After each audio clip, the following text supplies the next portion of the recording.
Good morning, everyone. My name is Laura Worrell, and I'm the Director of Continuing Professional Development at SIU School of Medicine, and I want to welcome everyone today. A couple quick announcements. Most importantly, restrooms are out the door and around the left past the elevators.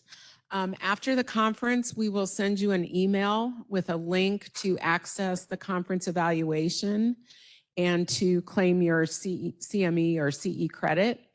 You'll have 30 days to do that, and we'll send you a couple reminder emails during that time. So I encourage you to provide your feedback in the evaluation because they will use that in planning future events. So I'm going to turn it over to TJ, and we'll get started.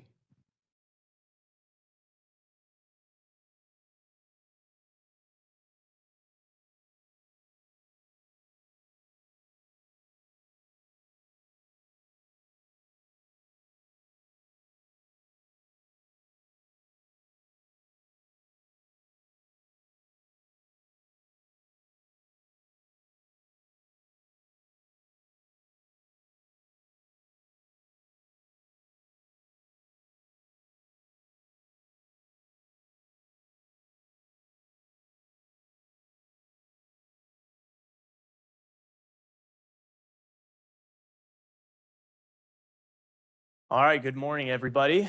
It's my pleasure to welcome you to the 2023 Illinois Rural Health Summit. My name is TJ Albers. I'm a health policy coordinator at the Department of Population Science and Policy at SIU School of Medicine.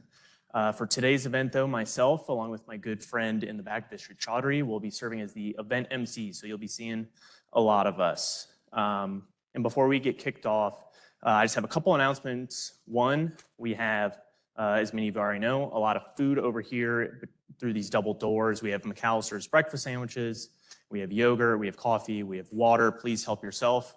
The more you eat, the less we have to, clean up at the end of the day. So help us out. And then for those of you who are interested in working today during the event, there is Wi-Fi. It's MH Guest.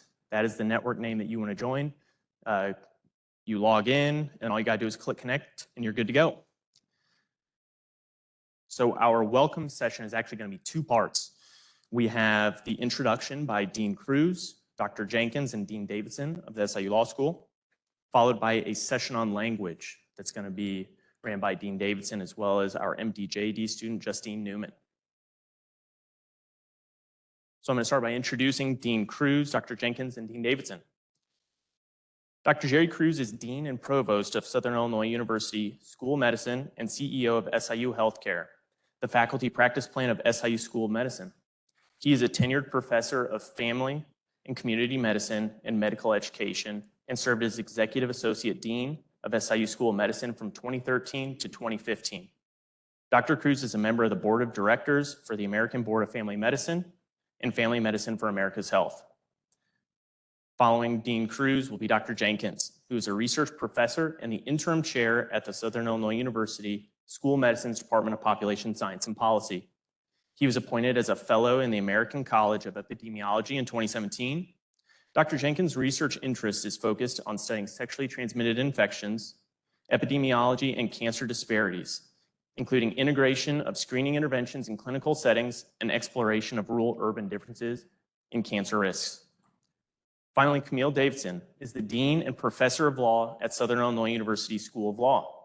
Prior to joining the School of Law in 2020, she was a tenured law professor and Associate Dean for Academic Affairs and Faculty Development in Charlotte, North Carolina. Davidson is licensed to practice in Illinois, North Carolina, Washington, D.C., Virginia, the Western District of North Carolina, the Fourth Circuit Court of Appeals, and the Supreme Court of the United States. Dean Davidson focuses her scholarship on policy and practice issues, as well as legislative reform in the areas of health law and wills and estates. Her other legal experience includes serving as judicial hearing officer for the state of North Carolina and working with members of Congress and their staff as an assistant counsel in the Office of the Legislative Counsel, the United States House of Representatives, where she drafted legislation in the areas of health law, including work on HIPAA, small business, and ERISA. Thank you.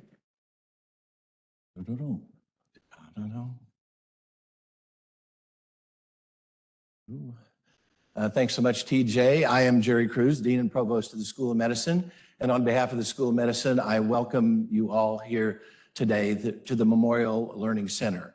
This center is a symbol of the great partnership that we have with Memorial. I'm a little loud, I think. That we have with Memorial Health, and a partnership that we have depended on from the beginning of the medical school. We are a community-based medical school. That means that we are regional in nature. We have self-contained educational programs in several cities. We don't own a hospital, and we depend on the partnerships with our hospitals from the very beginning for our birth and for our growth and all the innovative things that we do.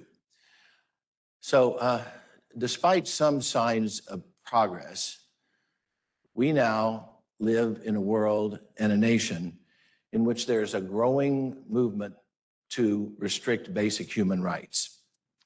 Speaking from personal experience, governing boards are being reconstituted, university presidents are being fired, curricula are required to undergo review by state review agencies, librarians are relieved of their duties, and trucks come and take books out of libraries.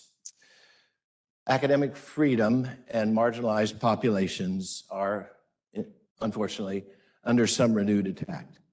But I'm thankful that we live in the state of Illinois, and we are here in the SIU system and at the School of Medicine, and that we can have discussions like we're going to have today. So if you take a look at the agenda, gender bias, gender affirming care, inclusive care, stigma, health equity for LGBTQ plus Illinoisans, rural OB unit to closures. We're going to have great discussions about those things today. Many of them are not the usual topics for a Rural Health Summit, but they are entirely appropriate for a Rural Health Summit for the type of environment in which we live here and for the marginalized populations that are there. So a lot of these things hit home for me. I was born and raised in a rural area in central Missouri between Kansas City and St. Louis. My mother was the office nurse for the family physician in town. I learned a lot from that one, and I actually am a family physician, and my practice for 31 years was at the SIU Center for Family Medicine in Quincy, far to the west on the Mississippi River. Actually, I delivered almost 2,000 babies. It was in on 2,000 deliveries, almost. And, Quincy is surrounded, actually doubly surrounded by counties in western Illinois, northeast Missouri, and southeast Iowa that have no providers of maternity care. So I saw the deserts when I came. Dr. Deborah Phillips and I tried to do something about that in that region. And then we saw more deserts develop. So it's a tough thing. Also, in my academic career, I think I really got to know the work of Dr. Barbara Starfield. I think we all have mentors, role models, and heroes. And Dr. Barbara Starfield is one of my heroes for sure. So she's a pediatrician and a clinical epidemiologist at the Johns Hopkins Bloomberg School of Public Health. And about 20 years ago, she was the first person to publish a landmark article which defined the effective and equitable systems of healthcare and the characteristics thereof. She had a lot of studies that led up to that definition. And one of them, she did a study where she divided the United States into 3 segments by age and then compared the healthcare outcomes of those 3 segments to the same 3 segments in all the industrialized nations in the world. So those 3 segments were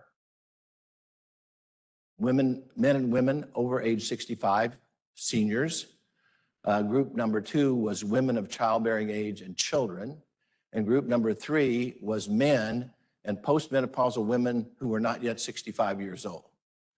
So what do you think she found when those groups were compared to other industrialized nations? Well, for the senior citizens, we did pretty well, about 65th percentile, so in the upper half.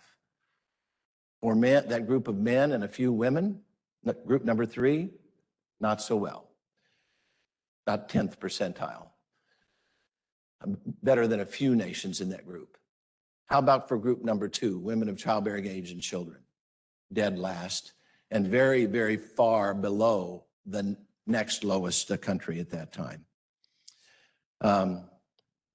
Actually, my youngest daughter, Anna Austin, is a maternal and child health epidemiologist at the University of North Carolina. And a few years ago, using a database from about 2010 and controlling for all the appropriate variables, she showed that women in the United States during the prenatal delivery and postpartum period were 4 times more likely to die than women in Germany. So 300% increase. Now, using the most recent data, US women are 7 times more likely to die than women in Germany during that period of time. It's shameful. When you boil it down and look at the root causes, and my daughter will agree with me on this one, the main thing comes down to overt racism, implicit bias, structural bias, systemic racism. It's just, it's rampant. It's a gender issue, it's a racial issue, and quite frankly, it also is a rural issue, because if you look at the great policy briefs that have been prepared by the Department of Population Science and Policy, you can see those numbers laid out there precisely. So I would just say that as we go through this conference, just really keep health equity in mind, because inequities in access to health care and inequities in the delivery of care are the things that lead to the disparities in healthcare outcomes. As far as access goes, inequities related to mistrust of the medical system and the system in general is very important. Lack of universal access to insurance coverage. Issues related to digital equity. Broadband issues and availability of telehealth, telemedicine services is important as well. And then the issue of equity and delivery of care, that's a harder issue, I think. But I think all of us can focus on training the next generation of clinicians by paying attention to who we select, how we teach, and how we socialize them into their roles. So, I just say also, this Memorial Learning Center actually has a little cafeteria food for thought. And I'll just tell you that today, the Dole Whip flavors are raspberry and vanilla, and you can swirl those together for all the Dole Whip fans. They're right here, that's good. And, I'll just thank our Department of Population Science and Policy, Dr. Jenkins, Dr. Chowdhury, Mr. Albers, the rest of the faculty, Amanda Fogelman, for organizing this and put it together with our Office of Continuing Professional Development. And I wish you all a great day. So thank you very much, Dr. Jenkins.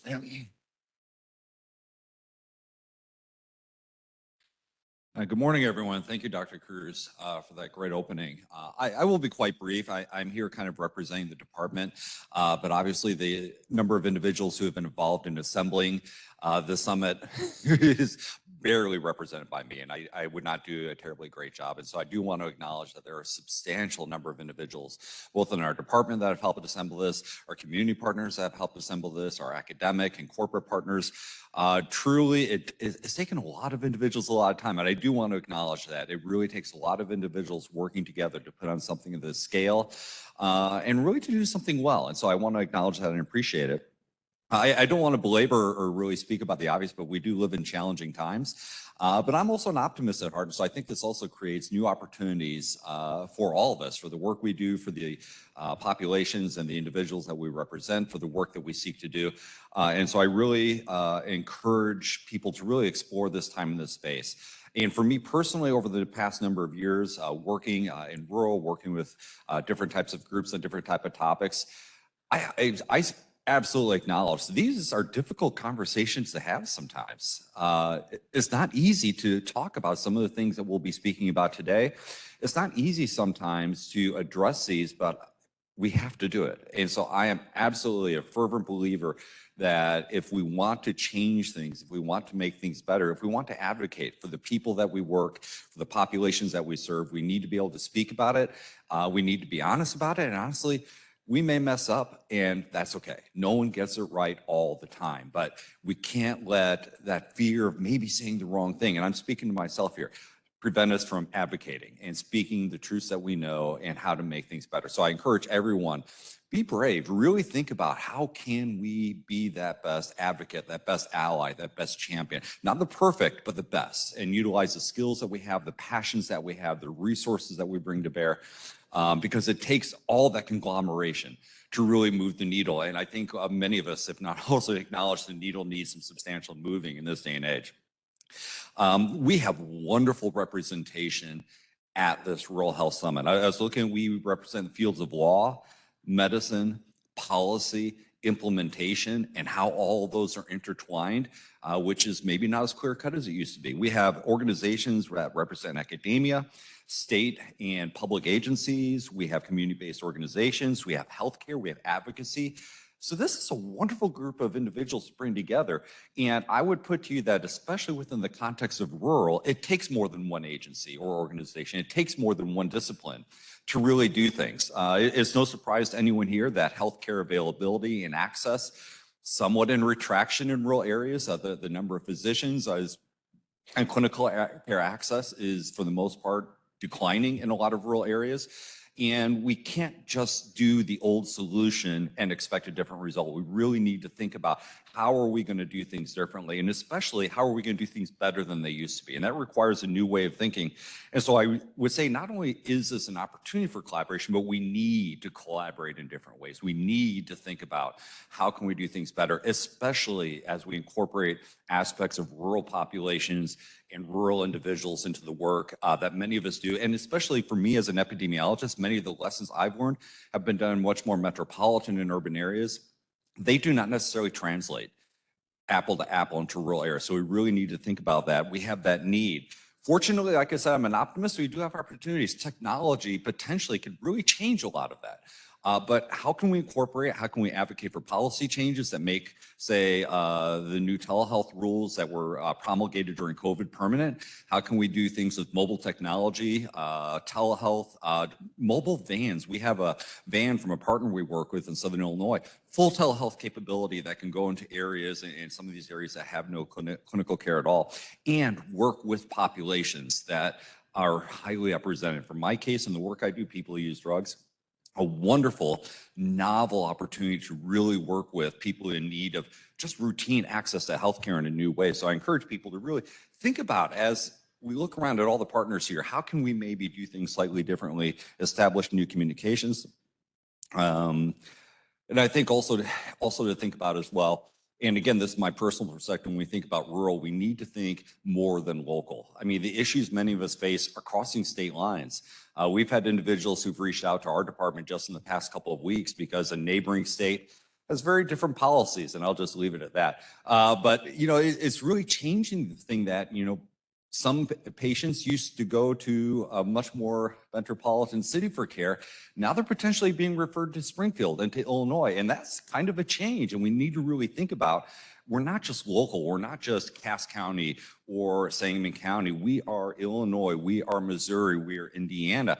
You know, how do some of our agencies, some of our constituencies, how can we manage this over maybe more of a regional scale? Because if we're focused local and we focus rural, it's going to be very difficult to accomplish or to address these big problems, because they really are bigger than local. We can address things locally. Ultimately, a lot of care, a lot of impact, a lot of implementation is local, but the coordination, I would put to you, we really need to think about how does this cross larger areas, because the policies impacting large populations group in different ways. So I would just encourage you, use this time as an opportunity to meet new people. We have a group of individuals upstairs from Chicago, Carbondale, and Illinois, all talking about cancer research. We all talk about different aspects of cancer with different populations that disproportionately miss out on screening. It's like, hey, how can we maybe do something statewide? And so that's just one example. Use this meeting. We can find places for people to speak. We can find opportunities for people to connect, but You know, you will hear great talks. We have some wonderful speakers talking about different perspectives, different policies, but also I encourage you, use this as an opportunity to really reach out, to really think about how can we maybe forge a new collaboration, a new network, a new way of thinking about these topics for which we all care so much about. And so that's all I have. I'll have some closing remarks to kind of wrap up the day. So again, thank you everyone here in person, everyone online for your time. Time is precious for all of us. I mean, it seems like there's not any more of us, but there's always more work to do. And so I do appreciate when people take the time to be here, to not only listen, but to provide input, to provide content for these sessions. That is hugely appreciated. And now I will turn it over to Dean Davidson, who will provide the final opening remarks and actually the opening talk as well. So Dean Davidson, please come on up. Thank you so much. Good morning, everybody. It is so wonderful to be here to represent the School of Law. This 2023 Rural Health Summit combines two events, two efforts that are longstanding: the Illinois Rural Health Summit and the SIU Health Policy Institute. So for more than 20 years, the School of Law has been a part of the wonderful conversation and collaboration with the School of Medicine. We recognize the importance of lawyers in these conversations. We understand that medical providers need to be able to communicate with their patients and need to understand the language. So often attorneys trail behind the medical profession. You all are innovative, you all are forward thinking, and we're coming behind you with trying to make sure we've dotted all of the I's and crossed all of the T's. So health equity is the state in which everyone has a fair and just opportunity to attain their best health. And as we've heard this morning from Dr. Cruz, there are real systemic issues that prevent this from happening. And we know that change only comes about when we are deliberate and intentional. And the first step is to recognize that there are systemic issues that create the barriers to health equity. Once we realize these barriers, it is important for us to have conversations like the ones that we're having today. Today, we center on gender equity in healthcare. And as we contribute to the dialogue, it is important for us to capture both biological sex and gender identity. Yesterday, I was able to meet with so many of the presenters today, and I am excited about what I'm going to learn today from each of you. On behalf of the School of Law, I welcome you to the 2023 Illinois Rural Health Summit. So I guess I'm the first speaker. I'm getting a little bit of an echo. Does that mean I need to lower the volume? I'm good. Okay. All right. So first I want to introduce my co-author, and she's listed in the program as School of Law student, but actually she is more than fabulous. She is a joint JD MD student, Justine Newman. Her pronouns are she, her. She is in her 4th year. Stand up and stay up. Stand up and stay up. She's in her 4th year. She's done 2 years of law school. She is in her 2nd year of medical school. So this is year 4. She would be up here with me talking, but she has an exam at noon. So she's going to stay for a while and then go take her exam. But her interest in law and medicine stemmed from an internship at the county coroner's office. The experience there demonstrated the impact that public health and health policy can have on the local community and beyond. She plans to use her law and medical degrees to practice as a forensic pathologist and advocate for the improvement of death investigation, certification, and reporting. So our research today centers on language and the use of language. And while our current research centers on the trans population and use of additive language, I think what we have to say really spans across the spectrum when we talk about underserved communities and how important language is. People matter, words matter. Health literacy is important when we talk about health equity. Language reflects and reinforces our attitudes. Language signals who has access and whose voice is lost. As society evolves, so does language. As we discuss gender equity in healthcare, we must acknowledge and appreciate both biological sex and gender identity. If we don't, underserved populations will suffer. Our health settings should be safe and inclusive spaces for everyone. There are more than 60 terms used to describe aspects of gender. Today, we will use the term transgender and non-binary to describe individuals with the ability to bear and birth children who identify as anything other than women. But we recognize these terms may not be inclusive of every gender identity. Although gender fluidity has been acknowledged and accepted in cultures all over the world for thousands of years, research in this area, especially among lawyers, is very new.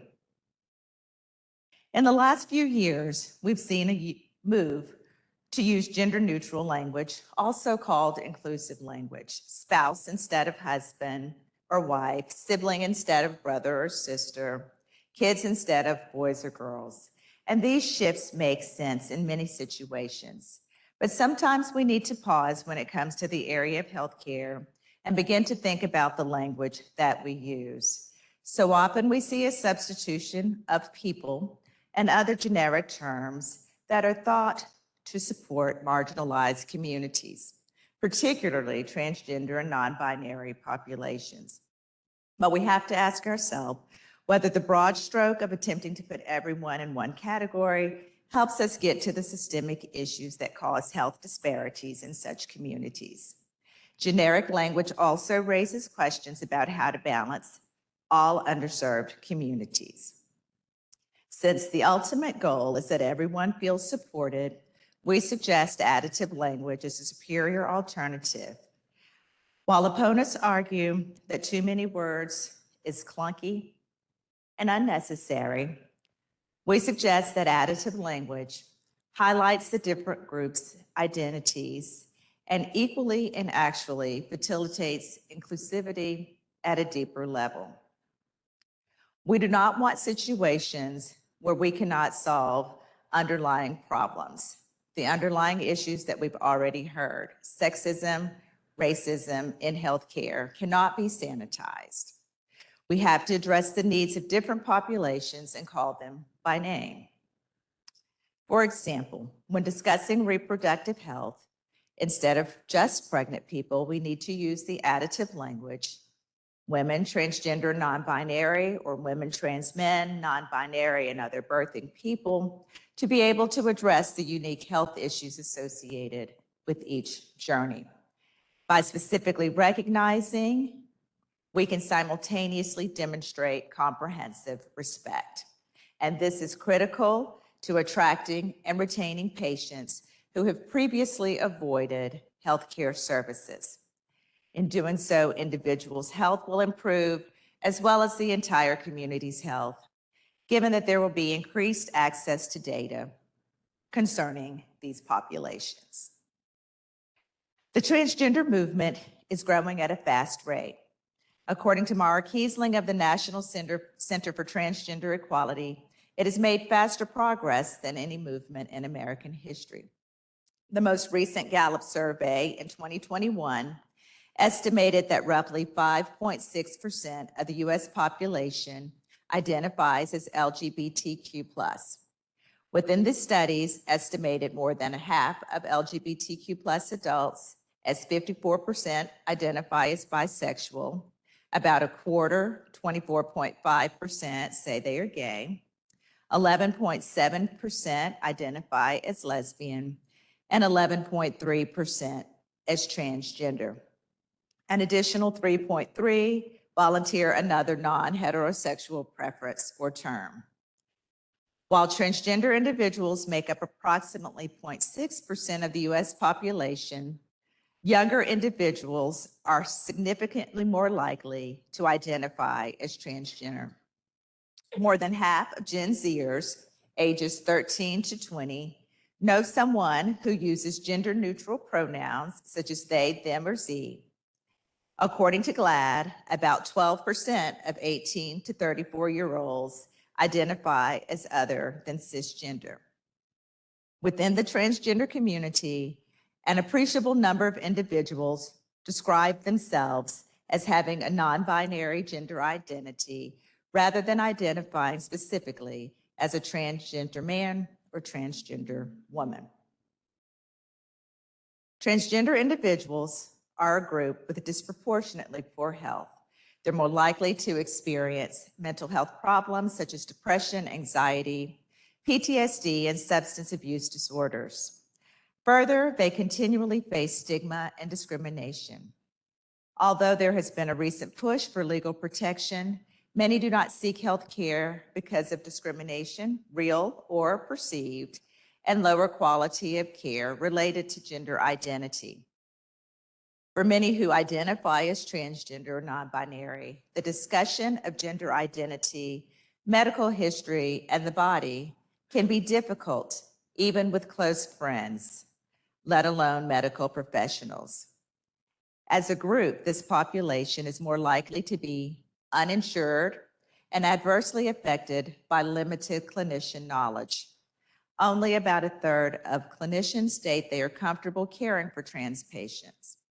A determination as to whether a particular provider is trans-friendly is vital for individuals and individuals' decisions to seek medical care. If our language is centered around those who are most impacted by structural barriers and the lack of access, gender-neutral language perhaps harms this underserved population. We've often recognized that gender-neutral perhaps is akin to colorblind. In the same way that the term colorblind erases the experiences of people of color, this expansive gender-neutral language in healthcare settings erases the experience and needs of individuals. For years, well-meaning people said, "I don't see color." We've only recently got comfortable with, yes, we see it, and yes, we value the experiences of different types of people. Not a melting pot, but a vibrant array of people, because equality does not ensure equity. When we look at the trans community, about 71% of transgender individuals reported at least one instance of mistreatment in healthcare context. Common experiences of mistreatment include gender insensitivity, displays of discomfort, verbal abuse, and denial of services. Half of transgender individuals report having to educate their healthcare providers about their identity and medical needs. Aside from blatant disrespect, even well-intentioned providers' behavior may be interpreted as stigmatizing and discriminatory. The words that providers use with patients can impact patient experience. Trust is a key component in healthcare. If we do not trust our providers, we will not listen to them. Recent data suggests that gender identity issues impeded access to healthcare for about 40% of transgender people. 28% postponed necessary medical treatment, and 23% avoided seeking care altogether for fear of mistreatment. Clinical encounters with transgender patients are likely more common than generally acknowledged, partially due to an unwillingness of patients to disclose their identity to providers. Using additive language is necessary because it provides an opportunity to create a space for people to share information about both sex and gender. Additional words make for an affirming healthcare experience and improve a much-needed data set. It's no secret that heteronormative and cisnormative language is predominant in mainstream healthcare and health literature. All members of the LGBTQ+ community are affected by such language. In particular, transgender individuals experience more invisibility and erasure within society and healthcare system due to these language choices. For many individuals seeking gynecological care, it is difficult to feel comfortable in an environment where gendered language surrounds reproductive health care. Entering into a space targeted towards women specifically can aggregate feelings of body dysmorphia, dysphoria, or insecurities for these individuals, which is why it's important to cultivate an environment that is equally welcoming to women and those who do not identify as women. It is equally important not to diminish the word woman and the experiences of women. Additive language allows us to respect the importance of women's health, but also be inclusive of people who are not woman identified. To some extent, healthcare inequalities may persist as a function of failure to systemically collect accurate information about the needs of a minority patient population. Historically, healthcare and medicine have used biological race as a tool to reinforce racial hierarchies when the actual underlying cause for disparate health outcomes was racism. Similarly, poor health outcomes may be driven by transphobia, homophobia, or other forms of discrimination. We must own that so many issues of marginalized populations is because their identities have been defined largely by majority cisgender voices using the guise of science to hide their own biases. Without offering a welcoming environment for non-binary or transgender patients, as well as women, providers and researchers will have no way of knowing how to address the health problems that plague these communities. Little attention has been paid to the health and reproductive experiences of transgender men or those who identify as anything other than women. While no studies document the exact number of individuals who fit these categories, limited research has determined that transgender and non-binary individuals often desire parenthood and do undertake pregnancy. There are transgender men who desire children and are willing and able to conceive, carry a pregnancy, and give birth. Only 8% of transgender people who were assigned female sex at birth have undergone a hysterectomy. Testosterone therapy does not eliminate the chance of pregnancy, though it may affect fertility. These individuals have expressed a need for more information regarding fertility options and access to reproductive health care providers who respect, support, and understand their gender identity. Similar to how misgendering harms transgender individuals, sexist language has had similar impact on women as a whole. Male-gendered generics, for instance, are exclusionary of women and tend to reinforce gender types, stereotypes, even though those who use such language may not intend to purposefully cause harm. When in a healthcare setting, additive language is added, this may be more helpful for all parties involved. Foremost, healthcare providers must recognize both reproductive biology, gender identity as separate phenomena, and both are important to care and research.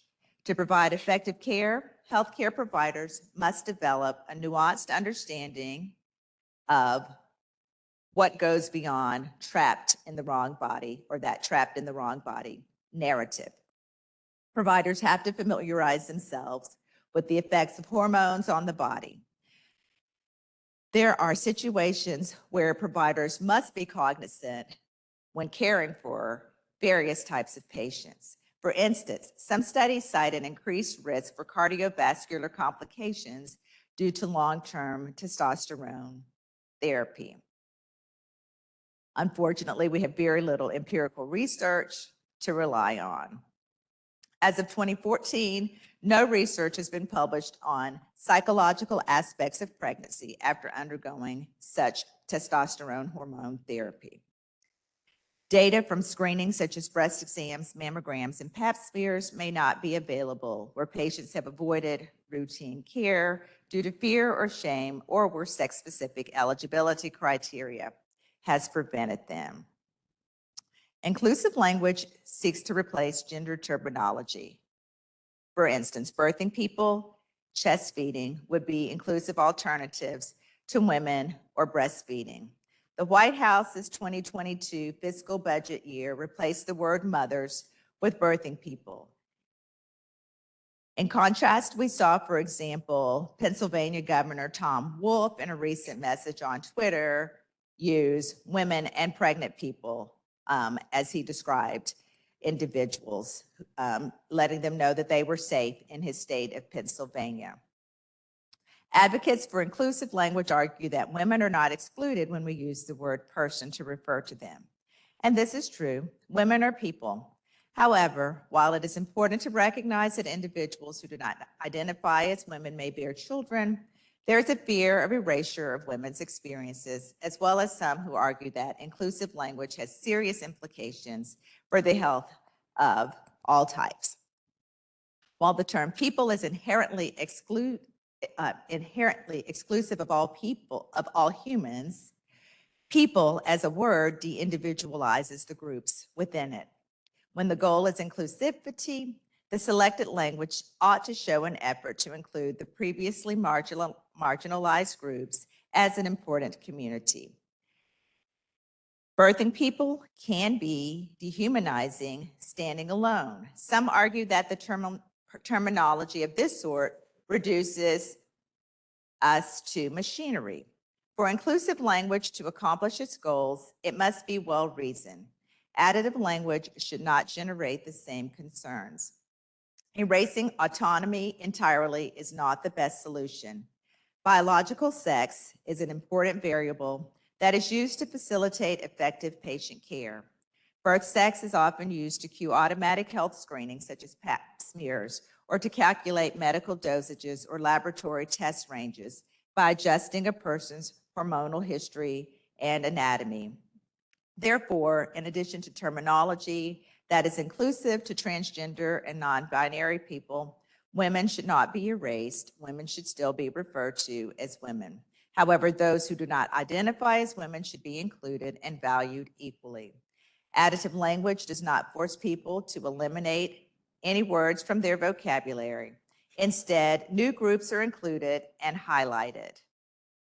While women should not have their experiences erased, neither should men nor other non-binary individuals who bear and birth children but do not identify as women. We should be careful as a society not to pit marginalized groups against one another. Additive language ensures that we do not.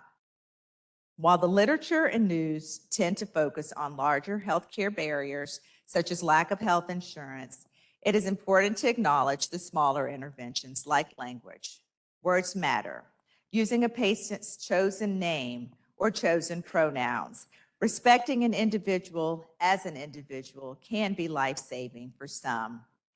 A positive psychological outcome depends on the experience that someone has had from the moment they first present for care. First impressions matter. Healthcare facilities' waiting rooms could be a place to start. Posters or signage indicating an inclusive environment could be beneficial. Pay attention to the visual of who is in the picture on the posters.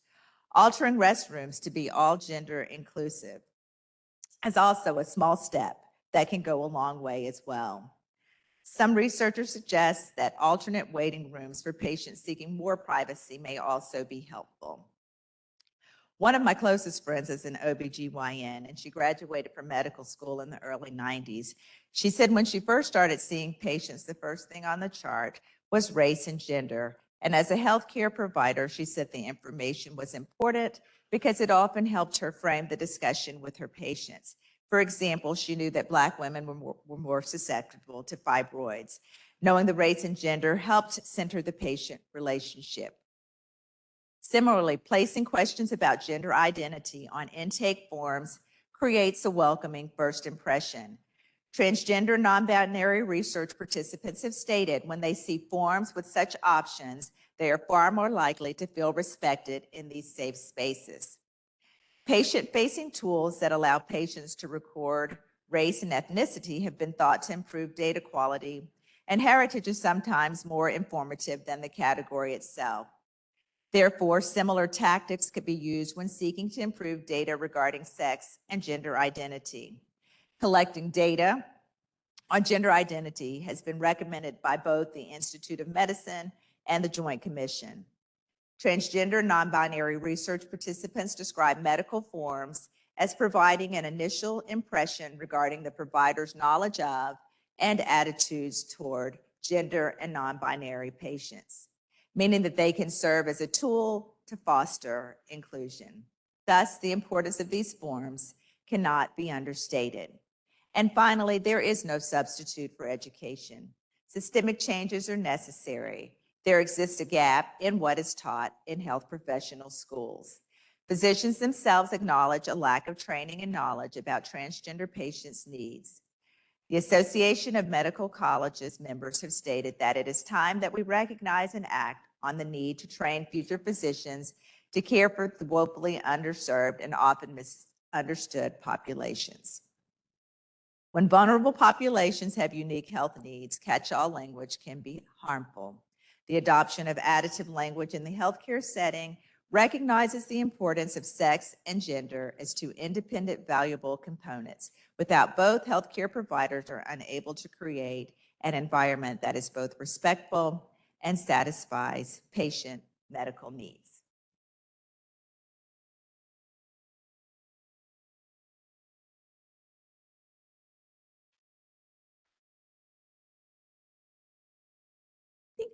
Thank you, Dean Davidson, Dean Cruz, and Dr. Jenkins. Does anybody have any questions before we move on in the agenda?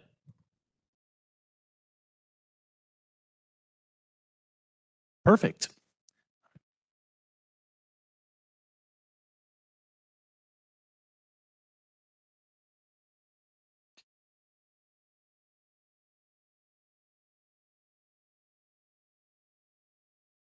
Good morning, everybody. I'm Vistrit Chaudhary. I'm a health policy coordinator with the Department of Population Science and Policy, and it's my great honor to introduce our keynote speakers for the morning. We have Paula Basta, Director of the Illinois Department on Aging, and Executive Director Kim Hunt from the Pride Action Tank AIDS Foundation, Chicago. Paula Basta, she, her, was appointed the director of the Illinois Department on Aging in March 2019, becoming the 13th director and the 7th woman to lead the agency. As a lifelong advocate for the care and treatment of senior citizens, Paula brings her institutional knowledge of senior services, policy, and social justice to lead the IDOA. Paula has dedicated much of her free time to serving on several nonprofit boards, including Test Positive Aware Network, the Center for Law and Social Work, Windy City Performing Arts, and Equality Illinois. She has also served as the chairperson for the American Society on Aging and as the chairperson on LGBT Aging Issues Network. Paula received a bachelor degree in social work from the University of Dayton, Ohio, and a master's of divinity degree from McCormick Theological Seminary in Chicago.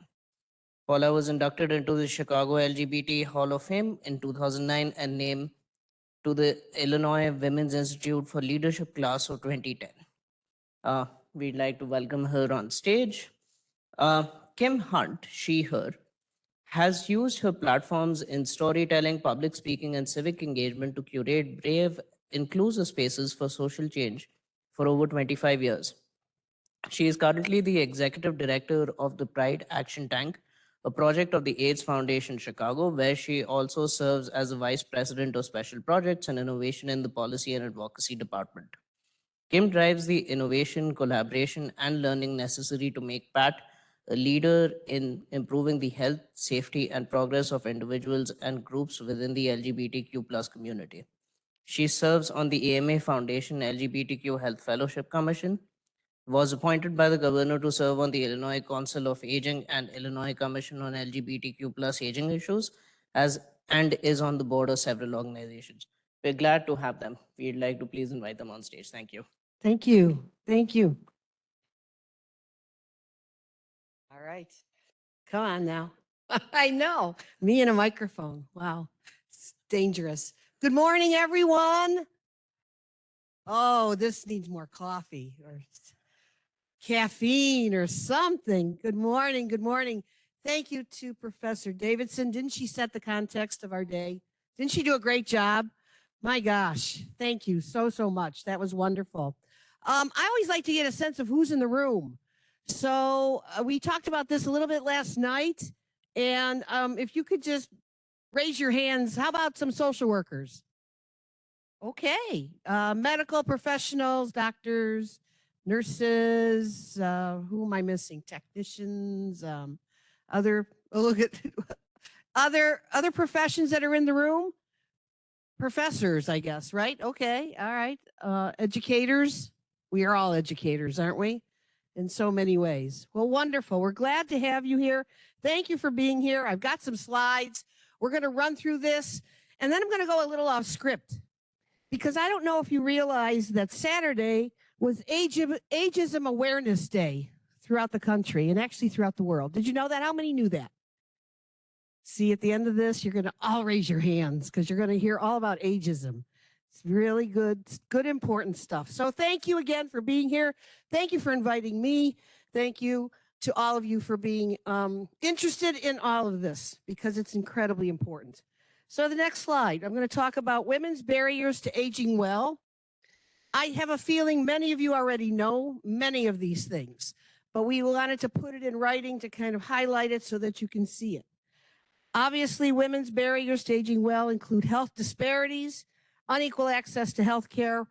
They have lower retirement savings, so they have less income, and a disproportionate share of caregiving, which is a huge issue these days and only growing. Caregiving is a huge issue.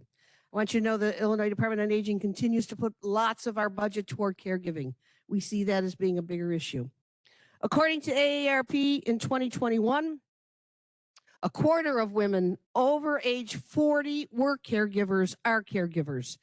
32% are Hispanic, Latinx, 26% are Black women that are caregivers, 24% white women, and 21% are Asian women, all, of course, women. Women typically have put aside half their retirement savings, much less than men. Nearly 1 in 5 women have no health care provider. This is something all of you should be kind of, your flash bulbs should go off in your head saying, oh, we gotta fix that. And that's according to the Kaiser Family Foundation. And then, of course, transgender persons also face very unique challenges in their ability to access health insurance and then to receive adequate health care. Next slide, please. Gender roles are across the lifespan. Women under 60 more often take the responsibility of caregiving for both children and aging parents. What do we call that? The sandwich generation, right?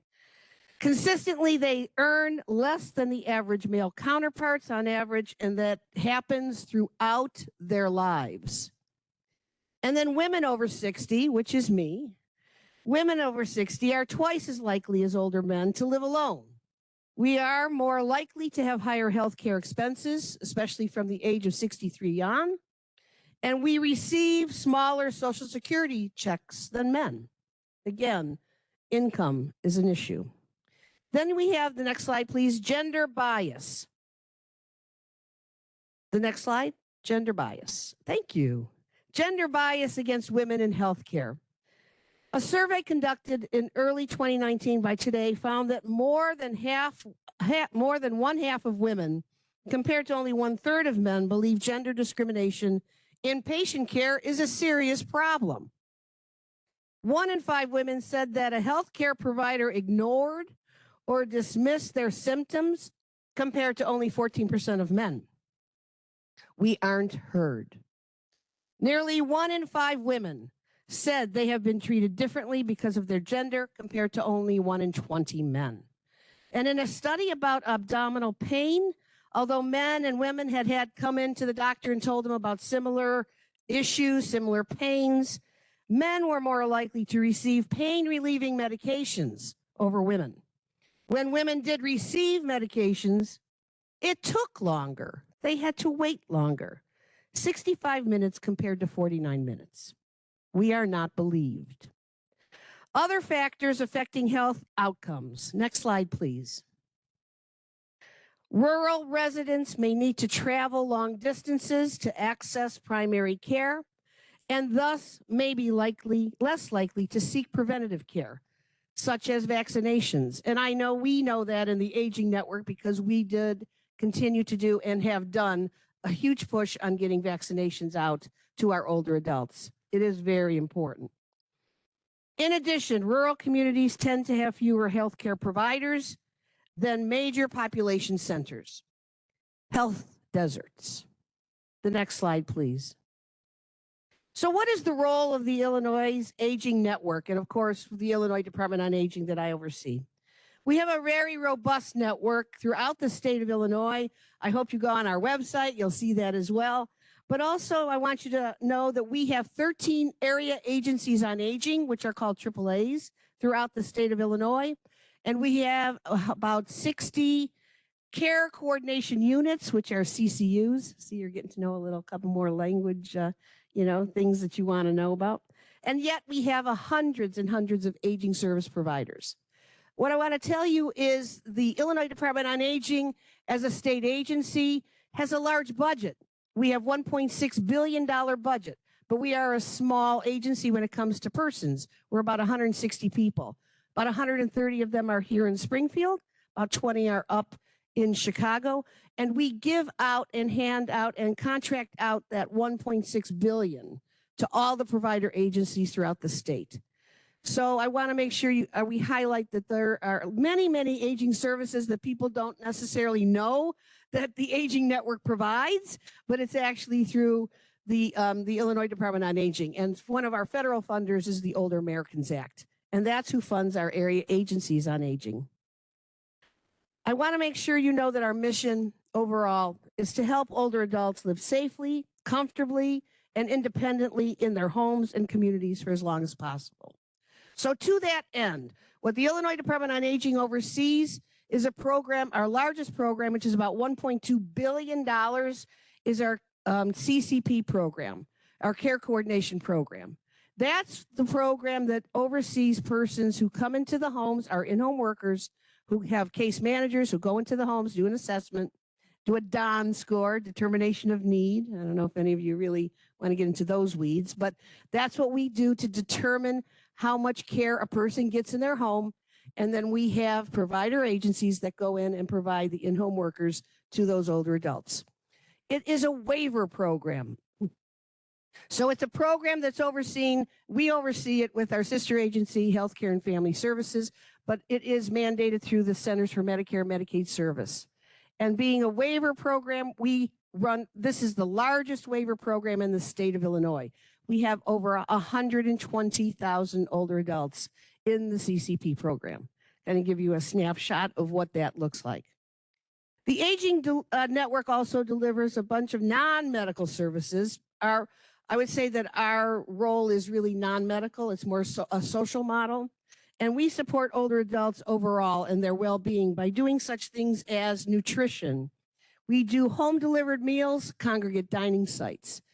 During the height of the pandemic, throughout the state of Illinois, we delivered over 1 million home-delivered meals a month, which was an incredible thing that we were able to do to keep older adults healthy and in their own homes as they were able to go through the pandemic. The nutrition services now continue to be opening up through our congregate dining sites. We have an assisted technology program that will aid in activities of daily living. We also have dementia-friendly initiatives. Dementia-friendly communities are popping up all over the state and all over the country. Illinois happens to have over 26 dementia-friendly communities that are working with chambers of commerce, all restaurants, hairdressers, people that can see the signs of dementia, because as we know, people are aging longer, dementia will become somewhat of an increasing issue. So we want to make sure we're looking forward. And then transportation. Transportation we do provide, and through some of our providers, to and from doctor's appointments. Next slide, please. Thank you. So senior centers that help people age well. How many of you have been to a senior center? Yes. Oh my God. Kim, our work is done. Go home early. All right. I love this. Is wonderful. How exciting is this? Well, and I have to say, full disclosure, for 14 years, I was a senior center director in the city of Chicago. So so senior centers are just really warm to my heart. Senior centers connect older adults to vital community services that can help them stay healthy and stay independent. Approximately 70%, though, of participants are women. Older adults who participate in senior center programs experience better psychological well-being across several measures compared to those who are non-participants. I always said, I never worry about the seniors who come to my senior center. I worry about the ones I don't see. Those are the ones we need to continually make sure that we do outreach to. But I can tell you that the seniors that did come to the senior center, I saw that there was perceived social and health benefits every single day. I saw lower levels of depression. I saw a lot of supportive friendships and lower stress levels. These are sites that had not just congregate dining sites, but they had fitness, wellness. They would see a nurse every week. It's just amazing that that would be a community hub for folks. So many people would access it. We are now in the throes, right, post-pandemic, to make sure that people are realizing these centers are back open again and getting folks to come back out again in a safe and well manner. So many senior centers offer regularly scheduled blood pressure clinics, glucose screenings, annual flu shot clinics, and other health opportunities, as well as other opportunities to help older adults stay within their communities and stay healthy. Our partners, next slide and the last slide. Our partners in many of these health promotions that we do are the Dementia Friendly Illinois, the Illinois Assisted Technology Program, the Alzheimer's Association, and then our program, the APS, Adult Protective Services. Thank you. I think that's the last slide. Now I'm going to go off script. Back to my Ageism Awareness Day, which was Saturday, October 7th. How do we define ageism? Because I think it's a really important conversation that we have quickly while I've got you all in the room. Ageism refers to the stereotypes, how we think, prejudice, how we feel, and discrimination as to how we act towards others and oneself based solely upon age.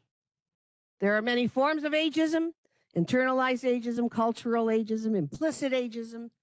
And I want to make sure that you know that ageism is one of the most widespread and accepted forms of prejudice. Wow. How ageism harms us, I wonder if we all can really see this. Ageism intersects and exacerbates all the other isms, including racism, sexism, ableism, multiple intersecting forms of bias, compound disadvantage and worsen the effects of ageism in a person's health and well-being. So the health piece is coming. This is the part you all are very involved in. So that's why I'm thinking this is a good group to talk about this. Ageism affects our health and our longevity. Older individuals with more positive perceptions of aging live 7.5 years longer than those with a less positive perception. Ageism harms us financially. It harms our well-being. Older workers face longer periods of unemployment because they can't get a job. Discrimination during the hiring process. And then they have fewer personal development opportunities. Ageism harms our economy at the core. AARP estimates that $850 billion is lost in the gross domestic product as a result of involuntary retirement, underemployment, and unemployment among older workers. Where ageism shows up is in medicine and society. It is a matter of life and death. It is as dangerous as any incorrectly prescribed medicine or a slipped scalpel. These negative stereotypes often result in a less effective care. They deny treatment and treatment options. They underdiagnose things like depression, and they mismanage pain. Ageism in the media is rampant. I don't have to tell you that. Ageism in marketing and advertising is just as bad. So I want to talk about ageism in healthcare before I wrap up, because I think this is exactly the group that we want to talk about that with. Older adults are not included in clinical trials and are less likely to receive preventative care. There are 8,220 full-time practicing geriatricians in the United States. And there will be a 50% increase in the demand for geriatricians between 2018 and 2030. Are you thinking about becoming a geriatrician? Who are the docs in the room that are either learning to be or in education? Thank you. So think about this. Because this is a population that is really truly growing, right? We know that. We see the statistics. Persons are staying and are living longer, and the trajectory is only getting higher. About 30% of older adults age 65 need a geriatrician. And yet the average salary for a geriatrician is $233,000. Whereas if you wanted to become an anesthesiologist, you're paid twice that much. You can be paid up to $500,000 a year. So geriatricians, they care for the patients that require more time. We require more resources than your average Medicare beneficiary, and yet reimbursement is still a problem. By 2025, the United States will need about 33,000 geriatricians to care for older patients. But again, only 50% of geriatricians are practicing full-time.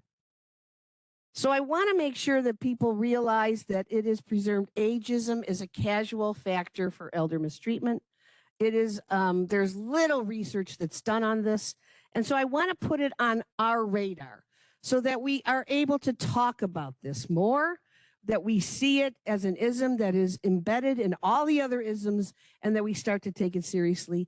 And that next year on October 7th, we'll all be probably not celebrate. We will all recognize Ageism Awareness Day. I want to thank you for your time. Thank you.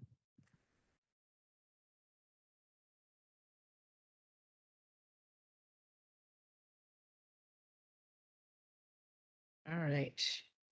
Can you hear me? I'm all mic'd up. Yeah. Whoa. I try to never come behind Paula Basta, but I am not in control of this agenda. Thank you, Paula, for your comments. So glad the sun is out. Otherwise, you would see me really hobble across this stage. Arthritis is just not kind sometimes. But I'm here, I'm standing, the sun is out, you're here, it's beautiful. So I first want to thank Amanda and TJ and Kyle and Trevor and others who basically swarmed me after I spoke at the Bridging the Gap for the Aging LGBTQ Community in Southern Illinois Summit this past April. When they invited me to come to speak to you today, it seems so far away. And now here we are at the 2023 Illinois Rural Health Summit. And it's an honor to be here and a joy to share the stage with the director of the Illinois Department on Aging, Paula Basta. So it was announced last week that Paula is retiring at the end of the year, and she's too humble to say that. But Paula has had an amazing career, and I know it's not over. So thank you for the work that you have done for older adults across the state, and I wish you continued joy and much rest, and salute you on a job well done. So I've been blessed to be able to get paid to do work on issues that I care about for over 25 years. Race equity, gender justice, and LGBTQ plus rights, just to name a few. And 8 years ago this month, I had the joy of bringing an idea that I co-created with another Chicago advocate to AIDS Foundation Chicago in the form of Pride Action Tank, which is a think and action tank focused on LGBTQ plus issues with the goal of improving outcomes and opportunities for LGBTQ plus and other historically marginalized groups in Illinois. So Pride Action Tank has 6 overlapping, intersecting focus areas: aging, financial security, health, housing, safety, and youth. And we are intentionally collaborative and lean into empathy and the stories of people who are most impacted by the issues we work on to determine how we should move and work. And we recognize that structural and institutional barriers are often what keep people from thriving and achieving success on their own terms.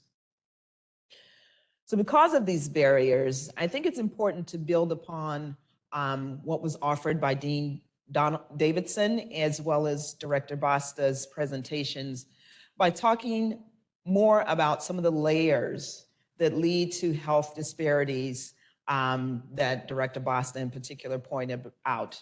So I want to spend most of my time grounding us in shared language by talking about equity, social determinants of health, intersectionality, power and privilege, and an expansive understanding of gender. So let's start by being clear that equality and equity are not the same thing. Equality does not factor in an individual's starting place or needs that may be specific to that person. Some people look at equality as fairness because there is an attempt to give everyone the exact same thing with the assumption that doing so will lead to a fair and equal outcome. On the other hand, equity does take individuals' starting places and needs into account when trying to get everyone to the same goal. So in this graphic, the top part talks about equality, and the goal is to give everyone a bicycle. And as we can see, the same bicycle is offered to every person in spite of what their needs may be, where they're starting from. In the bottom half, we see a depiction of equity, where everyone is given the cycle that they need based on their own needs. Not the same cycle, but it gets folks to the same goal. We also see entering the healthcare space a shift to talking about justice as well. And here is a quote from a site called Hey Jane, which offers amazing reproductive and sexual health resources. And they say health justice is more than just creating health equity. It's recognizing the barriers that stand in the way of access to healthcare and working to remove them. Hey Jane goes on to point out that recognizing the barriers includes honing in on social determinants of health. These include education access, healthcare, neighborhoods, social and community, and you can break each of these big categories down into subcategories, right?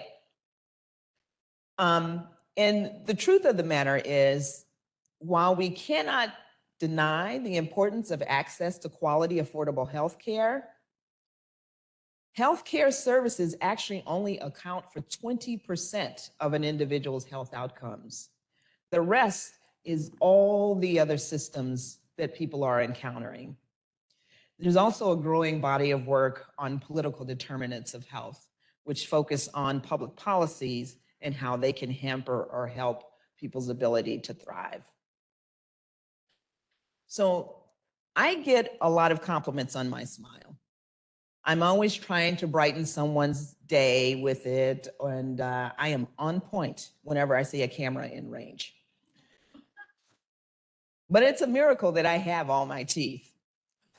I shared with my dinner table last night that when I grew up in Kansas City, Missouri, in the 1960s and 70s, our drinking water was not fluoridated, and we didn't have fluoride treatments in school. So I had cavities, lots of cavities. My mother, a single parent of 3, did not have a job with insurance benefits until my siblings and I were almost teenagers.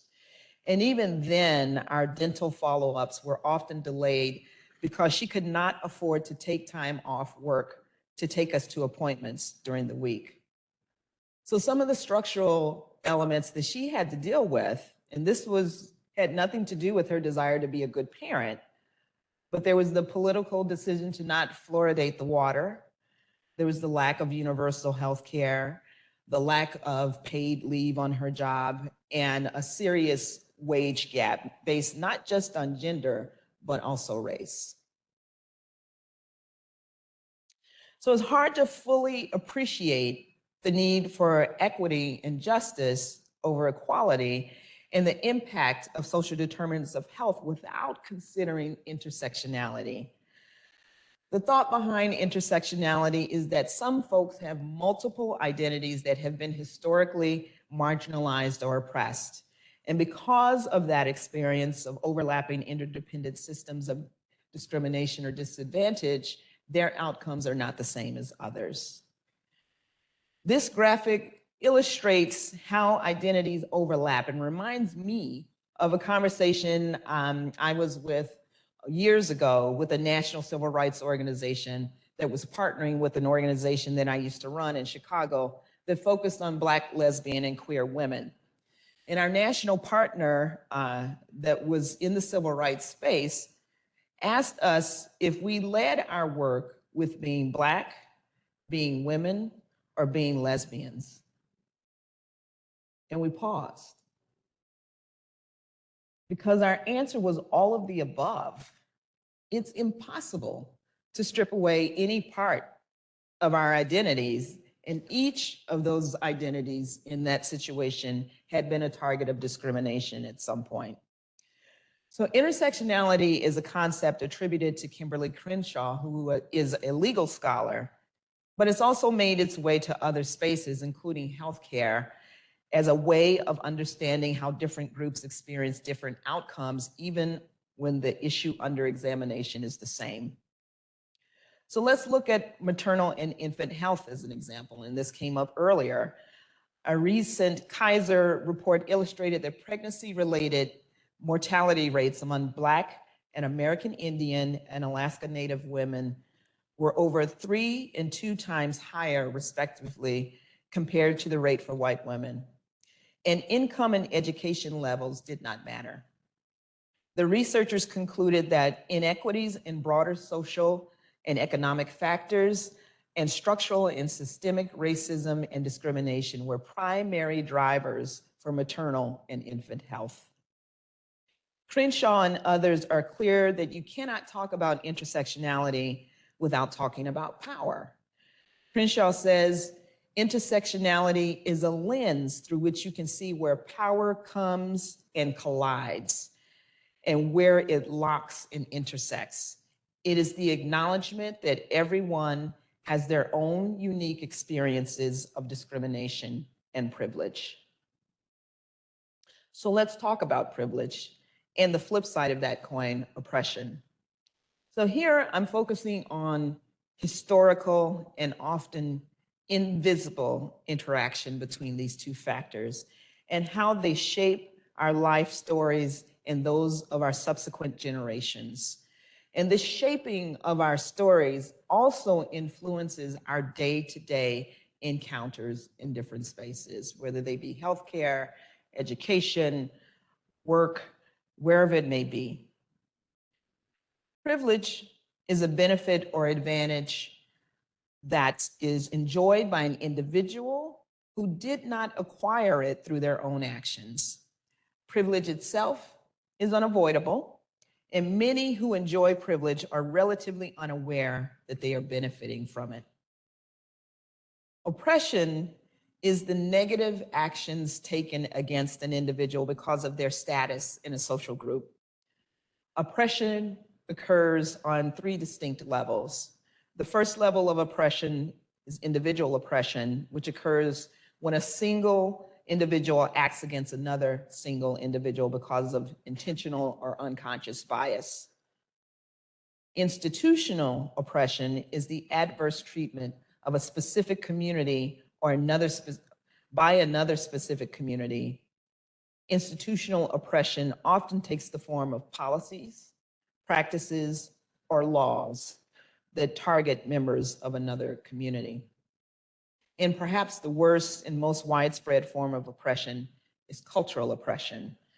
This oppression occurs when a large societal community views other cultural norms, views their cultural norms as superior to another.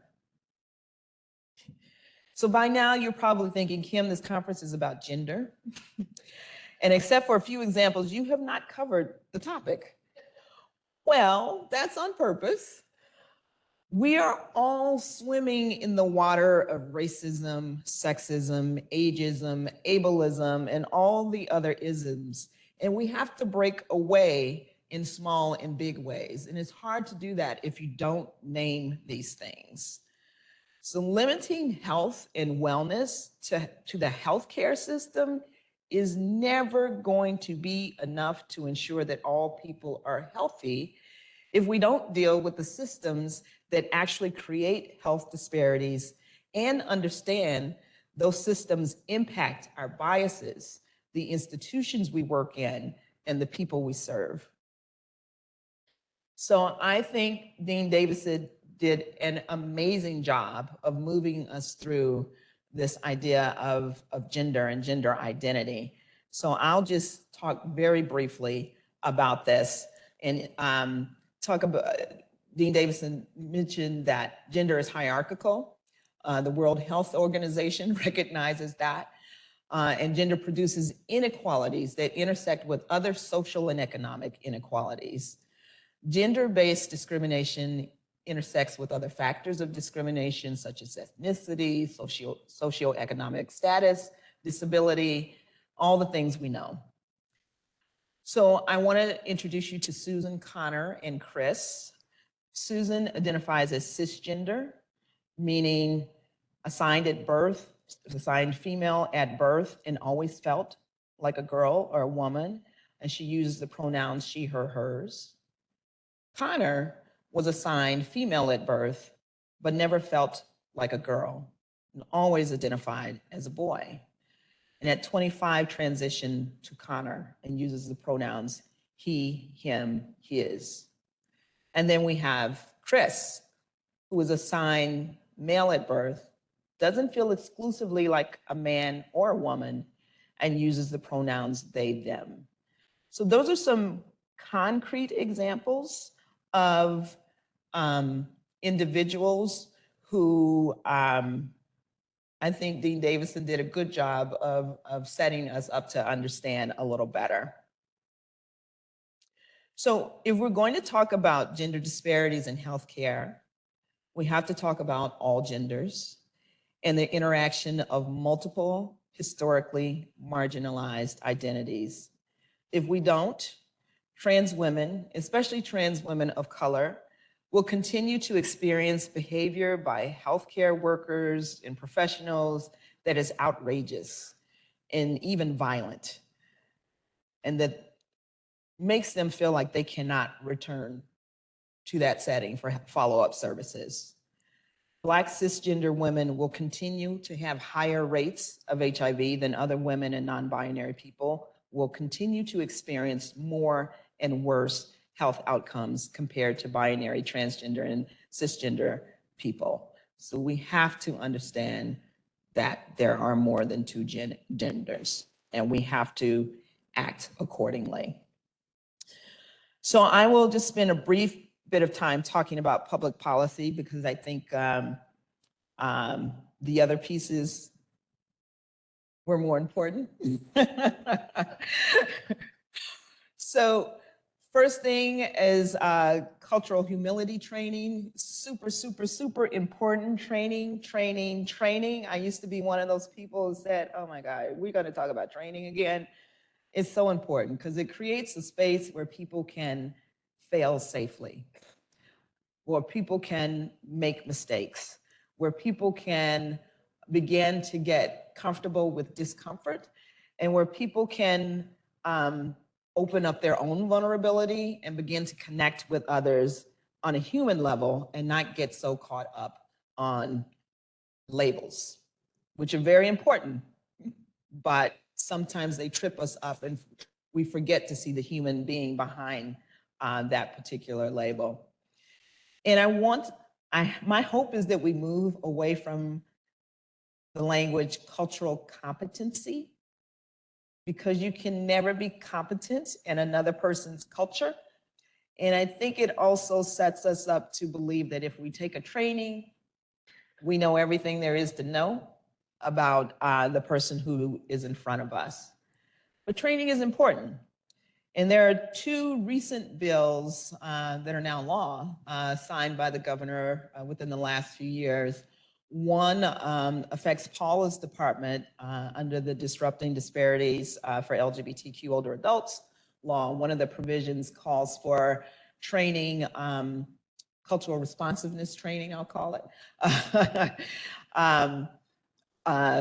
entities that contract with the department. And Paula has already been doing a lot of this work. And so that bill actually codifies a lot of what Paula has been doing. And thank God, now that you're retiring, that those practices are part of the law. And then the other one was signed by the governor this year, which requires cultural responsiveness training for healthcare professionals. And then there's access to sexual health care and services. Someone mentioned it earlier. We are so fortunate to live in the state that we're in, where we have really active advocates and smart elected officials who have passed laws that make sure that folks have access to sexual health care and services across the lifespan.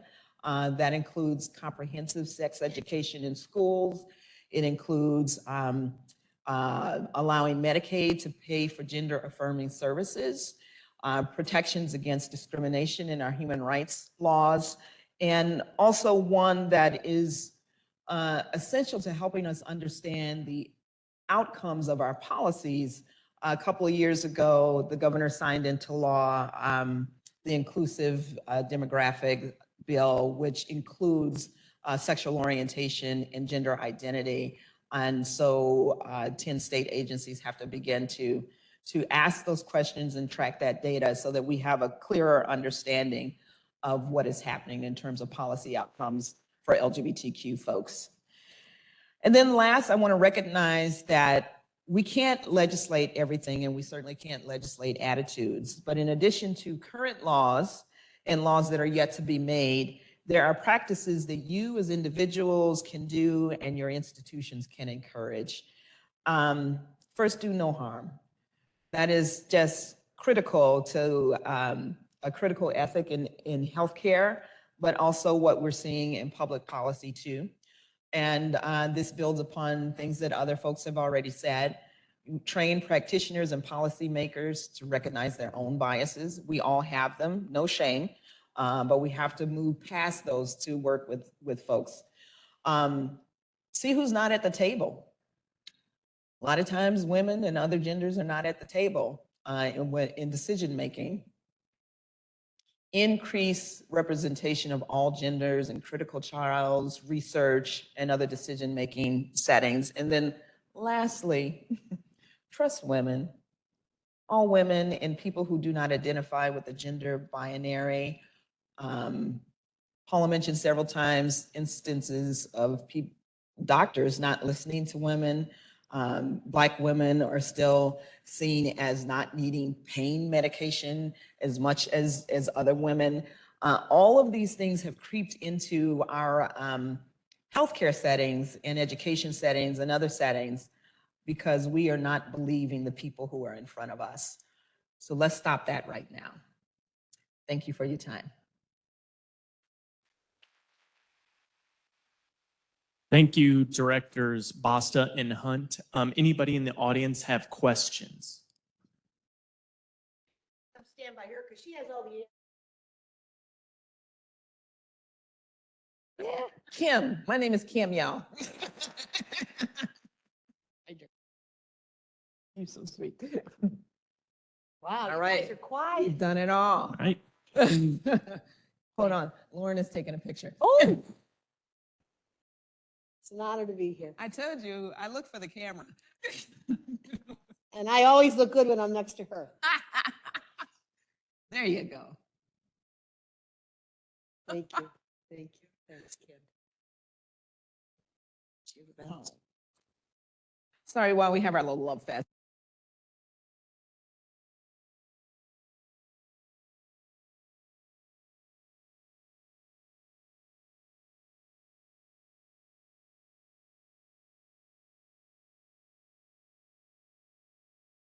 All right, we are going to keep moving right along for our first panel of the day. If they could join me on the stage.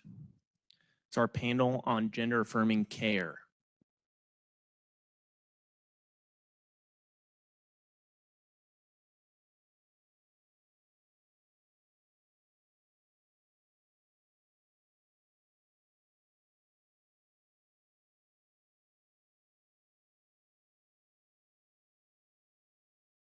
And I'm going to start by introducing our moderator for the panel, Dr. Kyle Miller. Him is a research assistant professor for the Department of Population Science and Policy at SIU School of Medicine. His work focuses on rural health and equities, specifically among lesbian, gay, bisexual, transgender, and queer individuals and people who use drugs. Through collaborations with academic and community partners, he has had the privilege of working with community advisory boards made up of people who use drugs or identify as LGBTQ+, which serves as an essential tool to bridge researcher and community trust. In 2020, he joined a local behavioral health agency as a therapist and later served as a clinical director until he joined the Department of Population Science and Policy in 2022.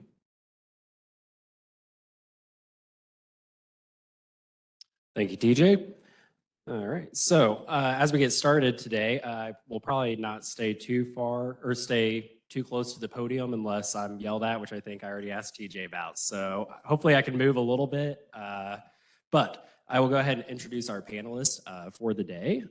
So on the left down there, we have Dr. Kariana Brenham. She's a professor and physician at SIU School of Medicine and the Associate Chair for the Graduate Medical Education and Family Medicine. Dr. Brenham completed a faculty development fellowship and her family medicine residency in Southern Illinois University Family Medicine residency program in 2004 and 2003, respectively.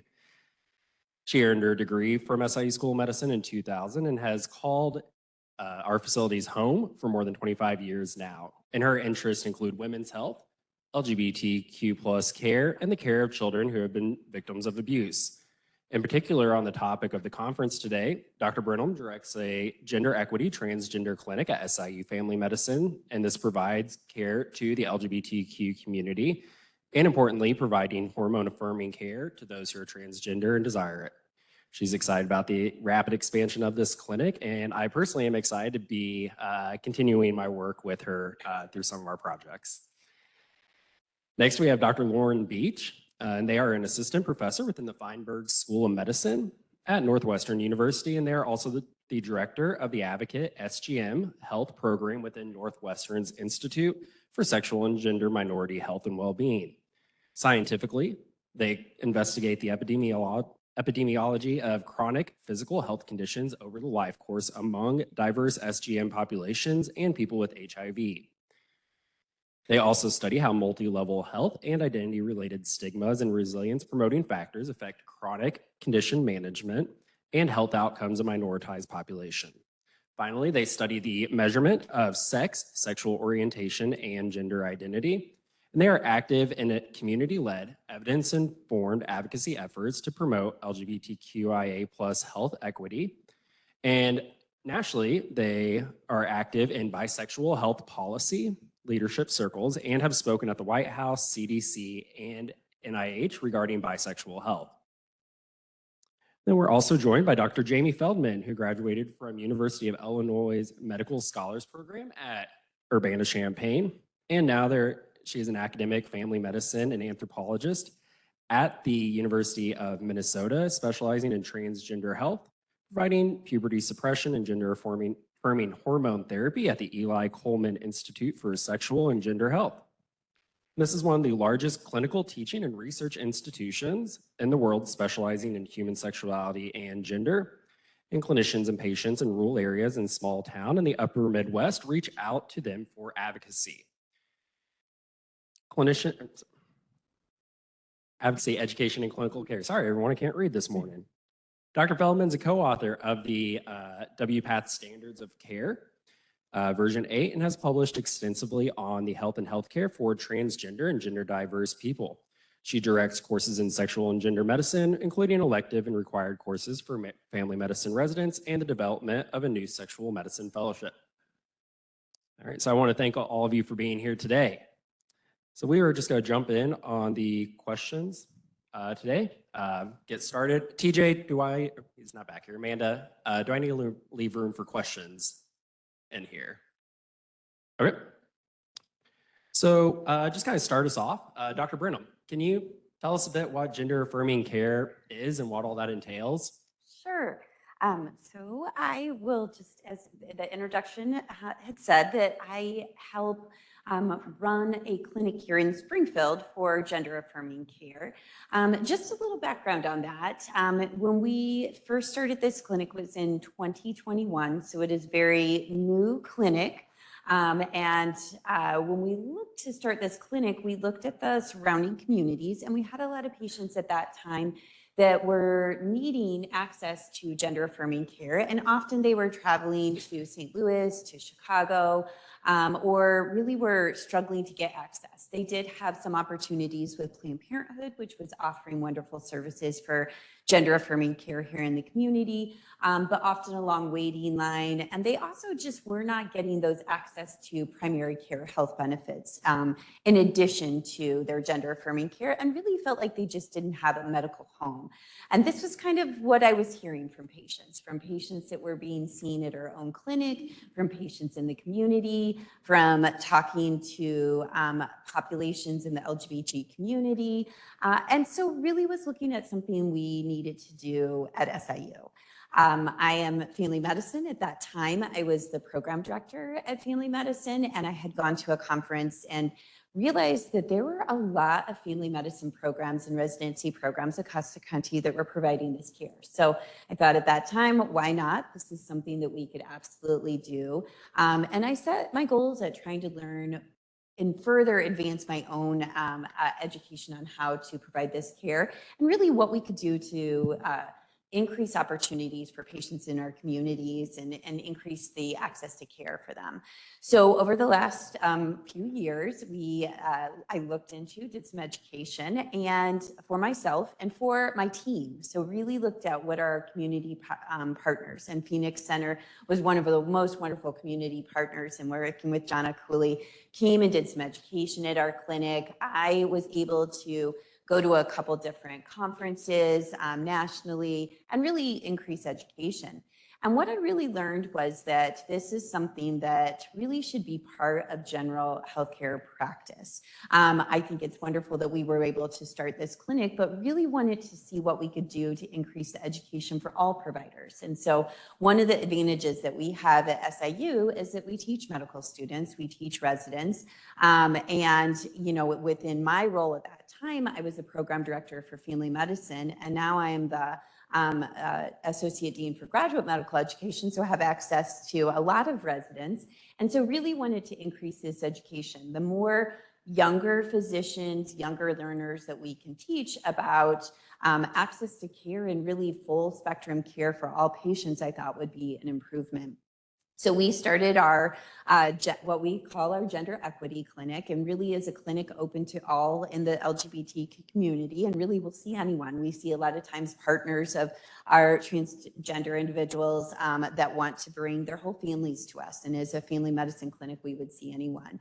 And we really sought out what we could do to offer increased services. And so within our clinic, we do offer gender affirming care in the form of hormone affirming management. management, but we also looked at how we could partner with our community as well and our other physicians and others in the community. So we have access to support groups within the community through Phoenix Center, through Legal Aid, through the community. We have a counselor on site in our clinic that actually is just assigned to our clinic. So sees all of our patients, and when they come in, just as an introduction, says hi to them, gives them her card, lets them know that they are there for them and have access to services. We also partner with some of our local surgeons for surgical affirming care. And then we realize that there are still lack of services in our community, and we make sure we are aware of within the state and other places where we can offer care. So over the past 2 years, we've increased our opportunities for care, and we have 200 patients that have come to our clinic within 2 years. We have 3 providers now, and we just started another APP provider that is working in that clinic. And we really have, of course, in the last few months, noticed that we have increased our services to out-of-state patients too. So those patients that are traveling with the restrictions of gender affirming care in the other areas or in states surrounding Illinois. We are a haven state in that respect too, that we are seeing more and more patients coming from other areas in other states where we thought we were just starting this to be giving to our community because we didn't want patients to travel. We now have the opposite coming, and patients are traveling to us too. So like I said, a lot of what we do is try to partner with our community from a gender affirming care management. We offer masculizing hormone affirming care, feminizing affirming care. We talk about puberty blockers for our adolescent population, and what we can do to help them along the lines if they want to do puberty blockers, if they later want to do hormone affirming management. And we also have a wonderful psychiatrist that works in our clinic. And so a lot of times when patients need surgical affirming management, then they would need an assessment from a psychiatrist or a mental health provider. And our psychiatrist is still in our clinic, so patients don't have to go to a different building. And they have all of that access right there. And she is amazing at writing letters. We have had really great success with getting medications and surgeries approved. And so far on a good path, but we realize we have a lot more to learn, and we continue to try to educate ourselves, partner with the communities. And one of the great things about being at this conference is I get to learn from others too about what increasing services we can offer too. Thank you, Dr. Burnham. And kind of on that, open it up to the other 2 panelists here. I know Dr. Burnham mentioned hormones. We talked about puberty blockers. There was also mental health care and psychiatric care. What are some of the other elements of gender affirming care that may not require medications or maybe don't require surgery? How else can that be provided? I'll open that up to anyone here. So as you said, so as she said, gender affirming care is really just really good family medicine or primary care. It's just done from a state of being, knowing your patient, of being affirming of who they are, which is what you're supposed to do anyway. And it's just being knowledgeable about gender identity, sex assigned at birth, and how different that is than from legal sex. It's understanding how documents and documentation work in this day and age of systemic commercialized medicine and what role that plays in identity and safety. Understanding family, I'm a family physician, so I'm family physician biased. So it's understanding how people are situated in their families or families of choice, whether they're safe and what level of safety they have, what their support systems are. Guess what? We do that for all of our families, or we should be doing that. That's gender affirming care. It's knowing how we've been trained or our biases in training about what kind of exams people need, when they need them, when it's not so easy for them to get that. For the long time in my primary practice, we've all been trained and templated into, this is a well woman check. This is a well man check. Well, we have bodies and bodies have parts, And many different people have different parts, and they're not necessarily exclusive to a particular gender, or for that matter, a specific sex assigned at birth. Not all men have prostates, for example. Not all cis men have prostates. And so you have to just keep track of bodies and parts and not get into a template. And gender affirming care understands that. So first of all is approaching people from understanding those concepts. The second is understanding what is comfortable for them, making them comfortable, and then understanding what parts people have and what they need to affirm their gender if that's part of who they are. And that reassuring them that people can be trans enough or gender diverse enough that hormones and surgeries are not essential to being who you are. And some of those things can be as simple as names, pronouns, dress, documents, binders, packers. If you don't know how to get these things for people, it's okay, but fill out your Rolodex and help people find them or find the association that they can get them. That's part of gender affirming care, is just being aware of how you can help your patient be who they are in speech therapy, pelvic floor therapy, legal. I have my Rolodex of lawyers. Social workers, care coordinators. It is that interdisciplinary piece because gender is interdisciplinary to our life.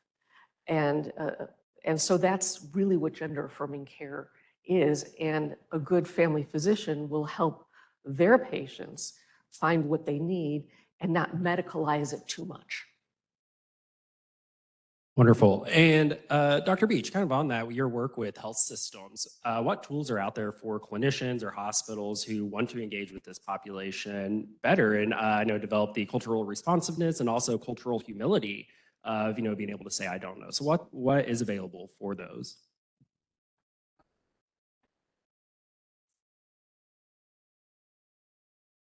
It's on the top.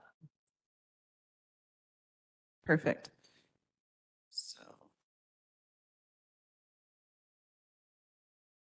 All right, is that okay? Can people hear me? Great, thank you.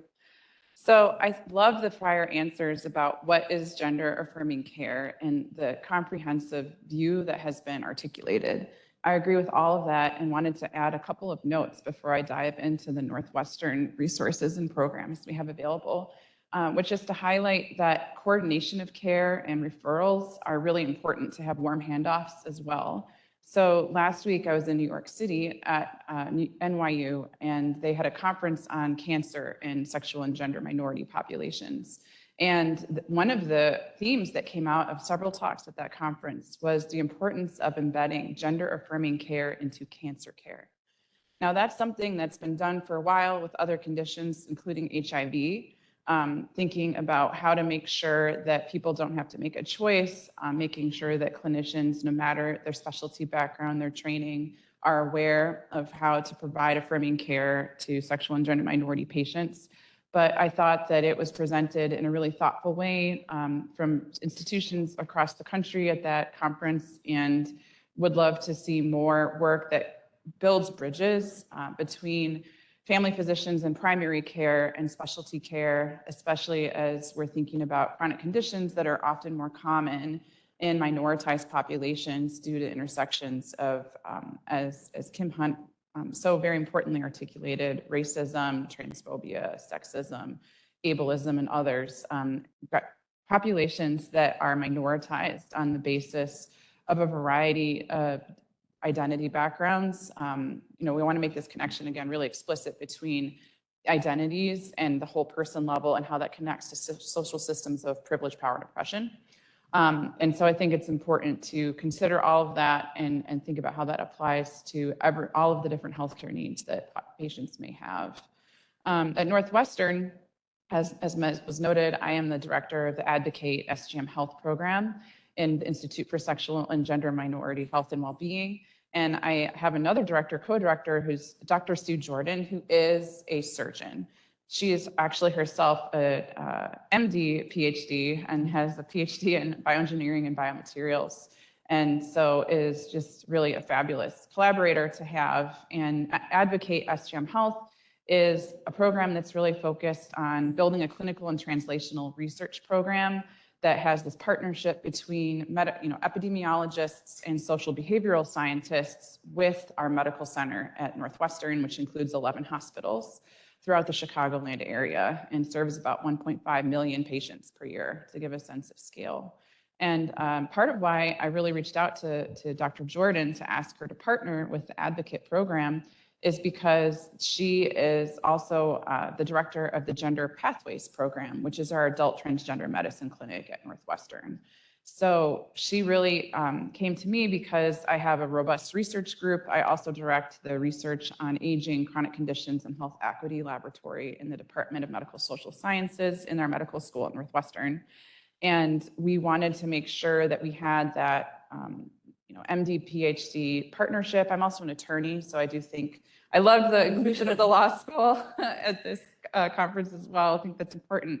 So thinking through how can we partner system-wide with leaders in quality and equity at Northwestern Medicine to make sure that the Gender Pathways program is adequately resourced, connected across all of the different hospital networks. Dr. Jordan has worked on thinking about how to identify quality standards so that people who receive gender-affirming care would have the same experience, whether they're in downtown Chicago or they're at a regional hospital in the outlying counties.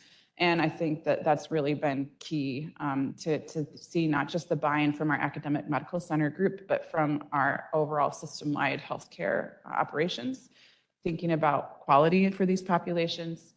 And I think other things that we've really thought about, so the Advocate program has had a strategic planning retreat, and just, I think Saturday, Gender Pathways had a strategic planning retreat to think about how can we do the most to ensure that we're also embedding community engaged and patient-centered research opportunities to have a learning health system model be developed to constantly be improving the quality of care in a way that is in alignment with the community advisory board the GPP has put together, and getting feedback from transgender and non-binary people who are diverse in race, age, ability, various health diagnoses, things of leadership and community stakeholder status in the community, which is important for building trust with larger community populations.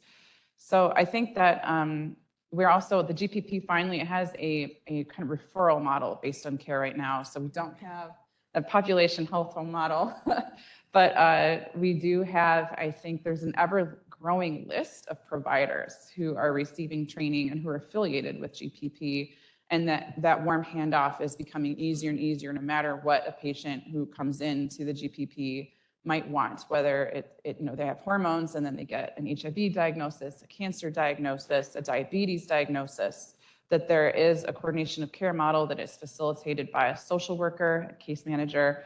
Shout out to all of y'all for the important essential work that you do to make sure that people are navigating throughout our health system wherever they may need to go in a way that they can expect outstanding care. And we're also partnering.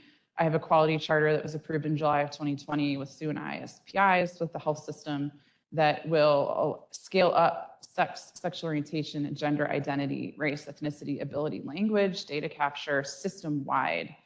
We have a target to reach 70% in particular SOGI data capture in the next 2 fiscal years, which is an ambitious target. We're applying for NIH funding to help us use implementation science methods to understand how we can create generalizable models to disseminate nationally to facilitate this scale up. And we're really excited about thinking through also how that robust data collection can inform in intersectional data equity reporting dashboards that can then be used to identify disparities that are impacting sexual and gender minority patients. In particular, in this conference, we're talking about transgender and non-binary patients at the intersections of race, geography, age. And also, Northwestern has been simultaneously scaling up social determinants of health data capture so that we can look at social determinants at these intersections of various identities through a systematic lens of privilege, power, and oppression to identify health equity targets for quality that we can advance and move the needle to make sure that we look at gender affirming care as all of healthcare, because it is. And I'll leave it with that. Wonderful. Any other panelists want to comment on that before we move on? I don't want to take more time and tell you all the things that the University of Minnesota and the Institute for Sexual and Gender Health are doing because it would take about the next half hour, and I don't want to make it a presentation. I'll leave you, if you want to meet me afterwards, but I'll leave you with just that the Institute has been operating for 50 years and has been in the forefront of sexual and gender health, including gender affirming hormone therapy.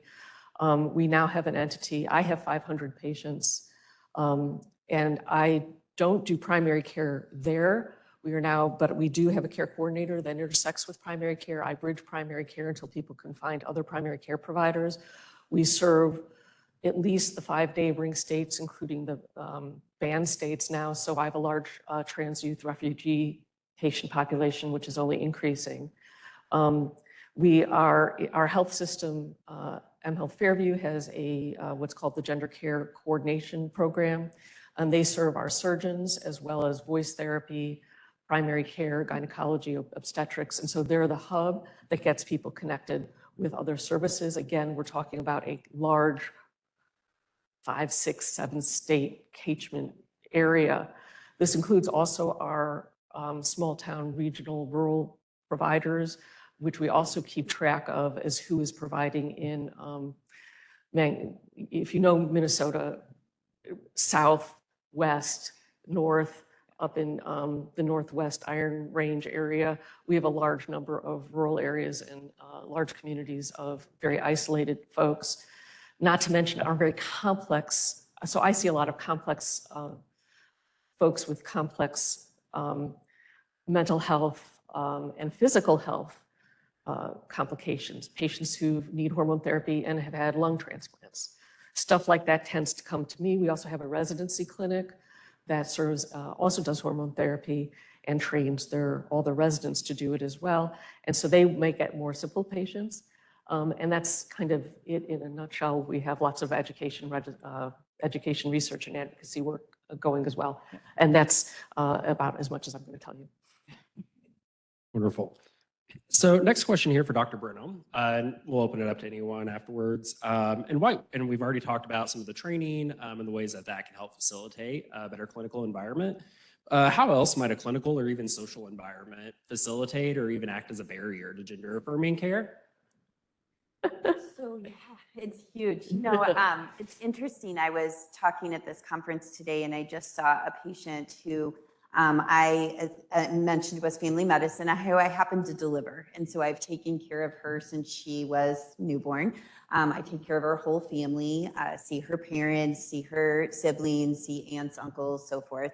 And she's a 22-year-old individual who, and I just said it myself, who identifies as male and came to me yesterday and wanted to use the he, him pronouns. And so in talking to him, he said first to me, and excuse my language for this next statement, but he said, I knew you were an asshole, but I still didn't know if I could feel comfortable with talking to you about these issues because I just didn't know if somebody in the healthcare system would talk to me about this.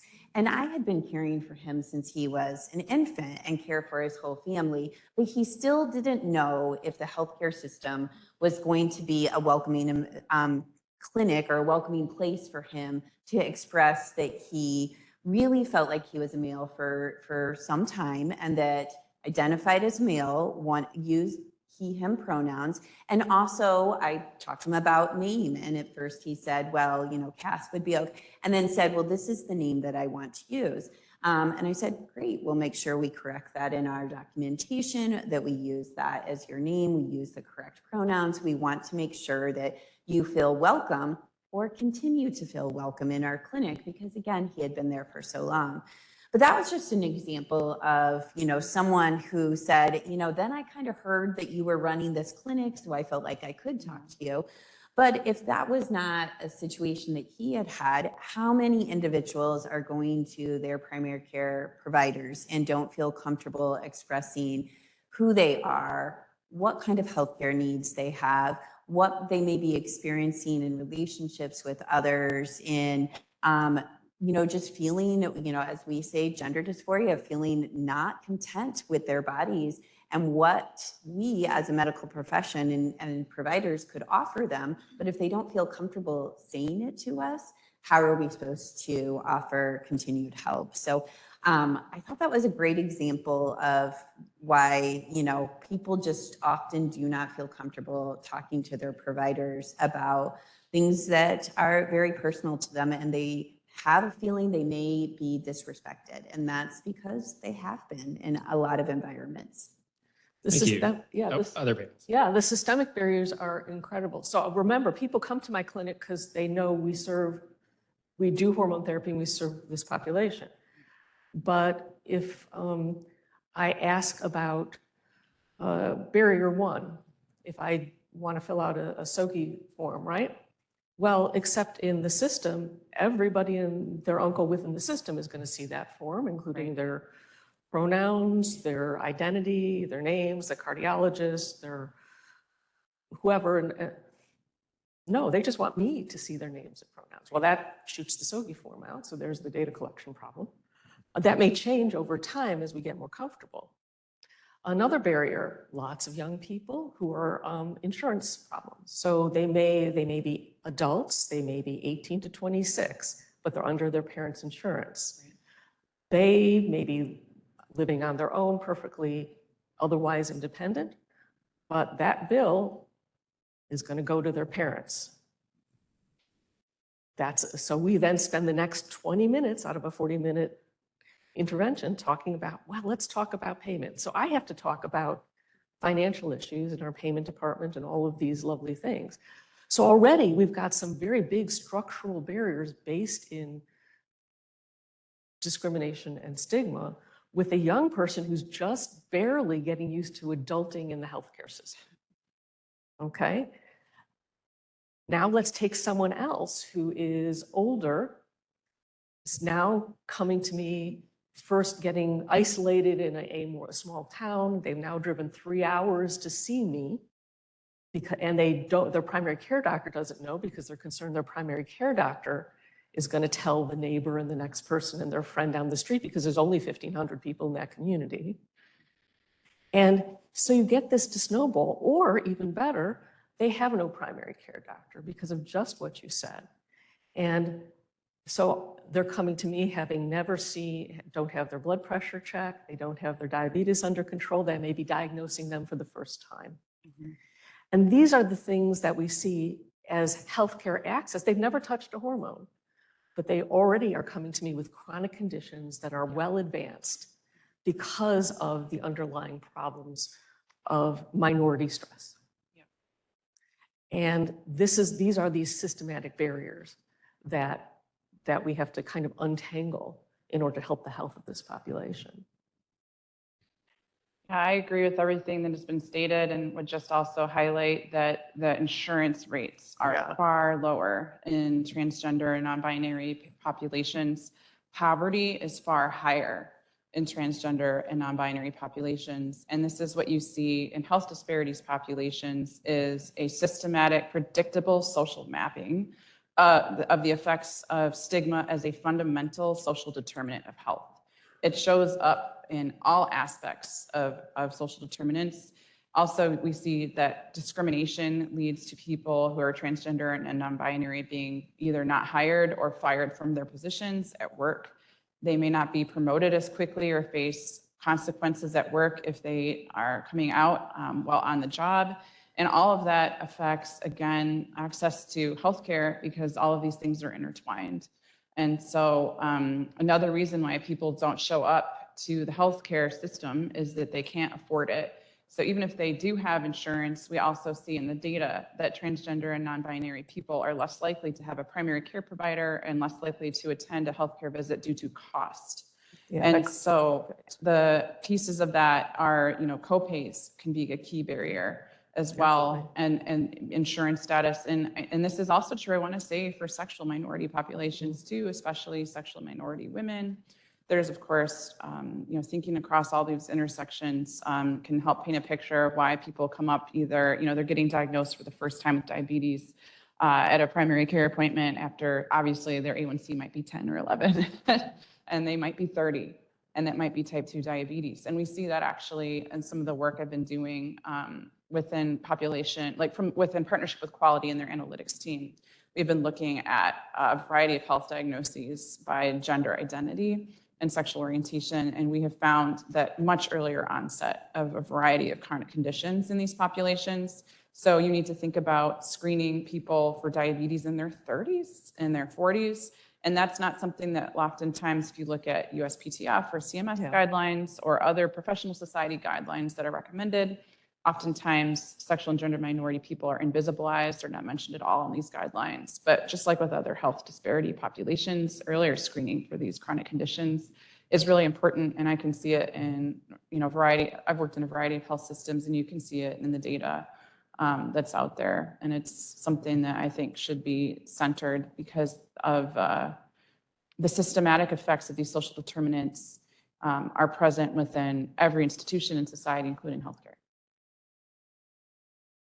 All right. And you started talking a little bit about, earlier access, earlier screening. And part of the conversation around gender affirming care, especially in the past few years, has greatly involved the aspect of gender affirming care for youth, which if we want to get earlier screening done, we want to make sure that it's a welcoming environment for children as well. So I'm going to have this one be open for anyone. Kind of talk to us about what is really there? Like what's behind all of the noise when it comes to gender affirming care for youth? Is there potential risk for detransitioning down the road? Are we looking at, really big question here for anyone. So, and I know this is especially pertinent, and Dr. Brennan already alluded to it with changes in neighboring states, as well as the loss of some youth hormone therapy in a neighboring state as well that's taken an impact on our downstate children. So open it up. Do you do previous depression or do you refer out? Okay. Okay. So talk about intersectionality. So we have a political and cultural aspect to this, of which the noise is around that. Okay. So from that climate, this mirrors, I don't have data, so I'm going to respond anecdotally and as an anthropologist. This very much mirrors the abortion debate. If you can walk it state by state, and it parallels very nicely all of the stories, all of the legal issues, laws, commentary, analogs, all the things about gender medical interventions on trans and gender diverse youth mirror a lot of the stuff that you see on abortion. And it's the same drivers, okay? It's the same thematic, cultural, and political drivers. The difference is in the effect on the healthcare system and on providers and persons who utilize these interventions, is abortion is an acute event, whereas providing these services, these very necessary services, is a continuity of care issue. It covers years. And so that the solutions to that problem are different, and we have to approach it a little bit differently. On the professional level, there is always a research and clinical decision-making process that comes from data accumulated over years. Is what is our goal? What are the outcomes that patients, families, physicians, mental health professionals, how do we optimize for the best outcomes in all senses of the words for this population? And that continues to be a robust discussion. It's narrower than many people think, but it's still like any intervention. Do we, what is the best outcome? What are our goals? What purposes do they serve? Do we intervene here with puberty suppression at X point? What are the pros and cons? When do we start hormone therapy? At what point? How much therapy or assessment is needed to do that? And it's done on a global scale because the population of trans and gender diverse youth requires that many people to get you enough data to do that appropriately, understanding that the cultural and social milieu is different in the Netherlands than it is in the US. People outside the profession, the gender transgender medical profession, so to speak, view that robust discussion in like, oh, you really don't know, like climate change.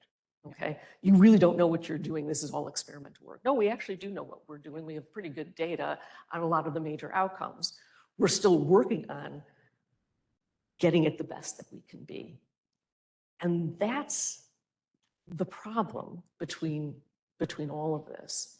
From a provider standpoint, you work with all the data that you have. There's really good, like treating lipids, or do we do mammograms at 40s or 50s? At that point, to some extent, you're splitting hairs. We still know mammography is a good thing, okay? We know puberty suppression, gender-affirming hormones. We have robust data that tells us it's better to do than not do. And then here's what we have, really pretty good guidelines for how to go about doing it with individuality between physicians and patient populations. And all of us are caught, the providers, families, young people are caught in the middle in a life-threatening, profession-threatening middle. Yep. That makes it almost, you have to decide whether you're going to, how much risk you're going to put into this work.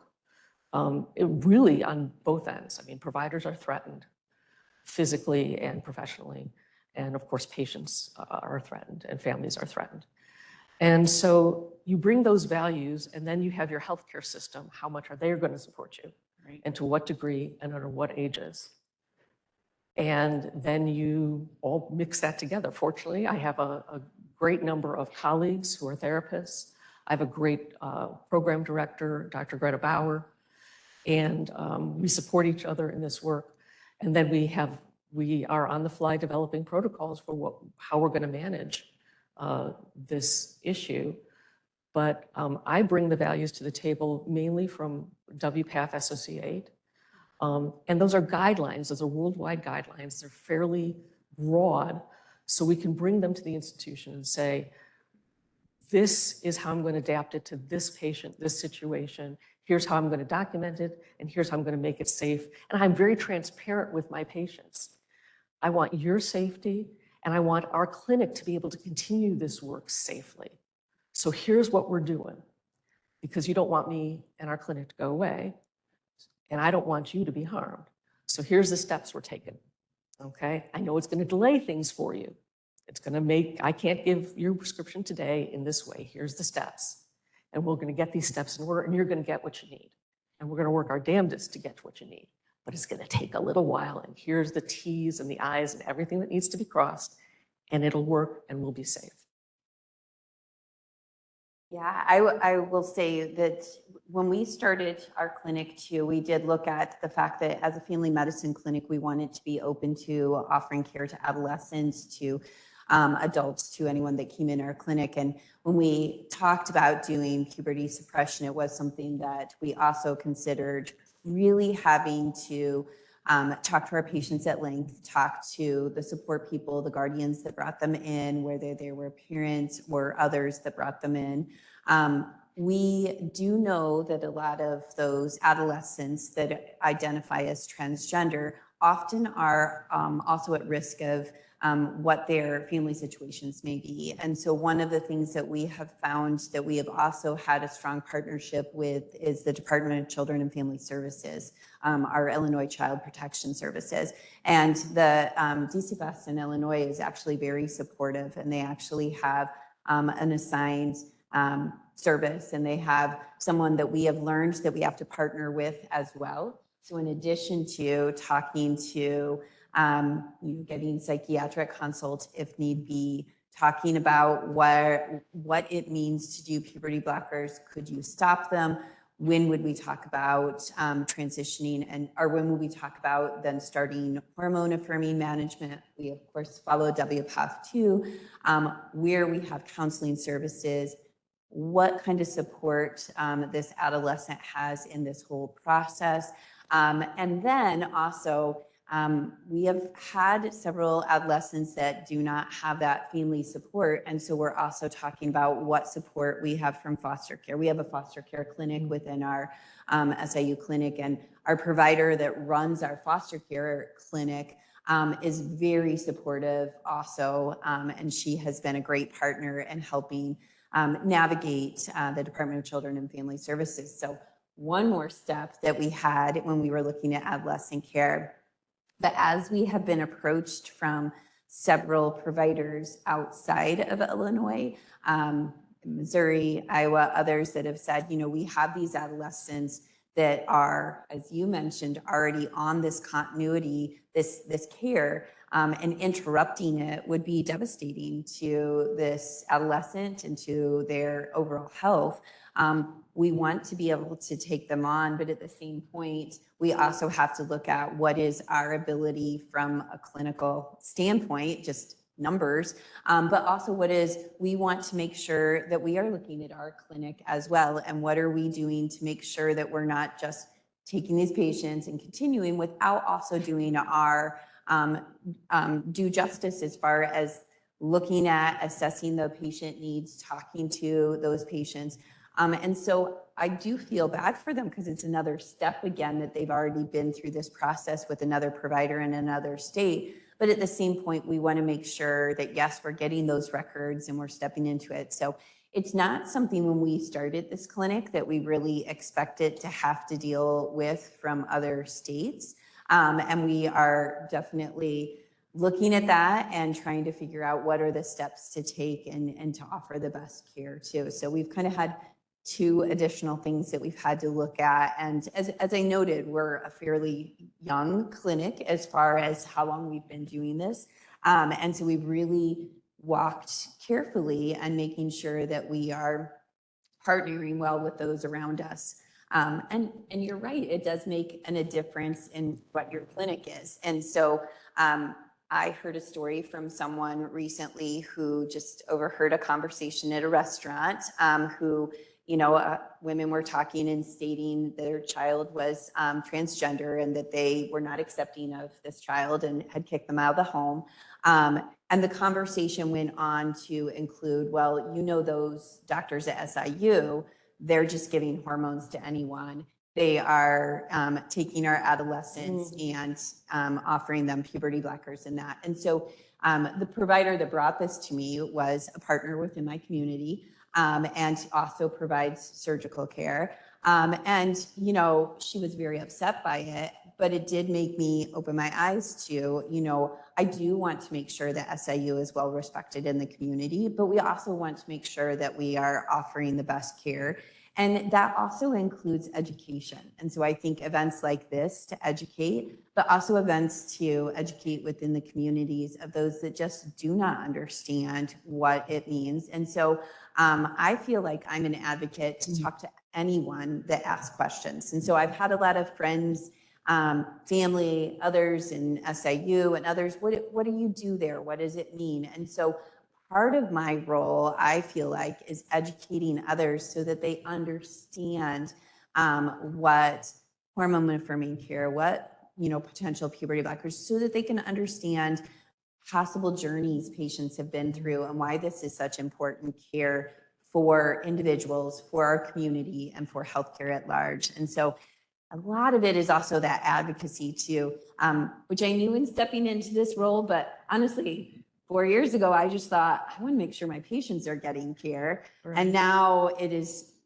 much more than that too. And so I'm happy to be a part of that too, but it is really something I'm learning as I go along in this field. Though, it's impossible to fight against. I mean, this Yeah. comes off Oh, of. And I- I think Yeah. we're right over Oh, yeah, time. I'm getting the time back there. Yeah. And I hate to interrupt this conversation. We should I- put kids up front, but I want to Closing say a remark? couple closing okay? points Couple- about this, which couple- is, yeah, just about this last panel, very succinct points here, which is that gender affirming care, including for adolescents, is medically necessary, life-saving care for those who need it. There is no scientific or medical debate that this is true. There is universal endorsement of these standards, including for adolescent populations, about the need to access this care. And that when we think about what are some of the effects of people who need this care, do not receive it, there are mental health consequences up to and including suicide. So that's part of why it's also life-saving care. And we know that the treatments that are accessing puberty suppression and gender-affirming hormones work. There are a variety of studies that show this, including from a number of my colleagues at Northwestern University and at Lurie Children's and at other children's hospitals nationwide. There's not a debate. There are politics, but there is not a medical or scientific debate that this is true, and anything to the contrary that ever tries to be implied in a political discourse is false. And I will leave it at that. Wonderful. I'd like to thank our panelists today. Yeah, go ahead and give them a hand. Thank you, Dr. Miller, and all our panelists for a great discussion. We're going to open up a quick Q&A with one question from our hybrid or our virtual audience. Can we briefly discuss the DSM diagnosis of gender dysphoria and how it is to be used for people to have access to hormone therapy, yet can be misused to stigmatize the patient? Tips on how to navigate the system. And if you need me to repeat that, I can. I think that the diagnosis, the fact that it is a diagnosis in DSM is basically, it's about psychiatry, it's mental health. And so when you're having these diagnoses, it's like your gender dysphoria is going to be a mental health diagnosis, to put that out there for people. And it has been helpful in that it allows insurance coverage. It has been stigmatizing in that it says gender dysphoria, and prior to that, gender identity disorder would be a mental health condition. And when you're trying to think about how medicine and the history of medicine has been tied to the pathologization of sexual and gender minority people, that's problematic. But I also think that it is often required for insurance coverage, and that is an important facet of access for those who have insurance. I just wanted to also say Dr. Jordan does surgical care for adults who have Medicaid. And so that's also rare, like to get this coverage for Medicaid, even if you do have insurance. But that, I think it's a double-edged sword. And there's also the privacy issues, which we have not had time to address on this panel. But I think I'll leave it with that. And I also want to say that I'm a bisexual non-binary person. And so this is personal for me as well as professional. And I do want to say that that's important because like representation matters. And I think hearing that maybe from somebody who has that this is part of who I am and it's in my medical record, maybe that brings an additional context to this panel that could be important to people. I think also just on that, in DSM-5, low libido or sexual dysfunction is also in the DSM. And while it doesn't carry there, so there are a lot of things that aren't identity are also in the DSM. And then I explained that there are things that are still sexual nature or gender nature that are in DSM that don't necessarily mean they're psychological. At the same time, there is just no way to access certain conditions. Now, when I use the diagnosis, but I don't go down through DSM criteria in my note. It's a diagnosis code, which shows up on people that you can use a whole mess of synonyms, by identity, what it's not. And so I walk through language, medical language, DSM, other things transparently with my patients. This is what we're going to use to get to where you need to go. And this is the nature of healthcare systems in the US. And when ICD-11 comes out, it will no longer be necessary to use DSM because ICD-11 has gender incongruence under an entirely different category. Yeah, and the last thing I'd want to say about the low libido is that there have been asexual activists that made sure there was language added to say that if somebody is asexual, that they shouldn't be diagnosed with this as a mental health condition. So the politics of the community and identity are important. And I'm glad to hear there's a continuing evolution, but I think it would be great if we could have more statements from medical and professional and advocacy societies that state unequivocally that being transgender or non-binary is not a mental disorder. at all. And it would be great to figure out a way that we could foster access to insurance coverage without the need for medical pathologization. All right, wonderful. Let's go ahead and give our panelists another hand. Thank you so much. Feel free to talk with them during the break. Yeah, thank you, everybody. Thank you to our panel and to our moderator, Dr. Miller. We are going to go into a break and be back at 11 a.m. Thank you.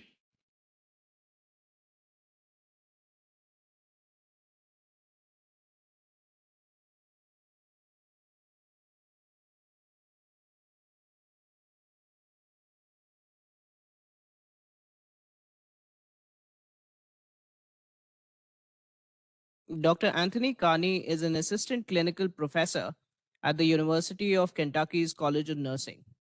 Dr. Carney is also a nurse practitioner at UK College of Nursing's Phyllis T. Corbett Community Health Center and is a participating provider in UK Healthcare's Transform Health Clinic.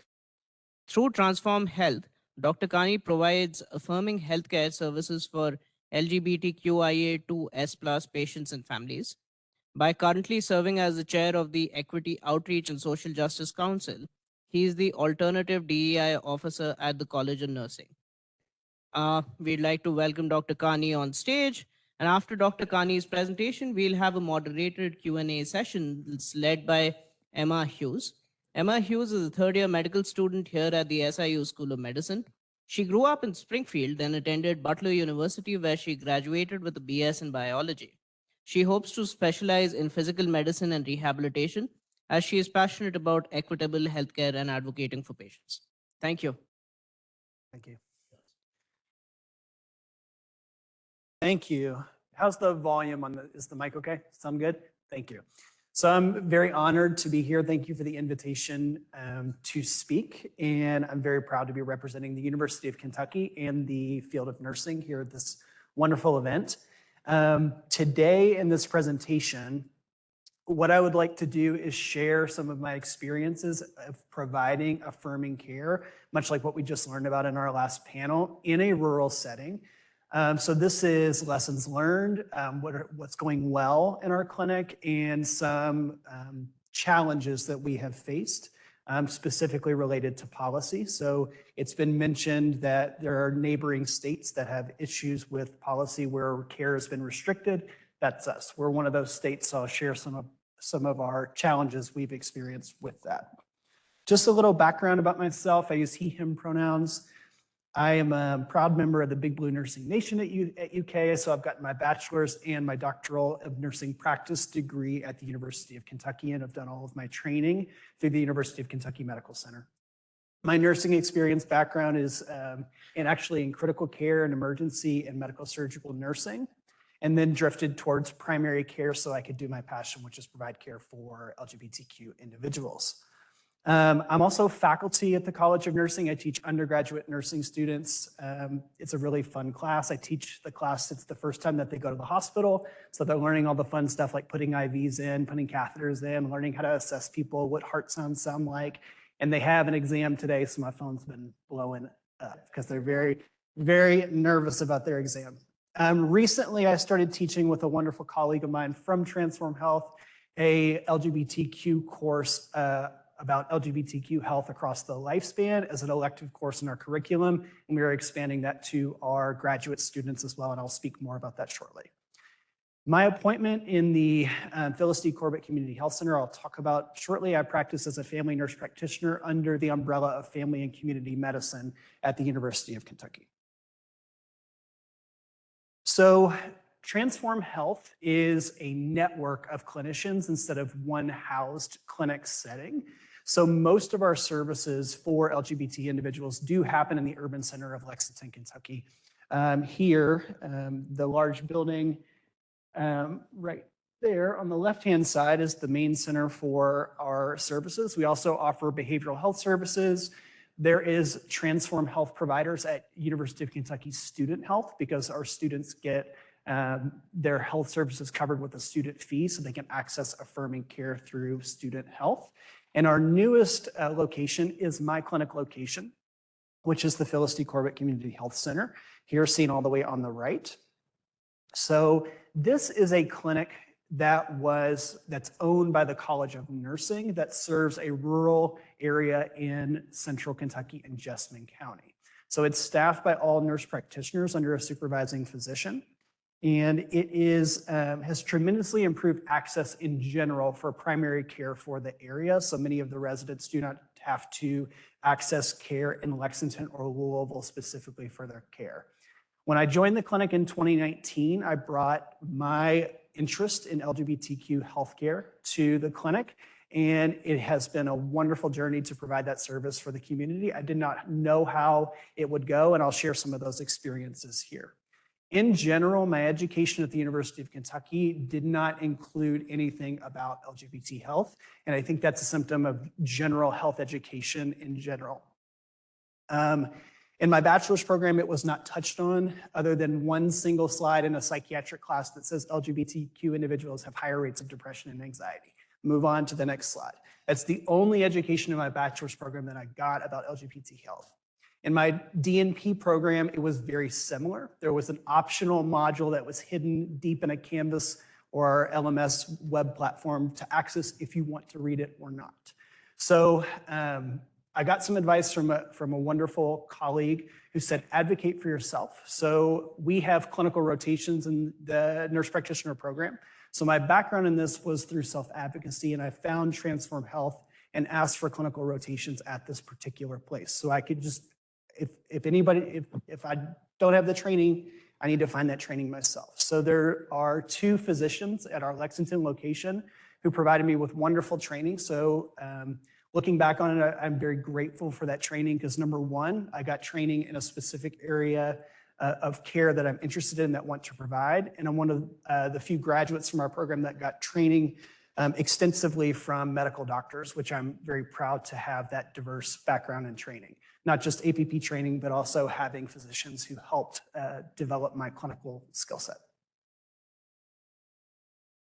So the services we provide at our clinic, general primary care, we do basic mental health management, and there's also a psychiatric NP on site who handles mental health for our patients as well.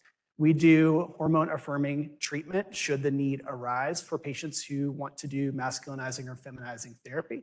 We also offer a fair amount of HIV prevention with PrEP therapy, Truvada and Descovy. I do want to reiterate what was mentioned in the panel previously, which is it is not a prerequisite to identify as trans or non-binary or gender diverse. You do not have to be on hormones to be trans. You do not have to have surgery to be trans. And we do offer that service, but that's not a necessary element of that identity. And I just want to reiterate that point, which is often a misconception.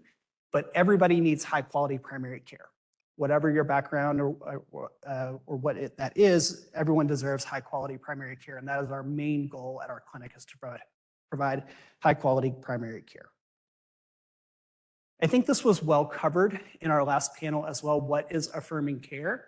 And what I will touch on here is affirming care for us starts the very minute that patient makes a phone call or steps in our clinic to make that first appointment with us. And that is the visible signs of acceptance around our clinic, such as rainbow and trans flags or pronoun pins that we wear, how we talk to the patient. We often disclose our own pronouns to a patient and offered opportunities to self-disclose pronouns so that from the jump, this is a safe place to be. Because we have a very, very, very small clinic and some unique barriers in the town that I'll discuss. And it's very important to, at the very beginning, to outline that this is a safe place to seek care. We're a very, very small clinic. It's just 2 exam rooms, 1 nurse practitioner on site, 1 nurse, and 1 front desk person. So everybody has to be on the same page with how this care is delivered from the minute they walk in the door to the point where they set up their follow-up and go home. They need to feel safe throughout that entire interaction. Specific LGBT care happens on my clinic day on Mondays. It's always a wonderful day to see the nurse that I work with, Christy. Our patients love Christy. She wears her big affirming, she has a new shirt that's affirming in some way. Big rainbow flag, all are welcome, some sort of shirt that shows that you're welcome. So it is a very visibly safe place at our clinic, and I'll talk about some things that we have done to make it safe. Here are some changes since 2019 that have been talked about today. And these are some interventions that we have done in real time and things that have worked well for us. We have included in our rooms and in the lobby transgender inclusive patient education materials. We also have sexual health education materials that are inclusive. It has all different types of folks, different recommendations for screenings. It's very inclusive for all gender identities for sexual health. We've changed our intake forms to have more gender neutral language and ability to safely disclose SOGI information.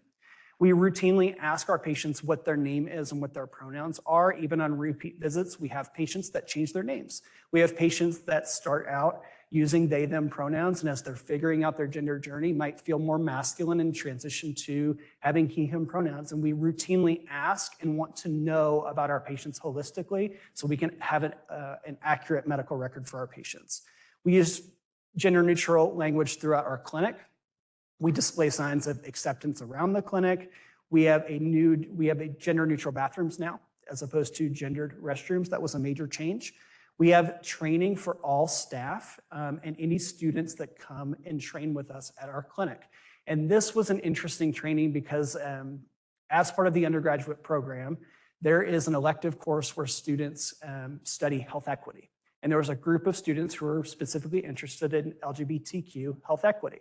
And they designed a training for our providers, for our clinic staff, myself, with my help, of course, to train our providers on what does affirming care mean and how do you do it. It's the reason our students are the reason why our front desk staff is very attuned to how to ask the right questions, how to document the right information, why we have signs of acceptance around our clinic, which was a great project that our students had. We also have an environment of accountability as well. We all make mistakes. Myself included, who is the so-called expert at this clinic for this topic. I make mistakes all the time. We correct our mistakes and we hold ourselves accountable to try to use the right language and treat our patients with respect. And anytime that does not happen, we hold each other accountable for that. So I'm going to talk about some unique gaps and opportunities that we have faced at our clinic. Number one, it's well known that medical programs, nursing programs, PA programs have a lack of sufficient training in this area, and we can't quite agree on what that training should look like. So I just want to give some examples of some ways that we feel like we've improved in this space. Number one, learning from my own school experience, to our graduate faculty, nurse practitioner students who are training, it is well known that this is an option for a clinical rotation, not only for students that are interested in this particular topic, but students who may have a gap in this knowledge or are wanting to learn more about providing affirming care. So we have plenty of students that come in, even for just a couple days, just to learn the basics. So they can come to our clinic and learn some foundational skills to treat LGBTQ patients with respect in their clinic, whatever specialty they go into. We also have undergraduate students who will come do rotations as well. Our clinic directors, medical doctors, run a residency program similar to what was discussed in the panel, a trans track program for medical residents to specifically provide affirming care as well. We now have courses in our undergraduate and graduate nursing programs in LGBT health. And what is unique and what we are loving about our courses is it's powered by the community. So it was mentioned in our language, the first talk of the day, that often LGBT patients are teaching their providers about their own identity. Like they may not know certain language pieces or certain unique needs that the group may need. We've tried to flip that and we bring in community members. These are our family, these are our friends, these are folks from the local LGBT centers in Lexington to come in who want to teach our students, and it's a safe place to make those mistakes. And these community members come in, act as simulated patients and say, these are some of the mistakes you made, this is where I felt comfortable, this is where I didn't feel comfortable, and that real-time feedback and teaching the provider happens in the educational setting instead of when harm can happen in the actual practice setting. So we've loved empowering our students to talk to LGBT individuals in a simulated setting. And what has been the biggest feedback we've gotten that's we want to keep this program going is many of our students, this is the first time they've talked to a trans person one-on-one. So this is a great learning experience for them to provide care, but also just recognize that I'm just talking to another person. And the fear of making mistakes starts to dissipate, and they're able to feel much more comfortable interviewing a trans or non-binary person after those experiences. A gap with my clinic is there's one pharmacy in town, and there's a lack of other services. And many of the services that our patients will seek out aren't always affirming like our clinic is established to be. So we rely on a repository of what experiences are our patients having. Those are questions we're asking consistently in our clinic, so we know where are safe places to send our patients and where are not so safe places to send our patients as well. Because there are pharmacies that give us trouble with hormone and PrEP prescriptions. There are mental health providers that try to pathologize our patients or recommend conversion therapy, which is still legal in our state, which I'll talk about in a bit. So those are areas that, if it's the local spot for that particular patient, I can drive them away from these areas because I know from a list that we keep what's safe, what's not. That's important for our clinic to get that feedback from our patients. Where do you feel safe? Where are you having good experiences? So we can send other patients to those spaces as well. So our clinic is in an area called Wilmore, Kentucky, which is nearby is a seminary, and the community in general has a very intense religious identity. And historically, LGBTQ individuals and religions, there's often clash there. So many of our patients don't always feel safe in our area. And what you're seeing is a picture of the Asbury Revival. It made national news in February. So this was like a 24-hour worship that happened for almost like 10 days of 24-hour worship, and it took over the town. Like there's one gas station, there's one little tiny hotel, and folks from all over the South were coming to this area, and many of our patients utilized telehealth. And this was a lesson learned that telehealth has become really useful in our clinic for safety reasons, but also for access reasons. We have patients that are traveling 2 to 3 hours via medical cab to see us because there's no access in the eastern part of our state. And the wait list in Lexington is super long. So we've really increased our outreach with telehealth, and that's been a good benefit to our clinic, not only for safety, but just for access. We have, because of the environment that we are in, we often have difficult conversations where folks either disagree with our care or have issues with it. And this opens up conversations, and we've tried to flip it as best we can. So for individuals that want to, patients of ours that want to discuss this, often in a negative way, we try to treat it as an open conversation to dispel myths, correct assumptions in a respectful way. So, and it usually ends up coming back to everybody deserves healthcare. Everyone has that right.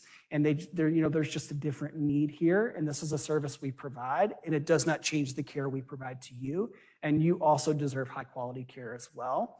So that's often a good place to end that conversation.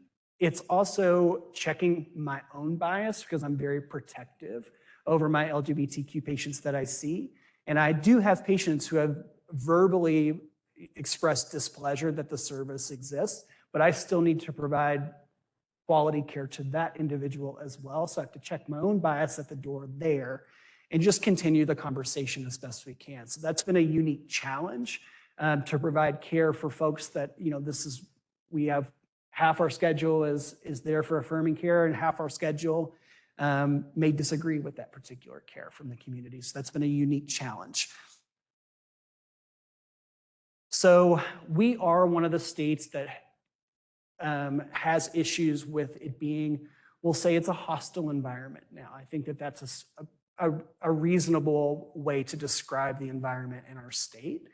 So Senate Bill 150 went into effect in June, and this prohibits youth under 18 from accessing affirming care. So puberty blockade, hormone affirming treatment, even documenting pronouns, like it's very restrictive. You cannot offer affirming services under 18. So you may have, for those that discussed seeing patients out of state, you were likely seeing my patients. I remember the day this passed, the family was anticipating this and says, we are moving to Illinois. So, and they already had that plan in place. But this is becoming increasingly difficult. We have patients that we are recommending go out of state if they have the means to do so. It's also becoming difficult for our providers to feel safe as well. There's a contentious governor race currently going on, and Transform Health, our clinic that provides these services, is a talking point where they show the clinic on TV commercials and say Transform Health is mutilating your children and doing surgeries on your children. So we've entered into the political space as a talking point with lies. We're primary care, we're not doing surgeries. There's very minimal surgeries that are happening on kids under 18, as we all know, but that information is getting out there. So UK Legal, UK PR, University of Kentucky has advised our clinic to essentially kind of lay low right now, which is not a great place to be when you want to advocate for your patients and fight the good fight. But we also still want to do our jobs and do our jobs well and do our jobs safely. So our clinics have implemented additional safety measures, security measures to try to keep our providers and our patients safe in a very contentious environment in our state currently. And we're also likely looking at going the way of Florida in probably next legislative session, probably entering into the anti-DEI bill situation where I think our curriculum is going to be hit with this as well. So I don't know how much, there's a possibility that our LGBT education initiatives might not be able to be offered at some point as well. So you want to get out there and make your voice heard. So some of the things that I did not anticipate participating in media in my particular field. I thought I was going to come to clinic, do my work and go home, but this has become essential. So these are just some of the things that we are dealing with. This was an op-ed I wrote about conversion therapy. In the city of Lexington, it is banned, but we are one of the states where conversion therapy is not banned. If you're unfamiliar, it's not supported by the APA, not supported by the AMA. It's attempts to change someone's sexual orientation or gender identity. And it's been in history as extreme means as ECT or even just cognitive behavioral therapy, lots of therapies that are not based in evidence or science. And that is currently still not banned. We are working on trying to get that banned in our state. Working in this space, you have to laugh sometimes just to keep yourself kind of sane. And this is how you feel, like you're screaming into the void. It feels like you got nobody on your side in our state sometimes, but we work with wonderful people who are trying to advocate for our patients as best we can, advocate for the care we provide. We know we provide an essential life-saving service to kids and adults, and we're just trying to do our good work, but we have a lot of odds against us in our state at the moment. With that, I'll take any questions, or the moderated session, I believe, starts next.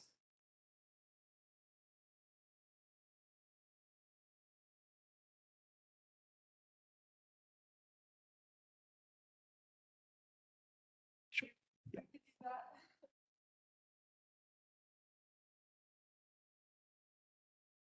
Hi guys, my name's Emma. I'm a third-year medical student here. I think Bistreet introduced me a little bit earlier, but I had some questions prepared for Dr. Carney. So I kind of just maybe want to start off where you kind of left off, which is a lot of the kind of political and community things that you discussed a little bit earlier. There's been a lot of kind of pushback from what you have told us. So have there been any ways that you've seen the rural or non-rural, non-LGBTQ community kind of come and support your work? Yes, actually, when we do, especially when we make our presence known in media, where we're advocating for our patients, we have patients, anecdotally, patients will come into our clinic who don't have family members who are LGBT. It's just never been a discussion, and they say, we saw the article that Dr. Fallon Bennett is our clinic director. She talked about the services you all do here and in Lexington. And we just want to say thank you for doing that. We know it's difficult work. Things like that have happened. And that's always, even if it doesn't happen often, that's very encouraging that folks in the community appreciate that work and want our services to still exist. But we also have seen a lot of increased pushback in our particular area as well. And we've also seen some increased incidences of violence happening to our patients as well, unfortunately. And then kind of along those lines, are there any kind of community education initiatives that you guys have been able to engage in for the communities around Kentucky? Currently, that's paused, unfortunately, under direction from our university. So that is the unfortunate truth of working for a land-grant institution. We're still able to do our care, but things like going out into the community and speaking engagements, having booths at various festivals have been on a timeout until the political environment seems to settle. And that's the current advice. That hopefully may change so we can get back to fighting the good fight, but currently it's paused. A really good outreach program we typically do is go to a Pride Festival, either Louisville's Pride Festival, Lexington's Pride Festival, and in far eastern Kentucky is Pikeville has a Pride Festival, which is new. And we try to make our presence known to those areas because lots of rural folks will go to those festivals where it's a great chance to be visible and show that we care about the community, and also this is a service that we offer. That's awesome. Well, I hope that gets it's able to be restarted here soon. So kind of in my role as a student, and I guess kind of here today, we're all students. You said that in your former medical education, there wasn't really a specific route for getting educated on like health equity. So kind of at what point in your education did you realize that that was kind of a missing piece? It was a collection of things to realize, oh, this is just a completely invisible group in the education that I'm receiving. And I'm in a very narrow lens of just a major university in the South. That's my experience. But at the same time where I'm trying to figure out my own identity, I'm learning nothing about myself.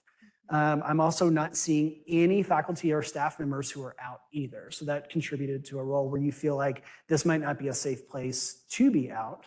And I don't think, and I graduated in 2014, and I don't think it was a safe place to be out. And I think that has recently changed. But I looked back at it in my doctoral program and found one slide. I kept all my notes to study for my boards exam, and I found one slide about LGBT health. And I think anyone can surmise that is not enough education. And it came to a point where maybe I should be the one to change that. Yeah, that's awesome. And I think from my experience as a medical student that a little bit more recently we definitely do get some more education on that at this point.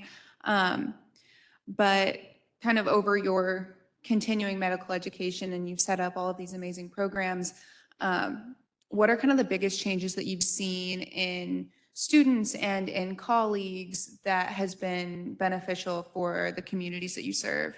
The students that do the specific training in the programs or the talks that we do are always very appreciative and like, we want to learn about this stuff.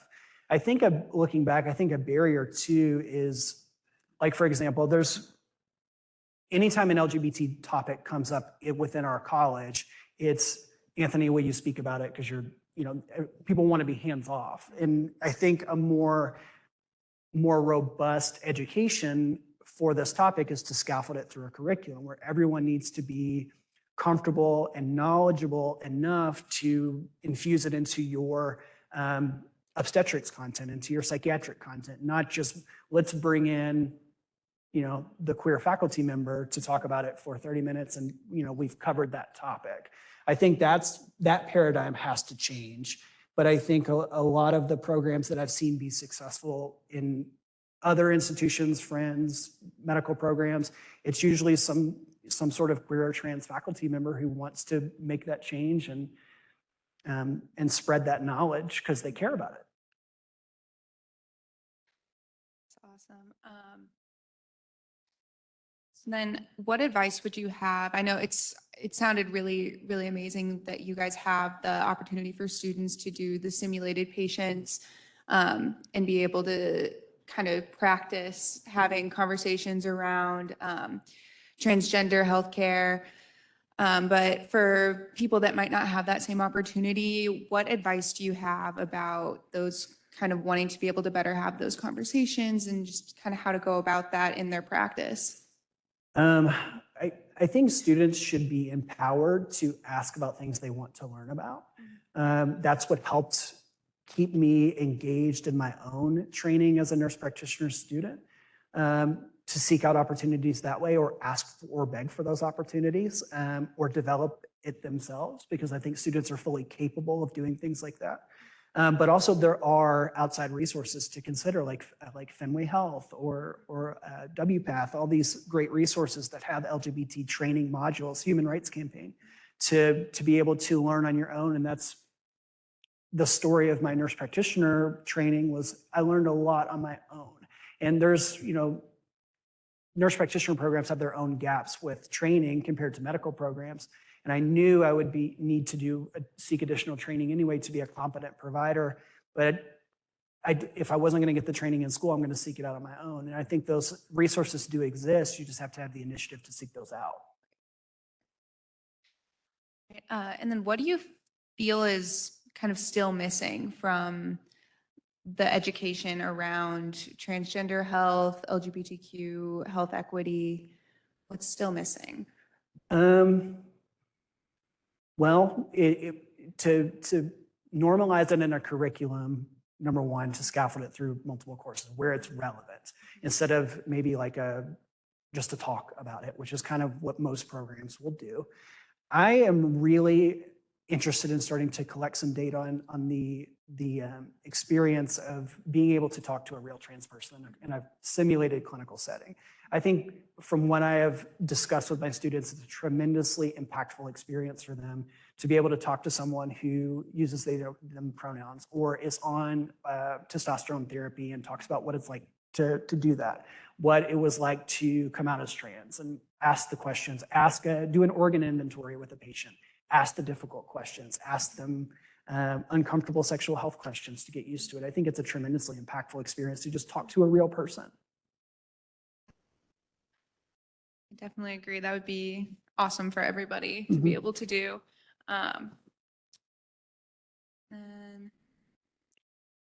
So you have set up a lot of educational opportunities through the University of Kentucky. And then what were kind of some of the challenges that you faced in kind of getting that initiative going? Resource support, just kind of doing it all on your own.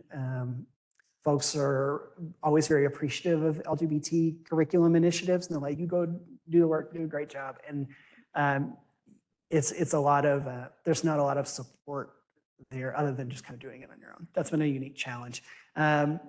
Faculty that I work with have come around and are learning, but in general, there's still the culture of, if it's an LGBT topic, we have just bring in a guest speaker who knows about it and we won't touch it. That's still a challenge to change attitudes that exist in academia. Well, those were all of my questions. If there are any from the audience, now is your perfect time to ask those. We got one back there.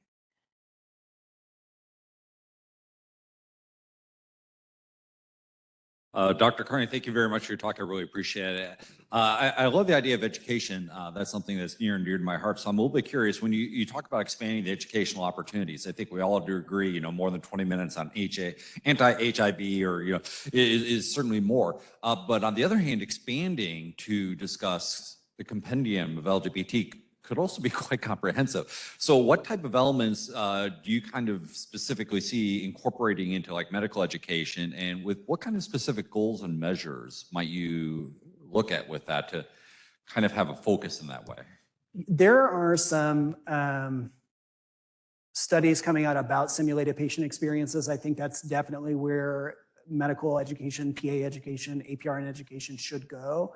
And there are some scales like the Gay Affirmative Practice Scale that could be adapted. And it's mostly about the conversation as opposed to the actual skill. Like to do hormone affirming care, it's not everyone's going to do that specific skill, but everyone needs the skill to be able to talk to someone who's different from them and has a different experience and can empathize with that experience. And make someone comfortable in a medical setting to disclose things like identity, disclose sexual practices, those kind of things. And I think that's where all students need that skill set to be able to talk to someone in that patient interview. And I think that that would be a foundational skill, and including queer and trans patients in that skill set is essential to have providers who can at least generate that conversation in a clinical or acute setting. Any other questions?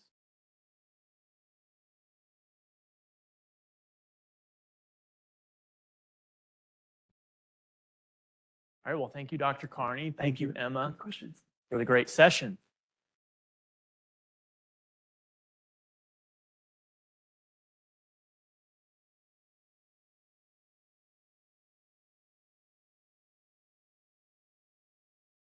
I'm going to introduce our next speaker, Dr. Yami Molina. Dr. Yami Molina, they, them, is the Associate Director of Community Outreach and Engagement at the University of Illinois Cancer Center, the Associate Director of Community Engaged Research at Miles Square Health Center, an Associate Professor of Community Engaged Research at Miles Square Health Center again, an Associate Professor within the Division of Community Health Sciences at the School of Public Health, and a faculty affiliate at the Center for Research on Women and Gender at the University of Illinois, Chicago. Dr. Molina serves as a scholar activist focused on promoting the voices and agency of marginalized and resilient populations, including communities of color, LGBTQ communities, and communities living with chronic conditions. An overarching theme in their work is recognizing and leveraging the assets of underserved individuals, social networks, and communities towards health equity, with a focus on breast cancer and HIV. Importantly, individuals do not represent only participants in data points in scientific studies, but also have the potential to become messengers and interventionists that diffuse and act upon evidence. Dr. Molina further is committed to the next diverse generation of scholar activists, having mentored more than 30 undergraduate, post-baccalaureate, graduate, and medical students who identify as ethnic, sexual, and gender minorities. Casi buenos tardes, or buenos dias if you'd like. Just because we've got 6 minutes earliness, I was wondering if we could all stand up for a quick minute. I know we got lunch and you're like, enough with the gimmicks, hurry for food. Let's just try to stand up for a minute. And I would love for everyone to just exercise their favorite head exercise or neck exercise activity. Roll it around this way. And if you'd like, and if it's easier for you, breathing in and breathing out, and just being comfortable, relaxing those shoulders, putting them through. ¿Estamos bien? We good? Okay, thank you so much. Appreciate you. So I want to cover a couple of topics. Vamos a ver si voy a luchar contra esta presentación. I'm going to fight with this. I can tell you, I promise I'll go in and out of English and Spanish. It'll be totally fine. I promise. So with that in mind, I'm going to first cover the treacherous nature of stigma. I want to just acknowledge that we are at the Rural Health Summit, and a lot of the examples I'm going to be giving you are really primarily from an urbanized setting. And so I want to acknowledge that structural urbanism is real, that the intersectionality that I'm going to be talking about also intersects with where you live and how you are. And so I want to be upfront with that. So I'm going to talk through the treacherous nature of stigma. We'll go through 3 lessons and examples. Actually, it's 2 lessons, but multiple examples. And contrary to what I usually do, which is lots of table ones, here's the sample. Here are tons of tables. We're going to just do highlights, but I do have citations there. And if there are any articles that are of interest to you, just let me know. Okay? Dale. So I wanted to show first this framework that I and a couple of colleagues published a few years ago around the treacherous nature of stigma and what that means.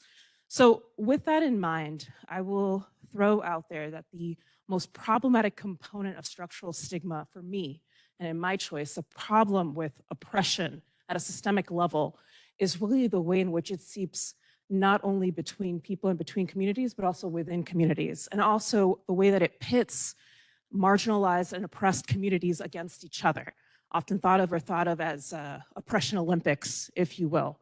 And this oppression Olympics can consistently attack our ability to unify and our ability to fight, to change those policies, to change those challenges that we face in different ways and that manifest in different ways in our lives. So this framework really gets at that in the context of how does structural stigma lead to within group conflict and then lead to health disparities within them. I'll tell you, we published it a couple of years ago, but this was a story that started in my life over 10 years ago when I was first starting my career in public health and really thinking through this curious piece where systematically across studies, we would see that trans plus or gender diverse populations and bi/pan/bi plus populations systematically had worse mental health and substance health issues relative to their lesbian and gay counterparts. Notice I'm not talking about cis and heterosexual counterparts here. What I'm talking about is within group differences. And this sparked a curiosity into me. Why is it that there is this variation?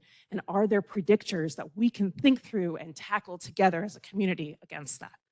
So with that in mind, we came up with this framework and really thought through how the structural and systemic and societal policing of what gender identity means, of what sexual orientation means, how that societal policing then seeps into how we treat each other within communities and potentially damages us in particular because those who we trust the most, those who we share the most with, can be our greatest perpetrators. So with that in mind, that'll be the nature kind of the talk in there.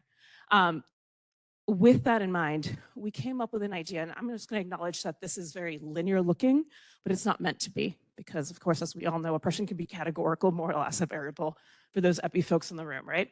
So con eso, what we highlighted, right, is that how society treats stigma and treats these attributes that are unjustly and systematizedly, that's not a word, devalued, how those stereotypes manifest impacts the people who are most visibly and most discernibly have those traits, right?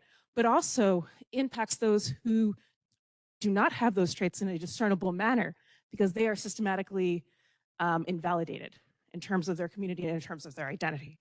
And this leads to a lot of within group conflict, right, in so many spaces.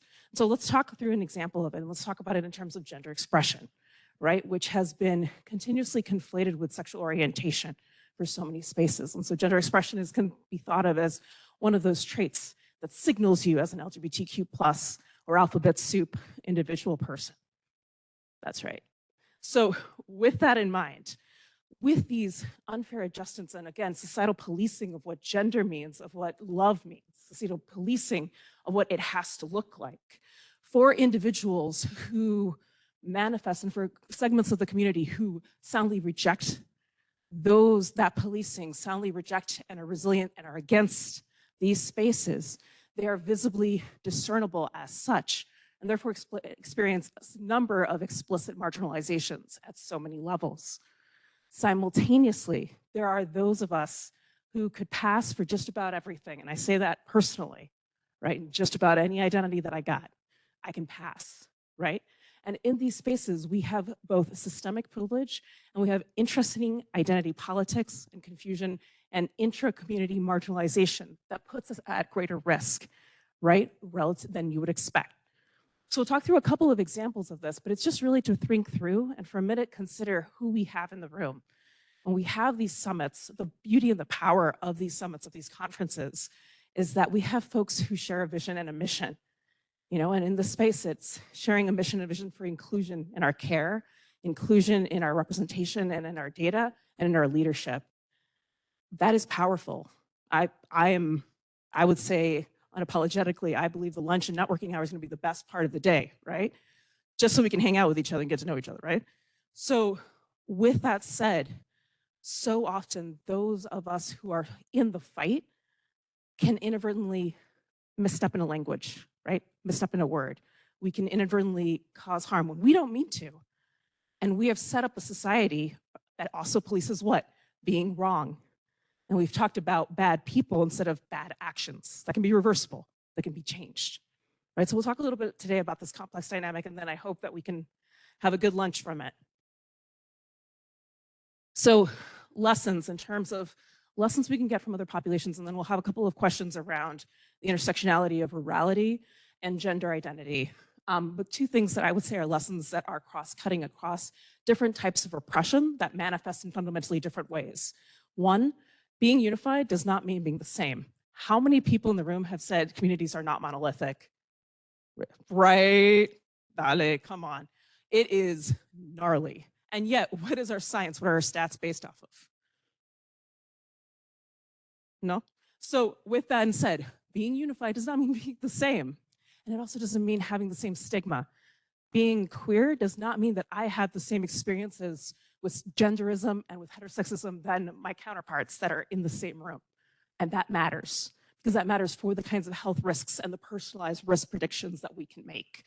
Simultaneously, stigma from our own communities is particularly damaging. And we have to acknowledge that. In addition to fighting systems, in addition to fighting policies, we have to acknowledge how this seeps, because that can be particularly harmful. So we'll start off with a couple of examples. I brought my handy notebook because I was raised in the 80s. And so I know I could have notes in there, but why? And we'll just go from there. I will just throw out there that the structural oppression or the intersections of oppressions between gender identity and sexual orientation have been well documented, well conceptualized for so long. And there's so much more opportunity to grow, and there's an exponential growth in this space. So one aspect or one example about how being unified does not mean being the same. That's great, not that's okay, that is great, right? Is thinking through gender expression among those of us who are also sexual minorities, right? Or who are LGBT oriented, as well as have our own different gender expression. Oftentimes, and I'm using an example here from a colleague, Karen Lehavo, who developed the gender expression measure for sexual minority women, or GEM for short. A lot of this really comes from an example of the subcommunities within sexual minority people populations, right? In the context of Karen, she was particularly interested in people who identified as cisgender, however, had diversity in the context of identifying as butch, androgynous, femme, and otherwise, right? And the question here was, how does gender identity also relate to gender expression? Gender identity, how I identify, gender expression, how other people see me, right? As whether I conform to norms of the powerful, not of the majority, right? So with that in mind, she developed and validated this scale that really thought through gender expression in terms of 3 components and 3 dimensions. One, which is potentially the most salient, right, is appearance, right? And these are stereotypical pieces around appearance and how you look coming out. But then there were 2 other dimensions that proved to be actually much more powerful in terms of predicting health and health behavior. And those were emotional expression and gender roles, right? And so these are things that, and I bring this up because it predicts the next slide, but just highlighting how parts of us and parts of our behavior that are not a physical attribute also cause us to be vulnerable to stigma, to discrimination, and to trauma, right? And so with that in mind, she created this scale, and we looked at a couple of ways in which this could connect or correlate or be associated with health risks, including trauma. So one of the papers that we came up with when looking at this scale versus identity was really, I'm gonna go down the stairs. This is like Jerry Springer. It's totally good. Less drama. He's from Tulane, I'm from Tulane, it's okay. So, con eso, what we did was assess gender identity versus associations with gender expression, differences in trauma, both childhood trauma in terms of abuse and neglect, using the childhood trauma questionnaire, and then also looking at adult sexual assaults, right? All types of sexual assault in that space. We wanted to see what are gender identity differences, and then again, are there associations, are there differences, right, in terms of how I act, contrary to what people expect because of a norm that was set by a majority, powerful people, right? So with that in mind, here's what we see. In general, when we first did crude analyses, we saw that butch-identified individuals seem to have greater exposure or greater history of childhood trauma relative to femme-identified, androgynous, and other identified people. We also saw that femme-identified individuals tended to have greater exposure to adult sexual assault, right? So different identities, different traumas, equally important to fight against. Then we looked at, let's not think about identity, let's look about gender expression, right? Let's see exactly what this continuous pace is. And what we saw is, in line with identity, that those with more masculine gender roles, more masculine emotional expression. So for example, if someone perceives me to be female and I am less likely to cry easily, I am more likely to open doors for my partner or be the breadwinner for my partner. All of these are correct for me, except crying. I cry all the time. So with that in mind, those of people who had more masculine gender roles and emotional expression, again, things that are not physically visible or physically discernible, tended to have a greater history of childhood abuse. And then interestingly, contrary to the identity associations that we found and more powerful and a better predictor of adult sexual assault, what we saw is that individuals with a more feminine appearance were more likely to report adult sexual assault, but also people who reported what? More masculine gender roles. And across these regression models, what I want to just highlight over and over again is those aspects of gender expression that are not a piece of clothing were more predictive of health outcome, right? So let's think about that a little bit. I want to go through another example and go to another study really quickly, which is the WHOOP, or Women's Health Update Study, that is focused on individuals who are identified as women who are high risk for alcohol use and for alcohol-related consequences. And so I and some colleagues took this very rich, unique study that had a significant proportion of individuals who identified both as women as well as bisexual, and really looked at what are variations among bisexual people in terms of their experiences with stigma, as well as their experiences and how that ties to their outcomes. And what we see here, and for those of us who are wondering all these pieces, I'm just going to acknowledge that if I were to do this study today versus mid-2000s, this of course would have different labels on them, right? Now, with that in mind, we compared individuals who had single partners, male versus female partners, and then we identified people who had single versus multiple partners to kind of see what was going on in terms of their exposure to stigma. All of these people identified again as bisexual. However, their experiences, the visibility or the discernment of their identity potentially depended a little bit on their relationship status. What we see here is that individuals who identified as bisexual but had male partners reported significantly greater bi-negativity, right, or biphobia, relative to individuals who had a female partner at that time. What we also see is that individuals who had multiple partners, female and male, multiple partners across multiple genders, had greater stigma or bi-negativity relative to individuals who had a single partner. So this visibility and people's perceptions and people's policing, right, around monogamy, around what it means to be LGBTQ and what that means in terms of whom you should date, because that can be equally policing, has an impact.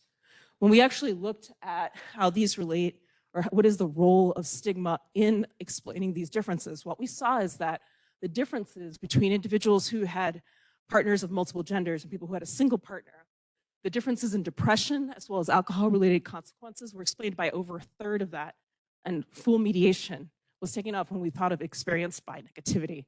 What I want to highlight here is that the experience by negativity, the way that scale is constructed, is mostly the discrimination faced within the LGBTQ community. That's important, just to be thinking through, okay? In general, and here's another study, these are just snippets, right, for quick thought and processing in there, right? I was part of a team that developed the Daily Heterosexist Experiences Questionnaire, right, which is a good questionnaire. Was validated with a sample of over 1,000 individuals who were racially, ethnically, geographically, as well as gender diverse. And we came up with a scale that really highlighted the diverse experiences of queer communities that are not monolithic. Of course, one of the components was gender expression, right? Or discrimination based off of one's gender expression. What I want to read here, just to be thoughtful of it and to think about it in terms of storytelling, is I want to read a couple of the items that have proven to be very powerful in protecting health and health behaviors and mental health among LGBTQ+ people. Feeling invisible in the LGBT community because of your gender expression. Difficulty finding clothes that you are comfortable wearing because of your gender expression. Being harassed in public because of your gender expression. Being harassed in bathrooms because of your gender expression. But also feeling like you don't fit into the LGBT community because of your gender expression. I say this because so often than not, when we talk about stigma, we are presuming that the individuals who are stigmatizing and being stigmatized don't share an identity. But that's not necessarily the case. It can be nuanced. It can be nuanced. And some of our best allies can inadvertently, without intention, without desire, be the causes of some of the most painful experiences. And we have to be thoughtful of that because we're all growing. We all got to be humble, right? So with that in mind, thinking through intersectionality a little bit and giving another example. So in addition to the DEC scale that we did a scale that was focused specifically on the microaggressions that people face who are at the intersection of being a person of color, as well as being an LGBTQ+ person, right? And we developed with a robust sample an instrument that had 3 very unique intersectional stigmas. So with that in mind, having items that explained what it meant to have experiences of racism within LGBTQ spaces, experiences of heterosexism within communities of color, and then relationship racism, which included not only relationship racism around people who had different racial ethnic identities, but also similar racial ethnic identities, just to throw that out there. And so with that in mind, what did we see?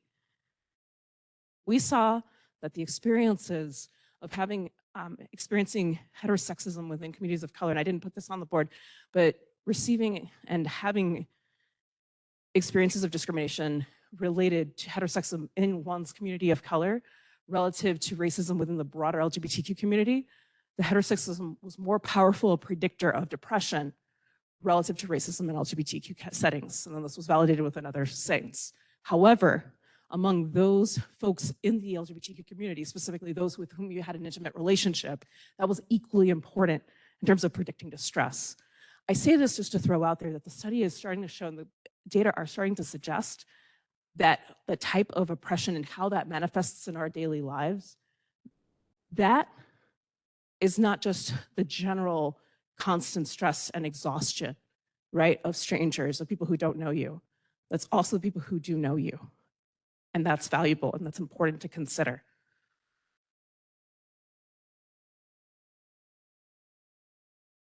My last example to be talking through is stigma from our communities that can be particularly damaging using an international sample of Peruvian sexual and gender minorities. So here I was using a study that was called SABES that was looking at a longitudinal cohort of individuals before they received an HIV diagnosis all the way through about 2 years of living post-diagnosis. And so I found some really interesting, complex findings that I want to leave you with. First, when we think about before diagnosis, people's understanding of what stigma and what discrimination against people living with HIV was, and then we look at post-diagnosis, what their mental health was, what we found was the people who had greater fears of what people living with HIV would experience before they were diagnosed, those people had greater depressive symptoms if they relied on their social systems for support. Why is this important? Social support's supposed to be good, right? Social support's supposed to be good.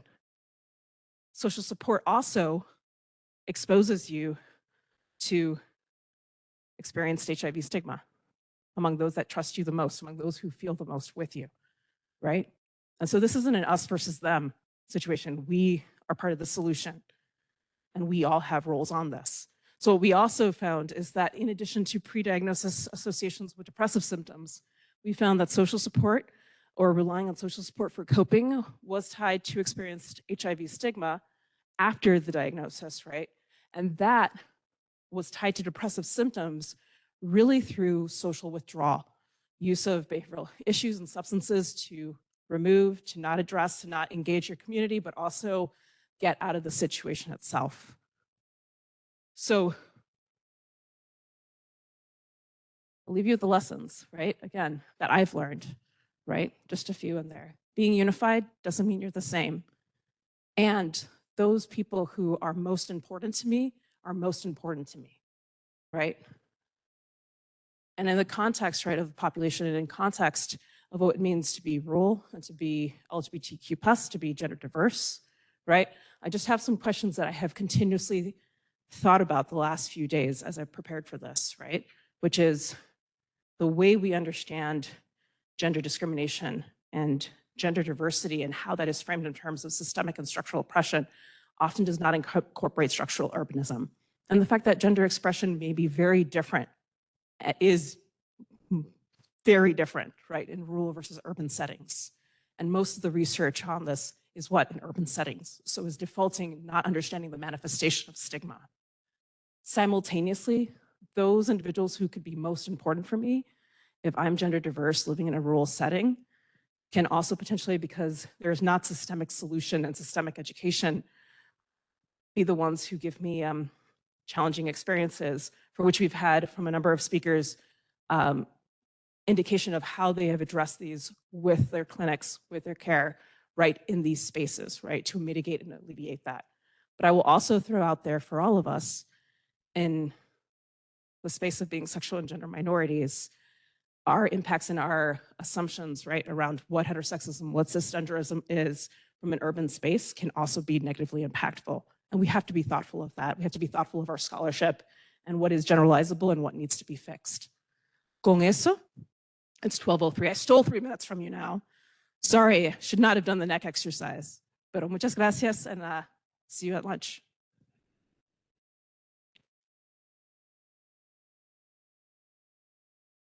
Does the audience have any questions for Dr. Molina?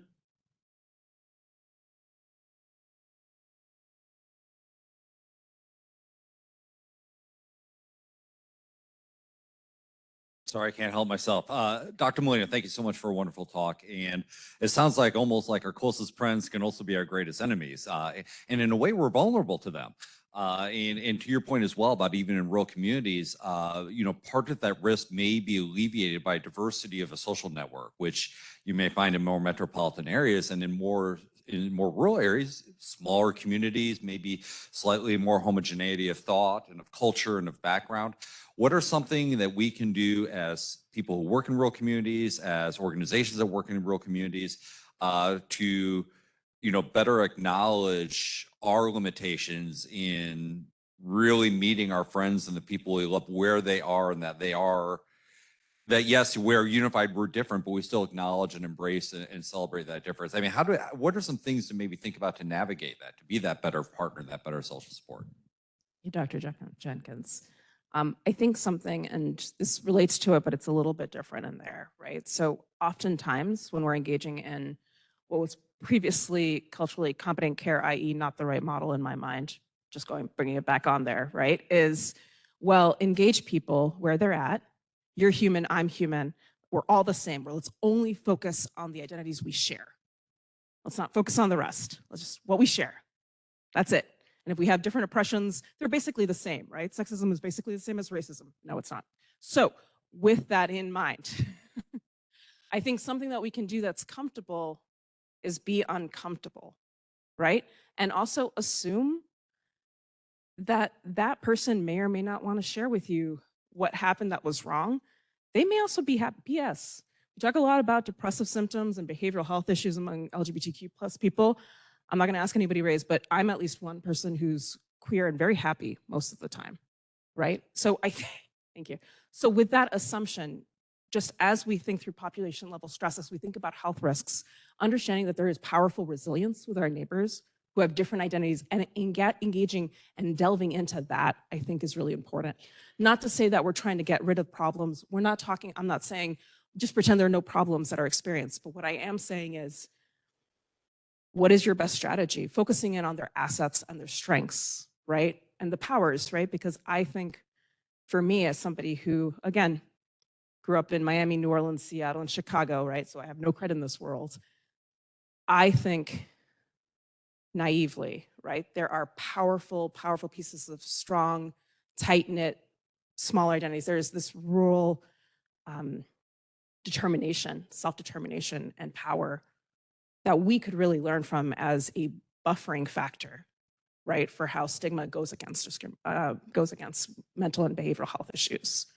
So maybe not the answer you wanted, but just thinking through, I mean, at the end of the day, what are things that we share and making space for the things that we don't share, and really thinking through it through an assets lens and not a deficit model. Dale. Hello, Dr. Molina. Thank you for a truly outstanding and inspiring talk. And I'm a fellow happy queer person, so I just want to shout out with that. But I had a question for you building on that, and I think building on a strengths perspective that centers community. I loved the content that you had. I was looking at your papers as you're talking that talks about the differences in various health outcomes that are between bisexual people compared to lesbian people, for example. And I'm wondering, you looked at like social support and some, things that I would think of as mapping to community context. Have you ever conducted studies or seen literature that would look at connection to, say, bisexual specific community, and if that could help me, make improvements in mental health in these populations, or thought about that? Thank you. I appreciate you. Thank you. One of our very items in the bi-negativity scale is access to bisexual communities, which is challenging, i.e. hard, right, on the strengths basis, right? We haven't explored that. What we have explored is really how does bi plus volunteerism or bi plus advocism, how does that associate with health outcomes? And what we do see, right, is that advocacy for one's community can be associated with positive outcomes. That said,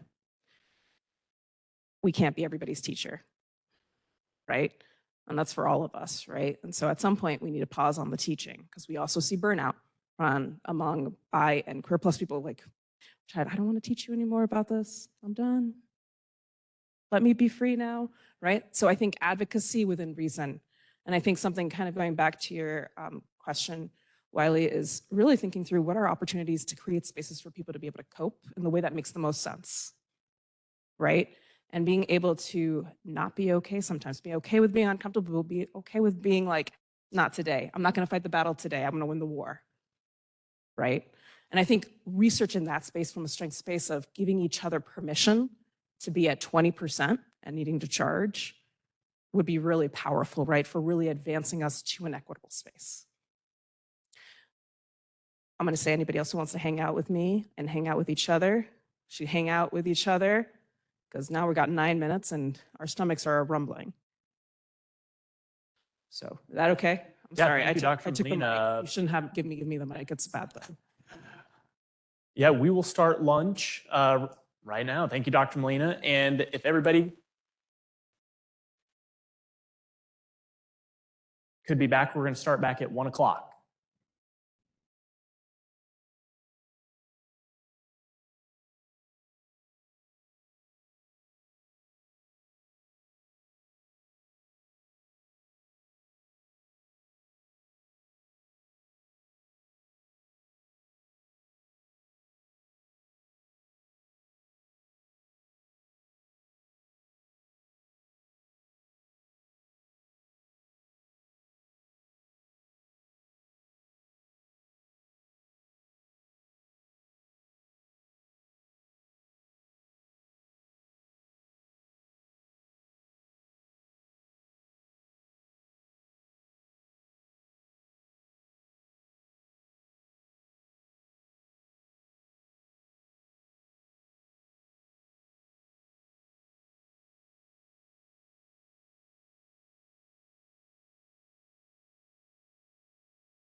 Hope you guys had a really fulfilling lunch.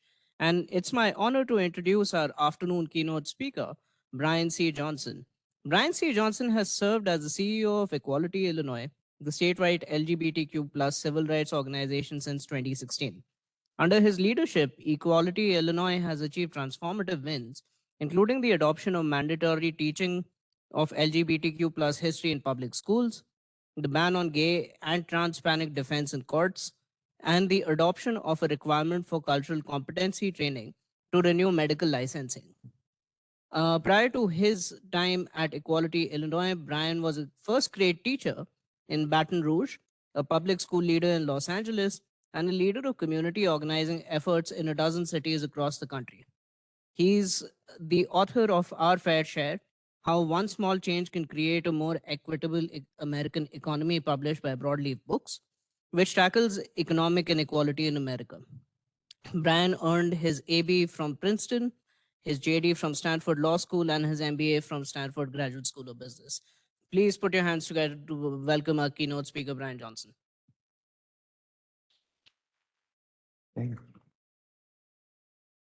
Thank you, Vistrit. I appreciate that. Can everybody hear me okay?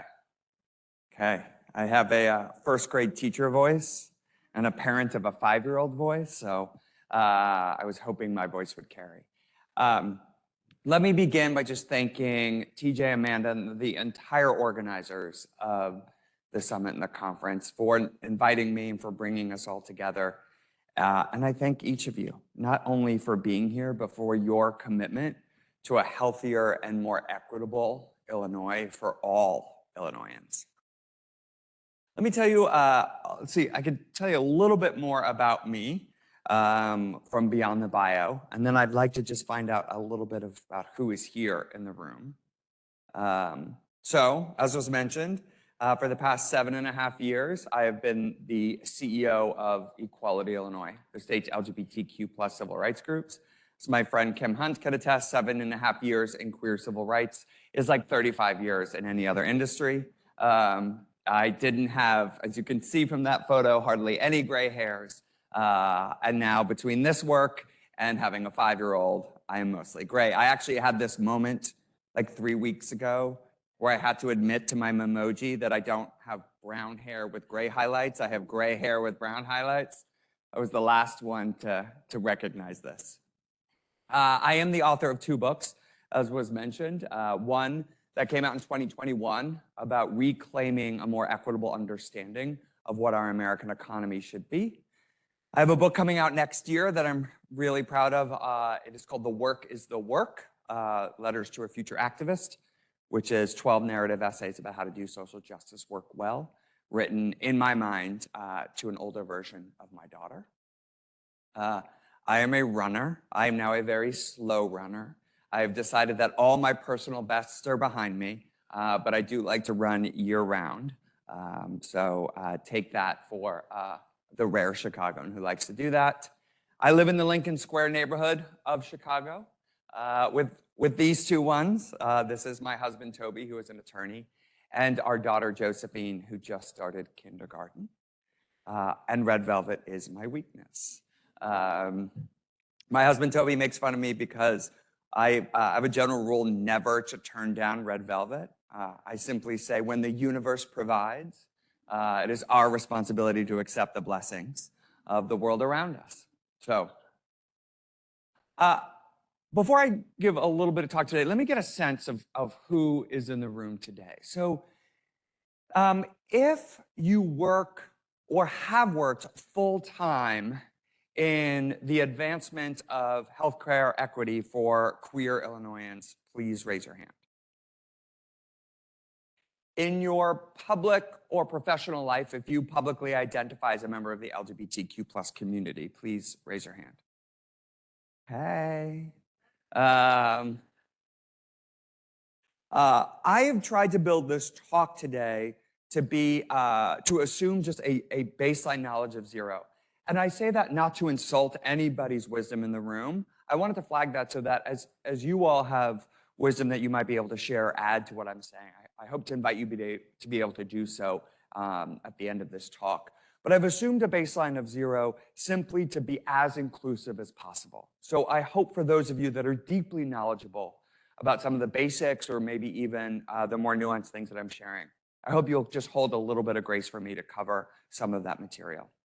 And again, like I mentioned, as a former first grade teacher, I tried not to speak for 45 minutes at you. I have not timed this, but I will give you the content that I hope forms the basics of a good and rich conversation. And then I welcome your questions throughout and at the end. Does that sound like a good roadmap? Awesome. Thank you for the thumbs up. I'm going to tell you a little bit of the source of where I got a lot of this information. I have a lot of stats that I'm going to share with you, more so than I would share with the typical audience, but I want you all to be grounded in the actual data here. But we have a general approach, and I think this comes from the fact that I was a schools leader and a community organizer, that we don't actually start with a research review. We start with story. So when I began in the role of Equality Illinois 7.5 years ago, I traveled around the state in the first 90 days and had 250 conversations. And I asked people what I call the Ruby Sales question. Ruby Sales, the civil rights organizer, who used to ask people, where does it hurt? And I would ask people the same 5 questions. I would ask people, tell me about a time in the last 6 months that you were proud to be a member of or an ally of the community. Tell me about a time that you were harmed or discriminated. Tell me a hope you have for the future. Tell me something you're afraid about in the future. And if you had a magic wand and could change the lives of queer people living in a 5-mile radius of where we are right now, what would it be? Even if it's something we couldn't do. And for those of you that have worked in community organizing, the first 100 times you have those questions, those conversations, you start to sweat because you just have 100 discrete stories. But you get to 125 and 150 and 200, and you start to see a pattern. And I had conversations as far south as Carbondale, as far north as McHenry on the Wisconsin border. I went over to the Quad Cities in Western Illinois, Champaign-Urbana in the east, and countless of towns in between. Kim Hunt actually hosted one of my early conversations at her home in Hyde Park. And from that, we formed a deep understanding of where the pain was, and then we looked at research reviews. And surprise, surprise, what people were telling us absolutely matched what the research was telling us. And we fast forwarded five years later, so a year and a half ago, and we did this again, although we did it COVID style. So we had these conversations. We had deep interviews with people, but we also did focus groups and town halls virtually. Some of those town halls were geography-based, right? What's the queer experience in Peoria? And some of those were more identity-based. What is the Latinx queer experience happening across the country? We had hundreds and hundreds of people tell us their story. And one story I'm going to ground on because I think it captures the heart of what we were dealing with here. I was down in Carbondale at the Rainbow Cafe. How many of you know the Rainbow Cafe? Woo! I love it. And we're sitting in a room, this was years ago, and going around the circle, people kept telling me about the great healthcare that they got at Howard Brown Health. And being new in the role, for those of you that don't know Howard Brown Health on the north side of Chicago, I had no idea. When did Howard Brown open a satellite clinic in Carbondale? And they said they didn't. But they traveled 5 hours each way simply to have access to a medical provider who understood their needs and affirmed their identity. So, needing more equitable and affirming healthcare is such a cornerstone of what queer people are telling us here in Illinois. So let me give some background. Again, some of you may know this. This is, and I think some of you could give an even more nuanced understanding. But this is just a basic, when I use particular terminology, we're going to be talking about sexual orientation and gender identity. On one side, we have sexual orientation, which describes our attractions, sexual, romantic, relational attractions to others. On the other side, you have gender identity, These often ask us to consider, what gender we identify with. Sometimes, as you see with cis and trans, vis-a-vis the genders we were assigned at birth, sometimes it's just a broad understanding of gender and gender fluidity. There's also gender expression, right? So this is often covered in a lot of our work, that you could be cis male, but your expression may be more fluid or more feminine. And then overall, this is the big debate that I feel like I'm constantly in, queer, right? This is an increasingly inclusive term. I now use queer to describe how I think of myself. That is not how I would have described myself 7.5 years ago. I think 1.5 years ago, I would have said, unless you're queer, don't say queer. I'm not going to give you advice for every single person, but I am now finding straight and cis folks are using queer in an inclusive, appropriate way. So these all encompass what we're talking about, LGBTQ plus community. But I just want to talk about, I will be talking about both these things, and as best as I can, when I say both these things, I mean sexual orientation and gender identity. I will do my best to talk about how healthcare inequities are manifesting differently, but I want to honor at the outset that I'm really talking about 2 or more divergent communities that have different needs and experiences. So again, I will try to explain what we're seeing and what we're hearing about how healthcare inequities is manifesting across community, but I am trying to do a little bit of yeoman's work of talking about something that impacts a broad and diverse community. So a little bit about us queers, just to apply the word that we just talked about. We are about 4%, lesbian, gay, and bisexual folks are about 4.3% of the population here in Illinois. This means that about 500,000 Illinoisans over the age of 13 identify as LGBTQ. And as you see here, about 0.5% of the adult population in Illinois identifies as trans. That means we have tens of thousands of trans adults living in Illinois. So I mentioned a little bit about kind of our story gathering and some of the data. Let me start with an inverse of what we do and just talk about some of the data. 21% of LGBTQ Americans report being in poor or fair health. And this goes up to 26% for trans Americans. Another way to look at it is 40% of queer Americans report a debilitating health condition. This goes up to 53% for trans Americans. 1 out of every 2 trans folks are reporting a debilitating health condition. 28% of queer people report serious mental illness, and again, that goes up to 53% for trans folks. And 30%, and a little bit of a content warning here, I am going to talk about suicidality.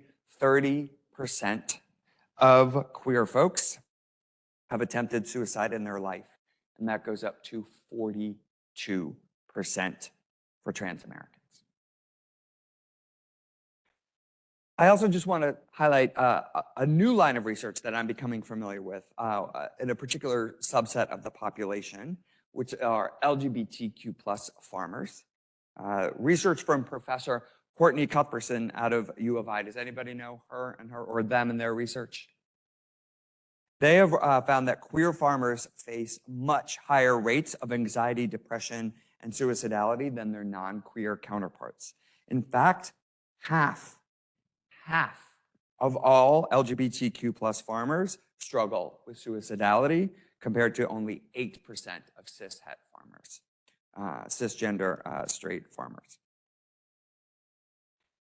So despite these alarming numbers talking about the level of healthcare challenges and health challenges queer people have, we find that queer people are reporting a severe lack of access to adequate and affirming healthcare.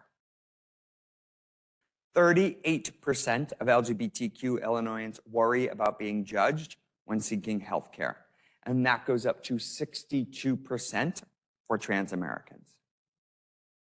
24% of trans Illinoisans did not go see a doctor or a medical provider in the past year when they needed to because they were so worried about being mistreated in that doctor's office or that medical provider's office.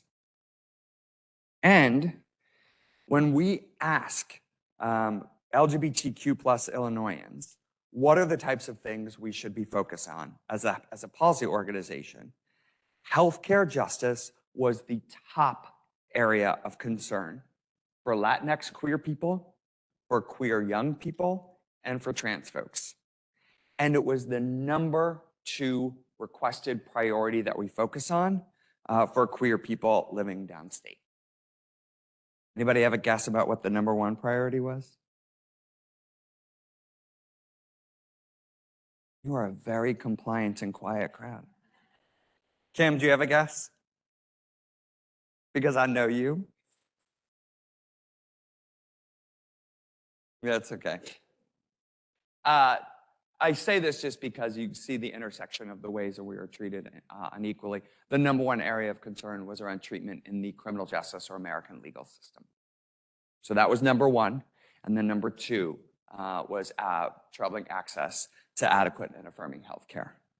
So that's my last slide, but not the last of my remarks. So I'm going to talk about some of the key policy ways that we could address this. Well, one of the things we ask ourselves at Equality Illinois, when you face that data, when you look at those harsh realities that queer people are telling us, what is the role of the civil rights group? What is the role of a policy organization in addressing that? Right? We are not you all providing frontline healthcare or access to frontline care to providers. So what can we do to help address these concerns? And I'm going to give an example of a bill we recently passed that took quite a little bit of leverage and years to get it done. But this is the new bill around healthcare cultural competency. How many of you are familiar with the bill that just passed requiring healthcare cultural competency training?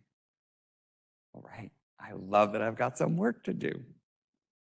So it started with the way all of our policy does, is that we heard stories, right? We heard stories of people not having access to the healthcare they needed. I heard stories about somebody graduating from SIU down in Carbondale who, once they were off the insurance affiliated with the university, were having to go see a GP and an endocrinologist in town, realized that their doctors did not understand the unique needs that they face for hormone treatment compared to a cisgender patient, right? We heard stories of doctors not providing PrEP, right? The critical medicine that helps block the transmission of HIV, using red herrings like, oh, I'm supposed to test you once every 3 months and my patient load is just too busy. You know, we heard pediatricians tell parents that they just were unable/unwilling to serve queer patients, right? They're queer kids. And then when we heard enough of these stories, we said, okay, what are the statistics? What are we seeing here? And then finally, when we were able to wed story with data, we started asking around to say, who else is experiencing these challenges? And we found that a broad array of communities were experiencing different versions of the same challenges, right? We talked to immigrant rights groups, Muslim American groups, community health providers, disability rights groups. And we heard that there is this widening gap between Illinois' patient base and the medical providers. And this gap was helping to contribute a real barrier to quality care.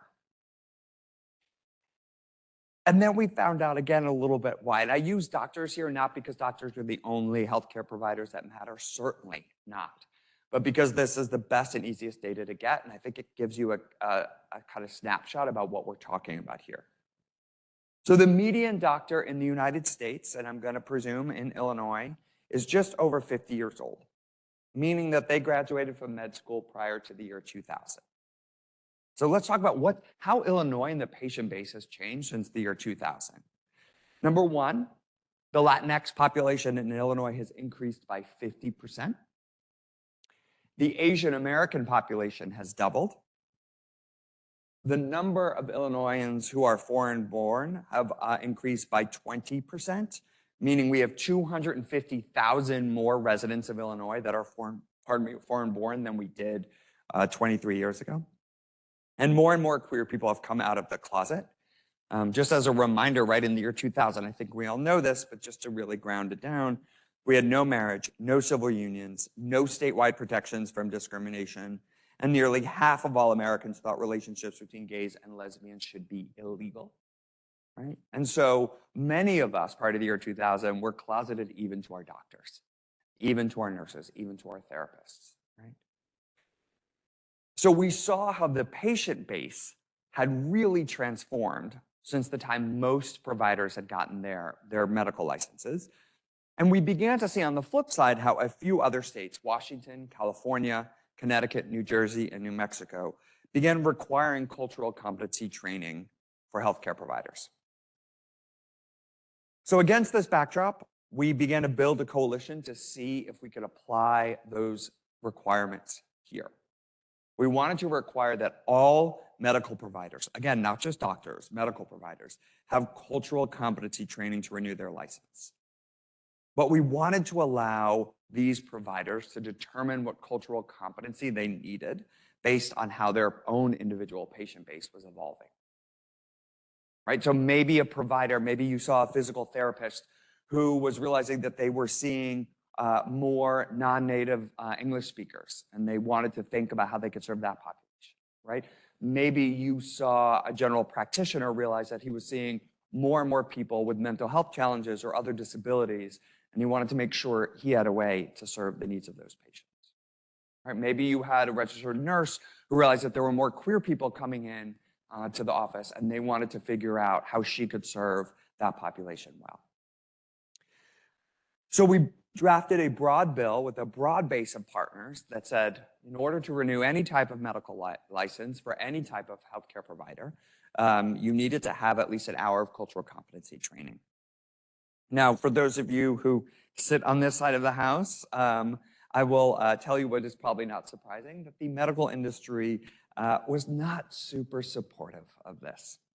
It was not the content per se that they disagreed with, but what they told CBS 2 last March or February up in Chicago is they did not think the public, in the form of the Illinois General Assembly, should be regulating what medical providers should have to know and be able to do. It was very helpful that they said that, because for 2 years they kept telling leadership in the General Assembly and us that they were willing to negotiate with us, that they had just concerns, but when they were actually very publicly able to state what they believed, which is no regulation was going to be acceptable to them, we were able to involve, let's say, the heft of some other parties who shared our disagreement that medical providers existed outside the regulation of the law, and suggest that this is something that should happen. So we were able to sit down and say what was important to us. The medical establishment was able to say, you know, is there a way that we could do this that could maybe reduce the burden of training and retraining, which we were amenable to.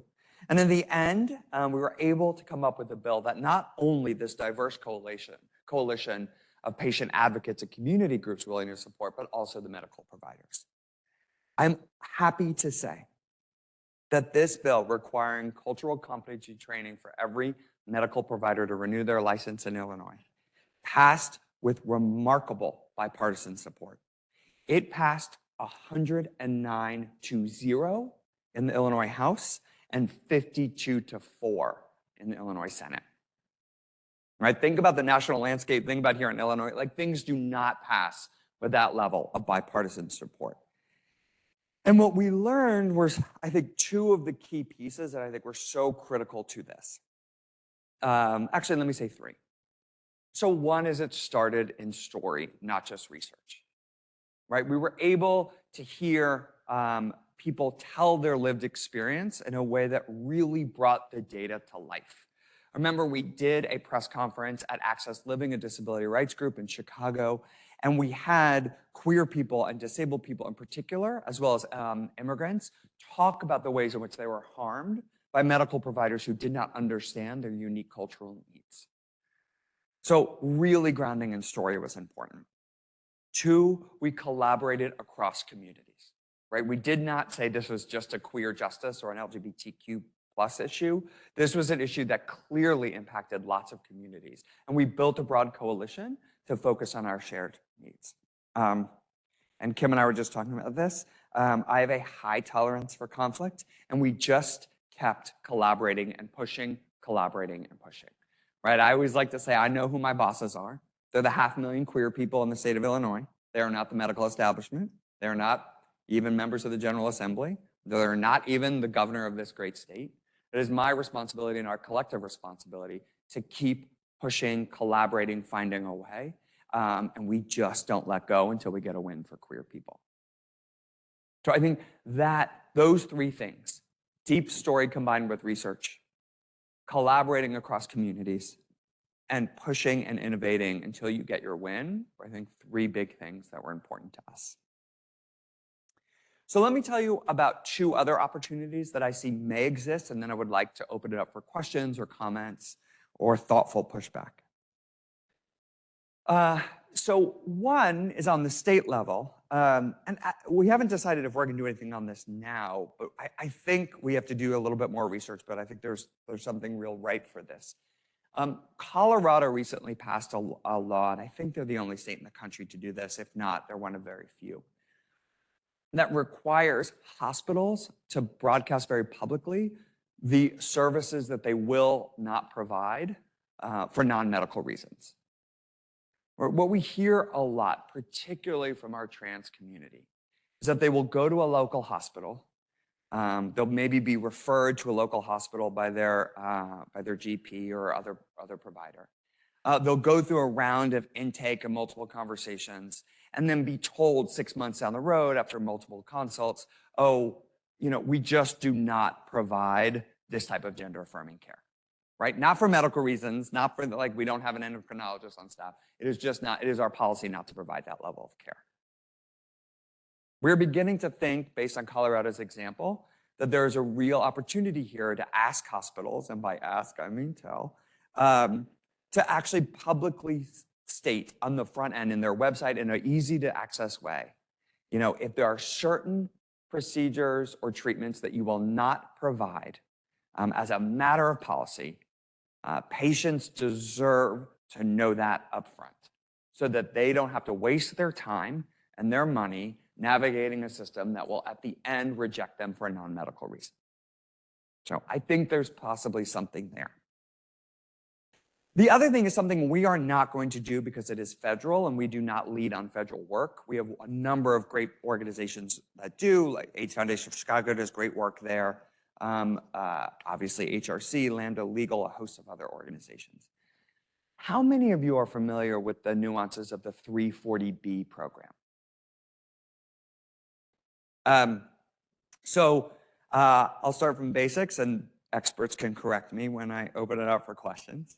So 340B is a federal program that enables what's called covered entities, often federally qualified health centers, but not just, to stretch scarce federal resources as far as possible. And the way that they do this is 340B is, again, a federal program, which requires drug manufacturers that participate in Medicaid to provide outpatient drugs to covered entities at reduced prices. Then these entities can pass them along to their patients at these reduced prices, but insurers often reimburse at their negotiated rates, which are higher.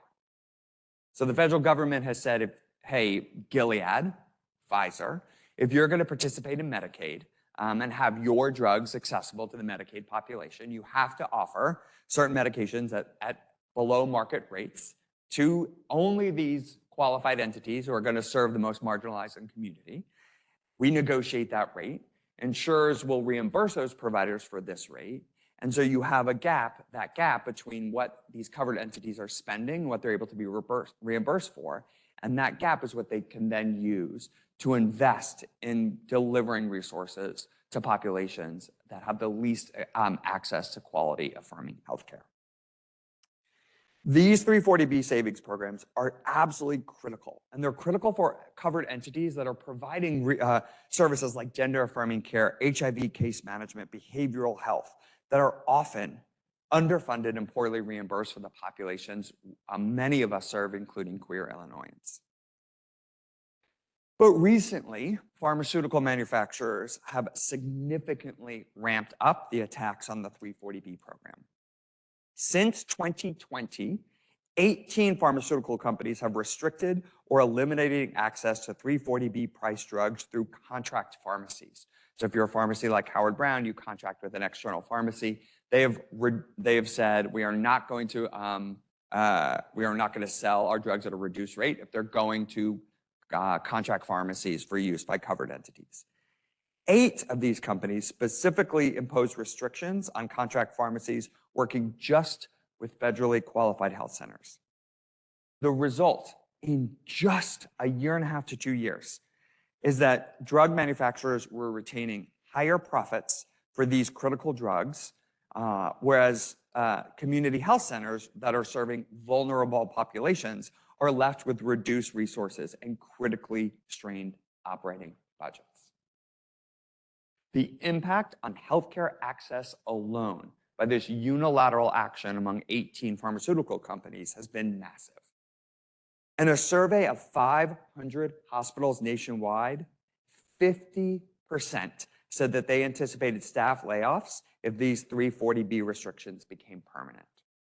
And we have seen clinics like Fenway Health in Boston, Howard Brown Health in Chicago, and in New York have massive layoffs. In fact, New York, 32 clinics statewide have said that they are probably going to have to close due to cutbacks on 340B.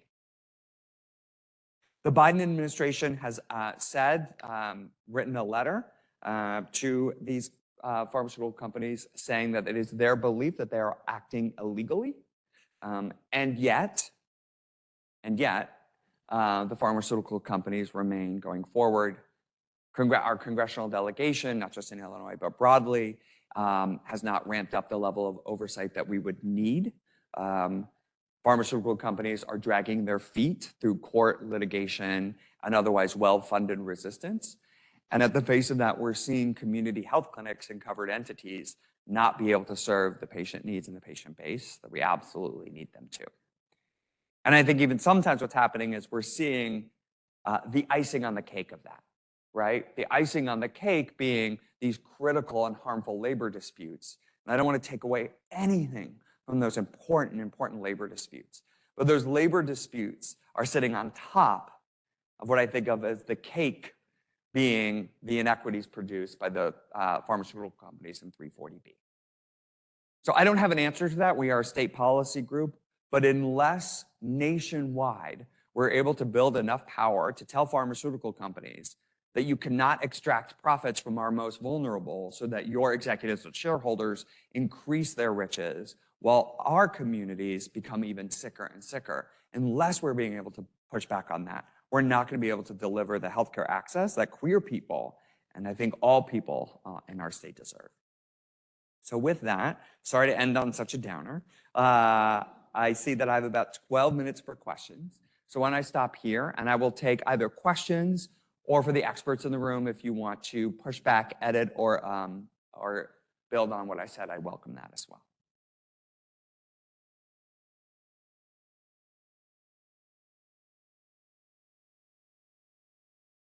Yes.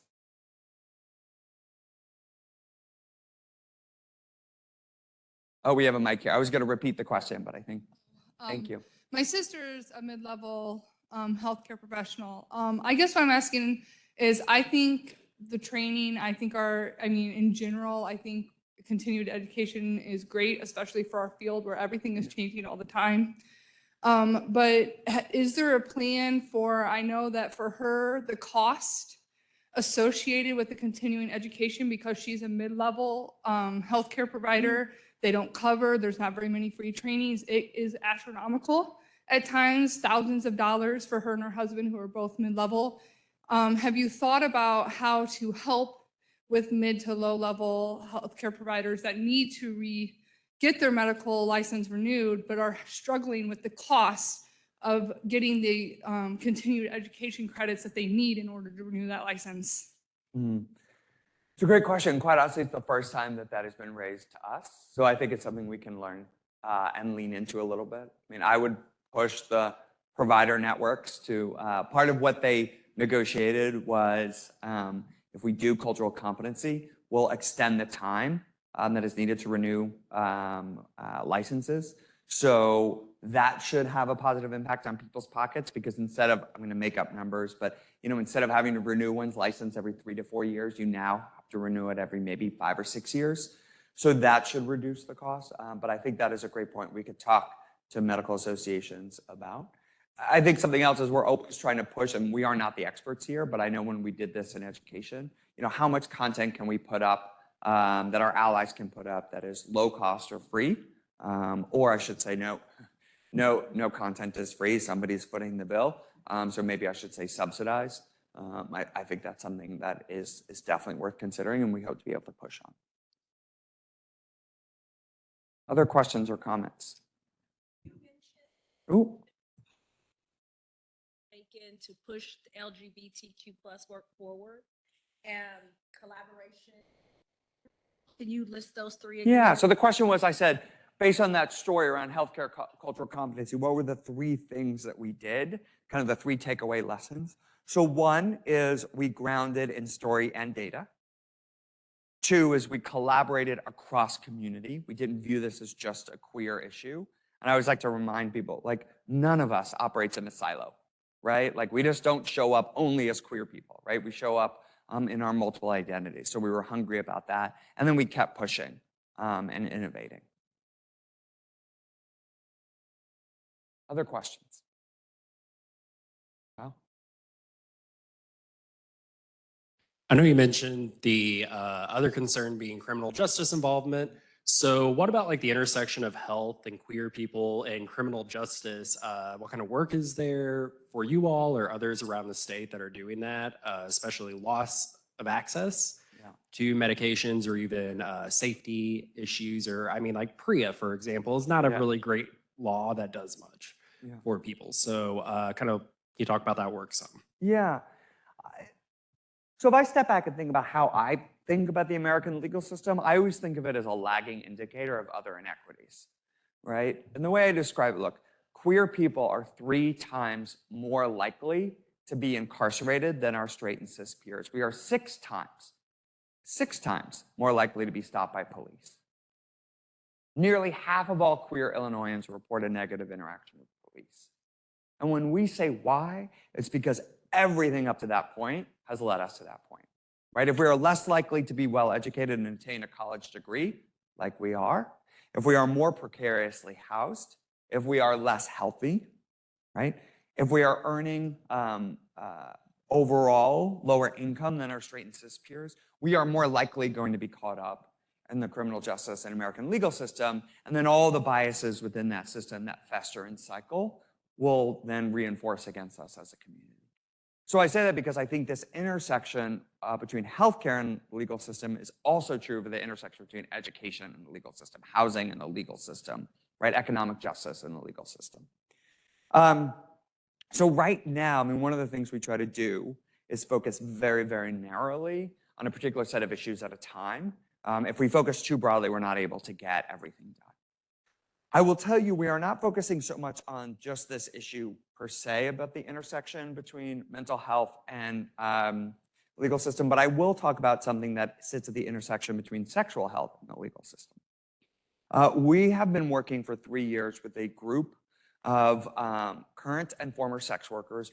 Almost all are Black and brown trans sex workers, including my board is about 15% former sex workers, around can we find a way to make Illinois the first state in the country to fully decriminalize sex work? Because what we find is 75% of all sex workers will be violently assaulted in their lifetime. 2/3 of all trans people killed globally in the past decade were sex workers. And it is the criminalization of sex work that makes this so dangerous. Because if sex work is illegal, you cannot vet your clients to make sure you're not meeting with somebody who is dangerous. You can't insist that your clients are meeting you in a safe place of your choosing, so it kind of forces you out onto the street or the stroll. You are unlikely to go to police if assaulted or if you see somebody assaulted. And you have police and prosecutorial resources going after people who are engaged in adult, consensual, non-harmful sex, not after the pimps and the traffickers and the assailants everybody wants people to go after. And if I flip that and say, well, what would it look like to decriminalize sex work? Right? Sex workers could vet their clients and ensure they're meeting or increase the likelihood they're meeting with safe clients.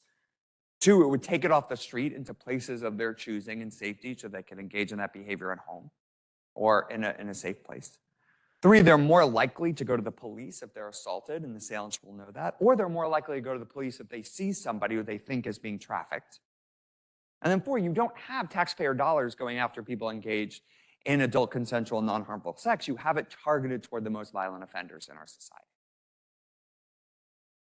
Now, I say all that because we know that decriminalizing sex work will actually save lives. I always tell people in this work, I'm not here to change your heart and minds on sex work. You can have your personal beliefs about sex work, and I honor and validate that. But nobody that I've talked to believes that their beliefs against sex work are so important that they're willing to have people killed for it.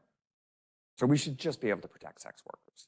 Now, Kyle, I go through that long story in part because it's so important, but because we've also found an ancillary benefit in communities when you decriminalize sex work is STI rates go down, right?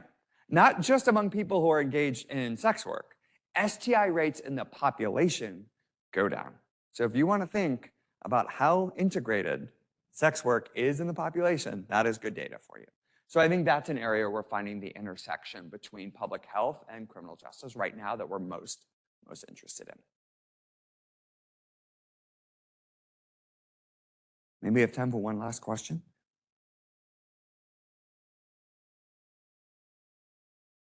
Okay. Well, let me finish just by saying what I said at the beginning, which is a deep note of gratitude. There are lots of ways that you all could be spending your working days. There are certainly lots of ways you could be spending today.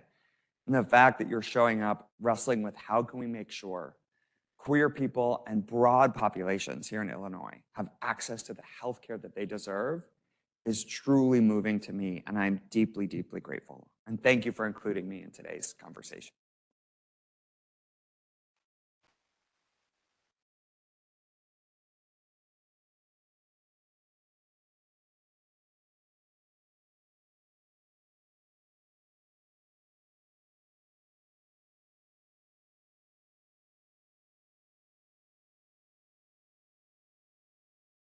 All right, I would invite our next panel to come up with me on stage if you would.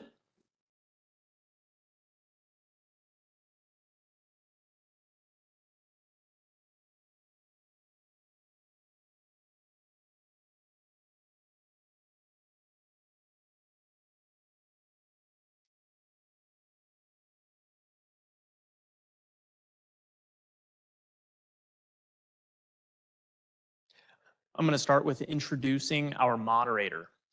Trevor Thompson, he, him, is a research project coordinator with Southern Illinois University School of Medicine's Department of Population Science and Policy. He assists in research efforts aimed at lowering health disparities and improving health outcomes for rural populations in Central and Southern Illinois. Trevor holds a BS in Speech Communication and Master of Public Health Community Education from Southern Illinois University in Carbondale. During graduate school, he developed a behavioral sexual health intervention to decrease incidence of sexually transmitted infections among students at SIU. He has been with Population Science and Policy since June 2021.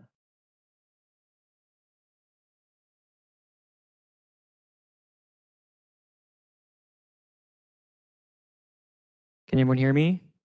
All right. Well, I'm excited to be here today and excited to moderate this panel of wonderful individuals who took the time to come and speak to us today. I wanted to first introduce our panelists. First, we have Dr. Vidya Prakash. Dr. Vidya Prakash is the Associate Dean of Clinical Affairs and Population Health and Chief Medical Officer at SIU Medicine in Springfield, Illinois.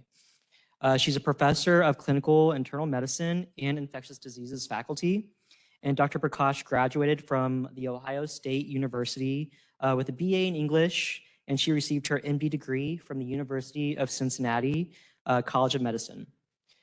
She completed her internal medicine residency, followed by infectious diseases fellowship at the San Antonio Uniformed Services Health Education Consortium.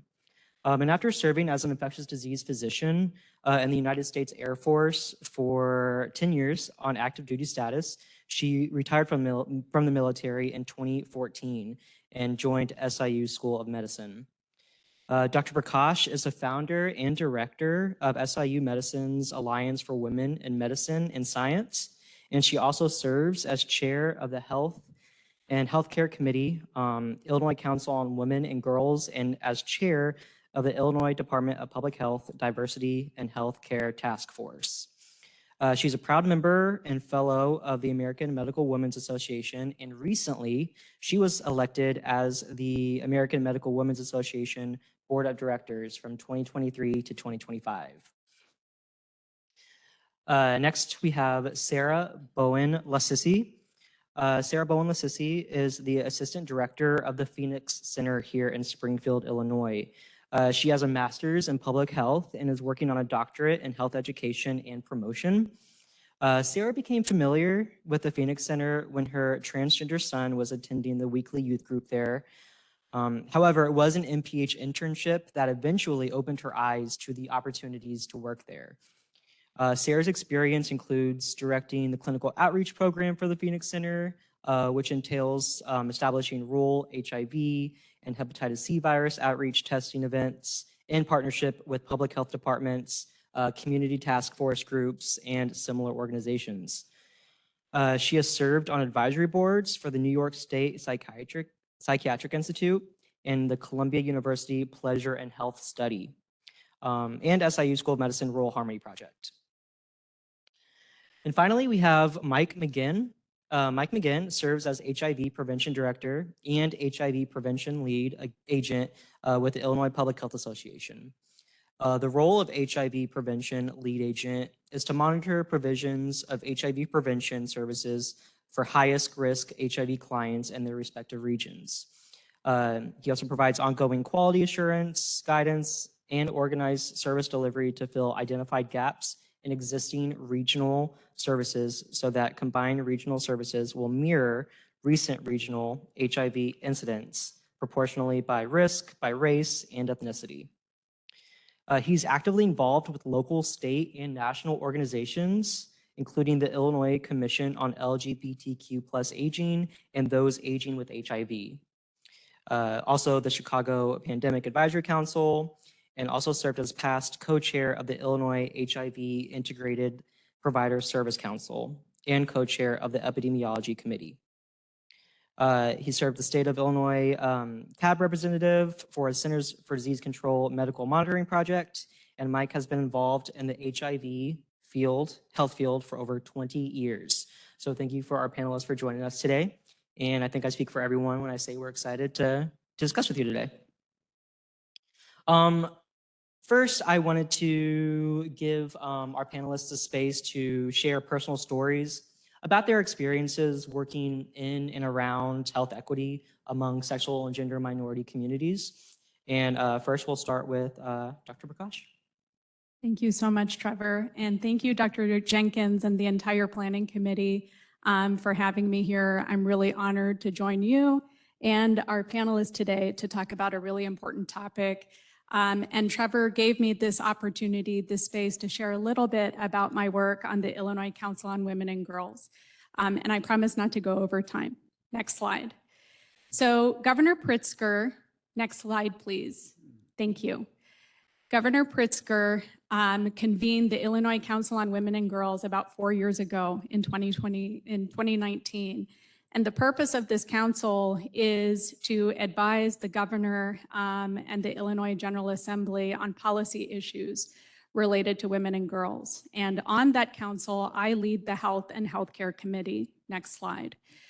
And so our charge, thank you. Our charge was to highlight healthcare disparities by improving data collection. And I have learned so much, by the way, during this summit.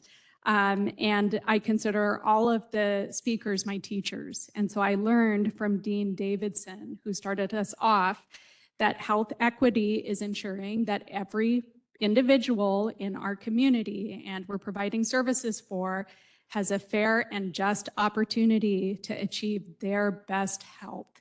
And so moving forward, please use that as our foundation. Next slide. And so our mission is to optimize data collection and analysis to inform equitable healthcare solutions at scale for under-resourced women and girls in Illinois. And our vision is essentially equitable healthcare and optimal health for every woman and girl in Illinois. Next slide. And so another one of my teachers is Kim Hunt, who already addressed social determinants of health. This is a slightly different schema, but I will say what is broken. I will just be very transparent. What is broken about our healthcare system is what we as healthcare practitioners and as a system choose to focus on. We focus downstream. We wait until a patient has the heart attack. We wait until they have diabetes, and we'll maybe look at one step before, which is risk behaviors, counsel our patients to stop smoking, and frankly, using a lot of judgment in that process. But what we fail to do miserably is to look at the structural and social determinants of health. We fail to look upstream. What is the structural racism rooted in that patient's healthcare and their health outcomes? What are the institutional inequities at play? What are the living conditions? As a physician, the vital signs that I pay attention to are temperature, heart rate, blood pressure, respiratory rate, what their oxygenation is. What I should also be paying attention to is, does this person have a home? Are they living in their car at the moment? Do they live in a food desert? It's easy for me to say, wow, you're obese, you need to go work out, join a gym, lose some weight, and eat at Whole Foods every day. When in fact, they live in a food desert and they can't walk in their neighborhood. We lose sight of the big picture and what's important in taking care of these patients. So I'll refer back to this framework again. So we're going through this process with our rose-colored glasses and we say easy. We just need to look at the data, right? Next slide. So what did the data show? My colleagues on the Illinois Council on Women and Girls, Ms. Veronica Holloway and Mr. Mohammed Shahidullah, performed the first health disparities report in the state of Illinois. And this data is from 2011 to 2015. Next slide.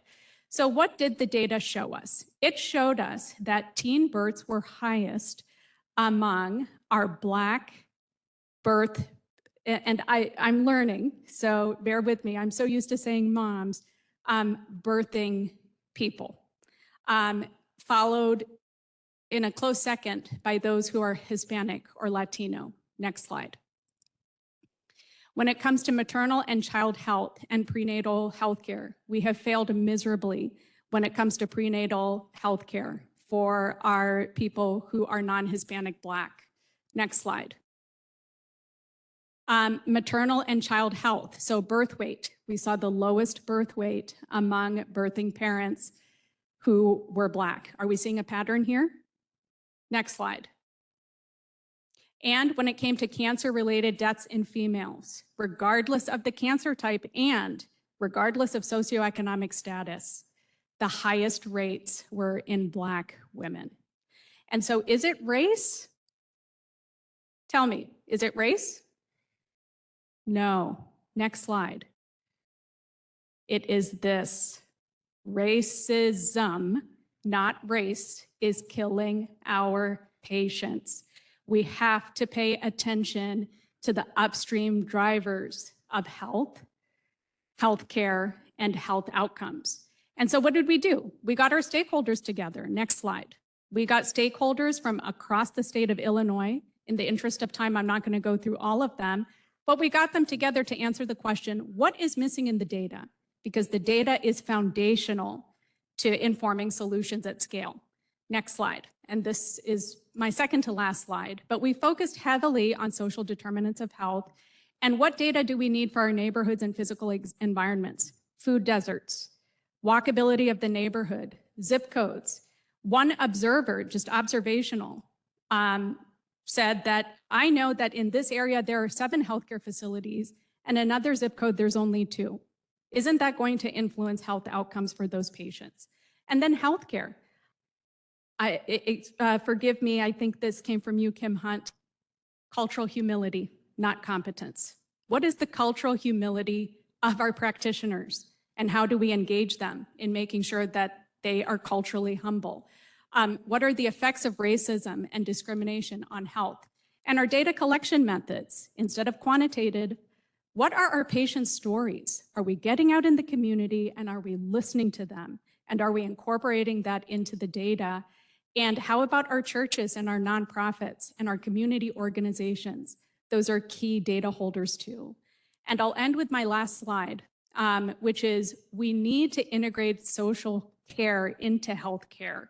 We're lagging behind other countries who are in the same bracket because they are investing a lot more upstream than we are. We're pulling all of our resources downstream and not upstream. So we need to use an approach of awareness of the problem. We'll use transportation, for example. We tend to label our patients as non-compliant and write them off. Instead, asking why did they keep not showing up to their appointments? Do they have a transportation issue? So being aware of that, making adjustments. You know what? We'll do telehealth if you can't physically get in a car and come here. And on to more system and structural changes that we can make down to the policy level.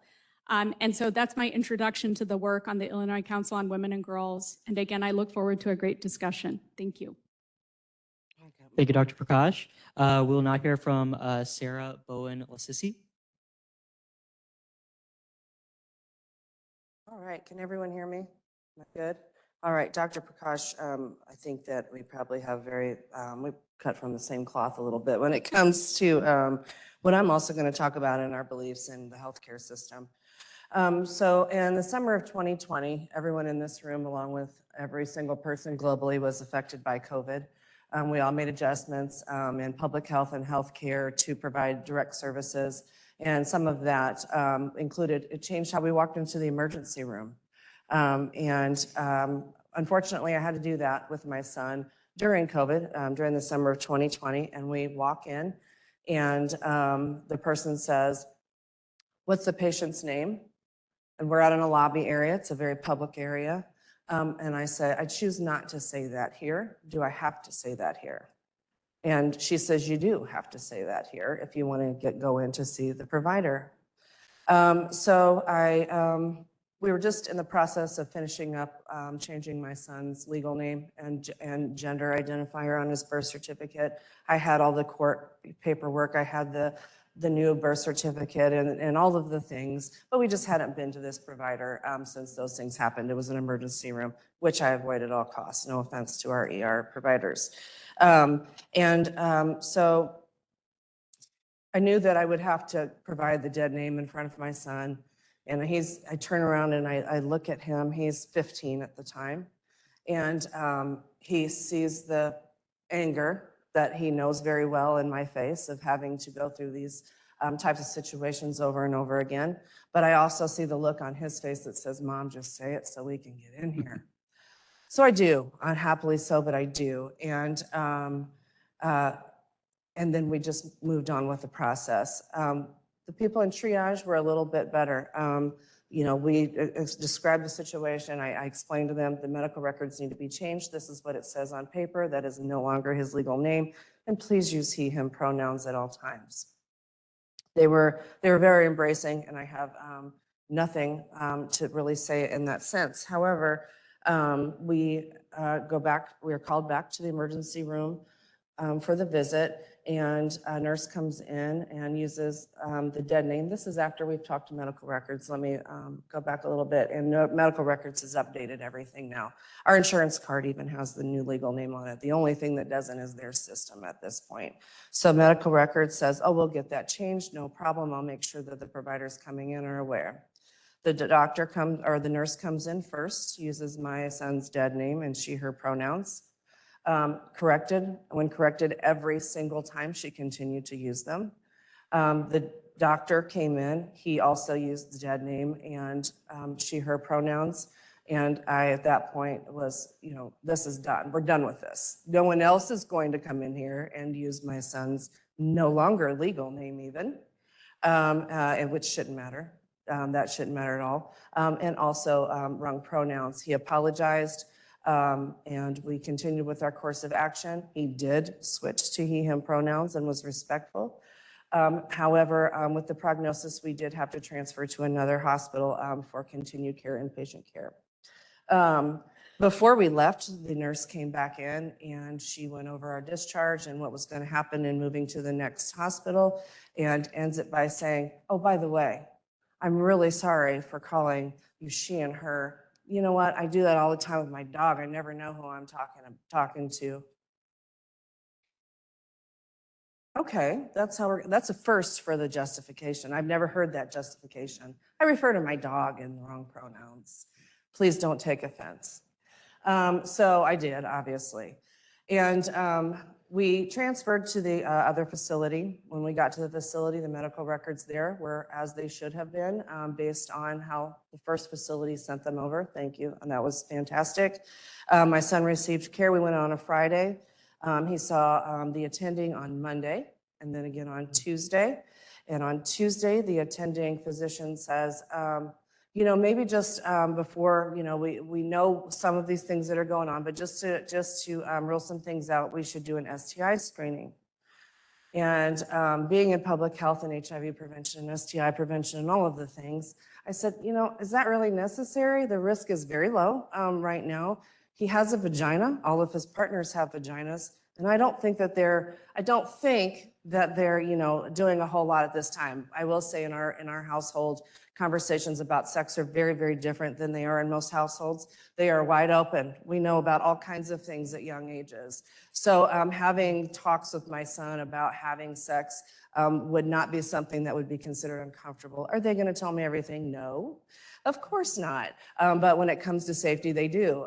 They come and they ask and they say, I need dental dams, or I need condoms, or you know, whatever the case, or I was with this person. And anyway, we won't get into all those details. They'll be here for a long time. But the second day, like I said, she asked for the STI screening. I said, is that necessary? And the doctor said, he's transgender? Question mark.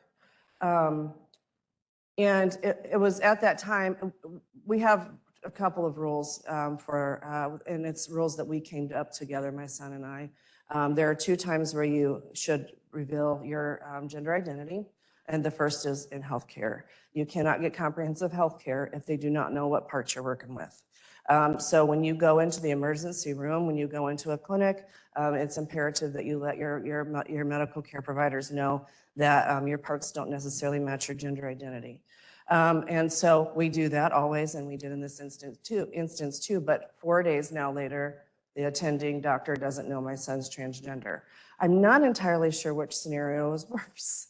And this is all within one experience. I loved the respect that everyone provided in terms of making sure that he was called by his legal name and that the right pronouns were used and all of those things. But on the flip side of that, if the attending doesn't know my son has a vagina, I'm not quite sure how we can provide comprehensive health care.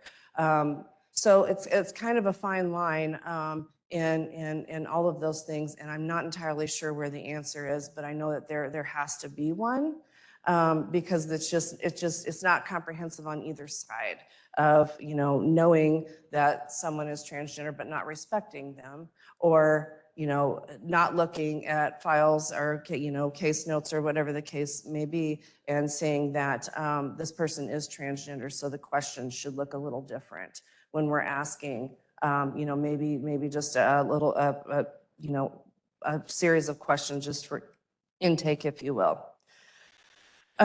So, well, this was here in Springfield. There's 100,000+ people here. I work for the Phoenix Center. I know our director, Dr. John Akuli, gives trainings all over the city to medical professionals, to social service agencies. So I know that the education here looks a little bit different than in the 15 counties that we serve outside of here. So with that being said, I'm going to switch gears a little bit. I run the public health programming at the Phoenix Center. As it was mentioned, I started as an intern. Upon completion of my internship, I was asked to take services out to the 5 counties, all rural, HIV testing, Hep C testing, harm reduction services.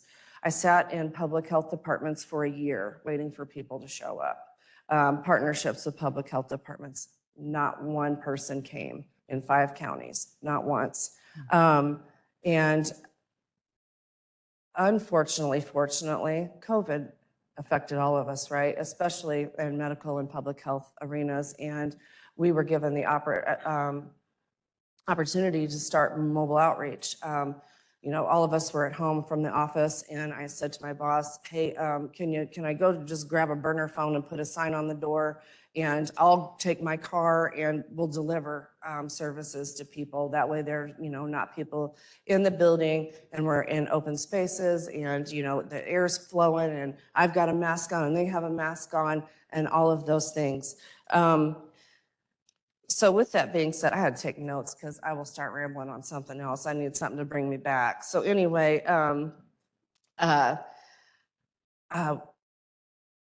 so anybody who called, we went to. It didn't matter where they were. It was Macoupin County, it was Logan County, it was Christian County. It didn't matter. Before that time, everyone was coming to the Phoenix Center that had to get supplies.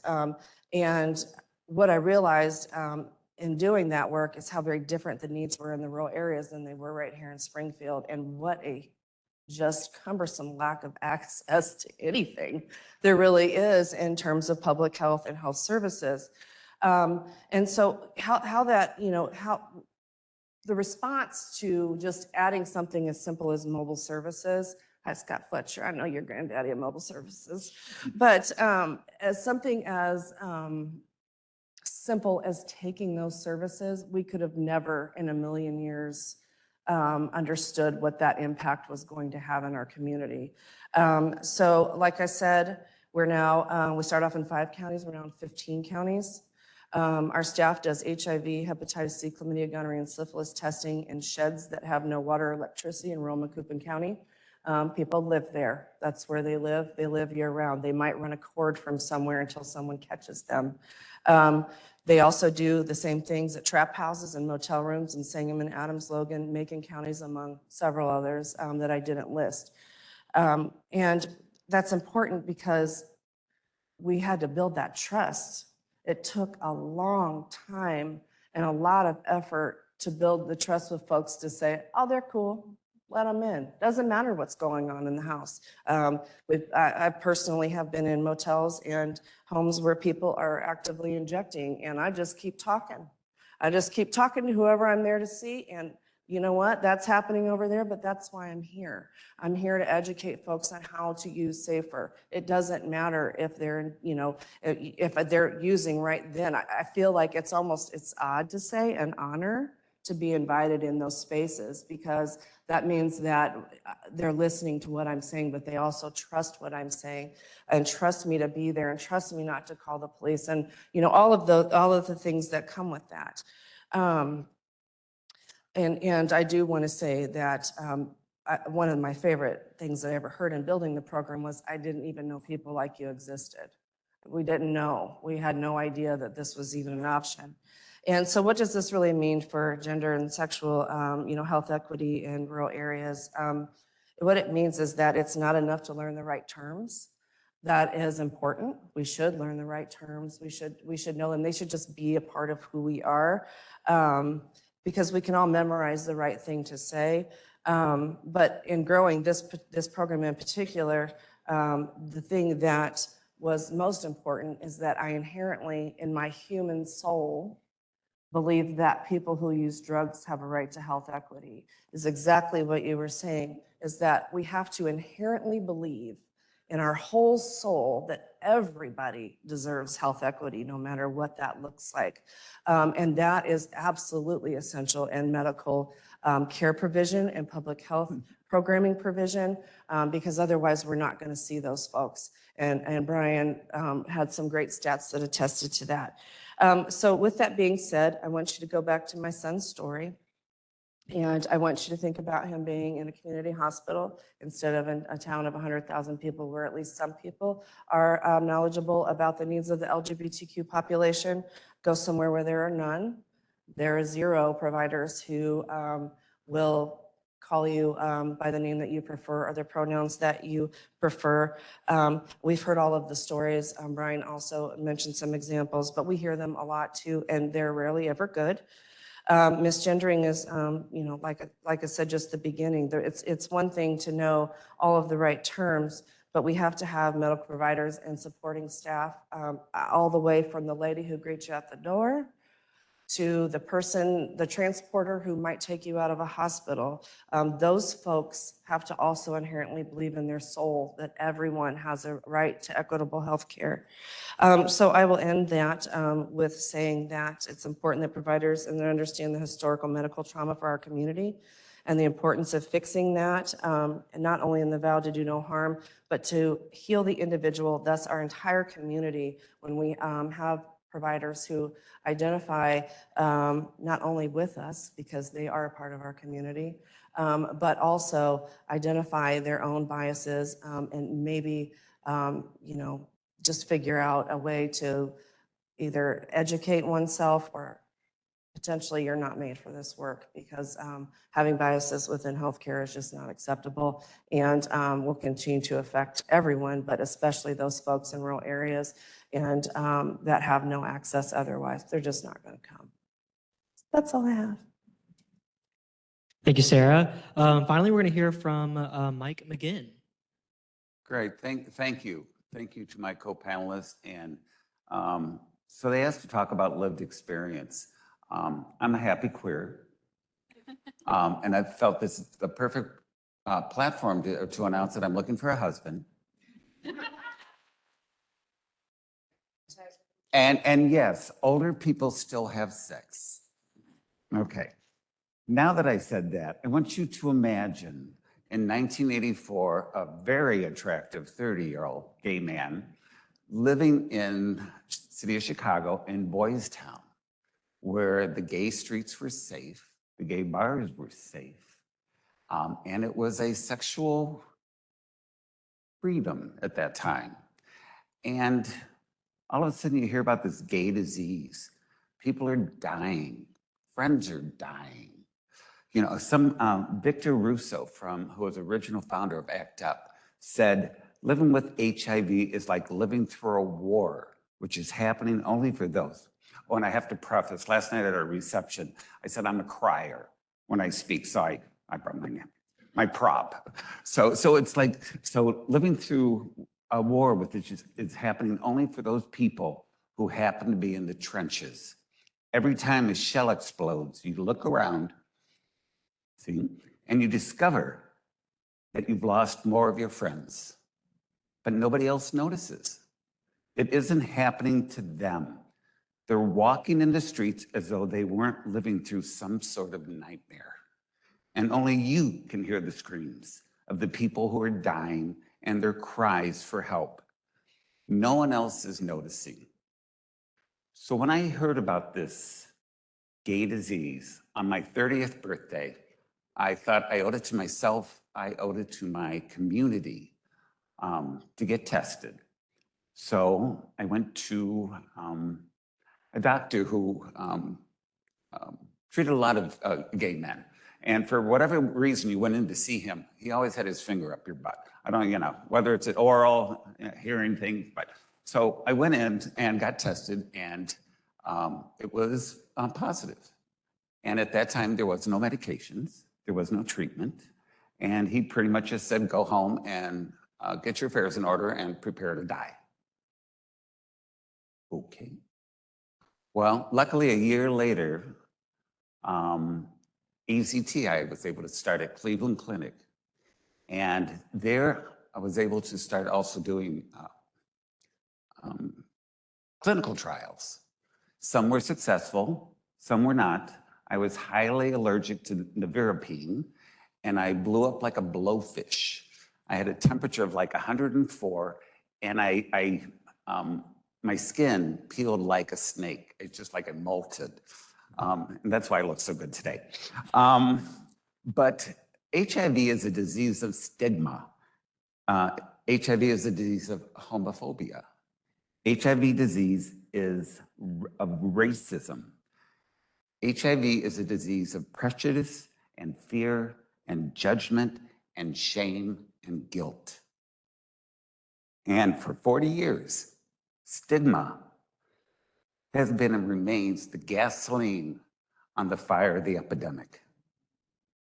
And we will never get to end the HIV epidemic without finding innovative and age-appropriate methods to reach the aging population. Yet, no one is talking about it. Thank you. Thank you, Mike. So our first question, official question is going to go to Dr. Prakash. Dr. Prakash, in your capacity as a clinical leader, how have you seen medical institutions adapt to the growing need for more equitable care for sexual and gender minority individuals? So this is a shameless brag and plug for the work that Dr. Brenham is pioneering in our community with Dr. Priyanka Bandari, and that's the Clinic for Transgender and Non-Binary Patients. And how long ago was that started? It's 2 years. And so as Dr. Brenham shared, we're still very new in this space, but the important thing is that we're offering this as a service to our patients. It's an acknowledgement of that important patient population, and we're learning and growing as we continue in that space.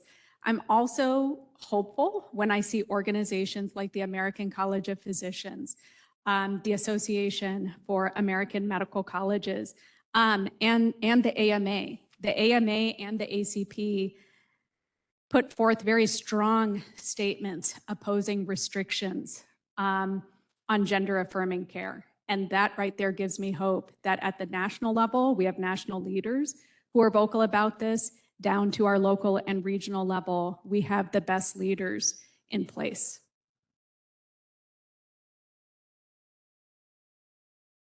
Sarah, in your capacity with the Phoenix Center, how have you seen conversation around diverse sexual and gender identities evolve in Central Illinois?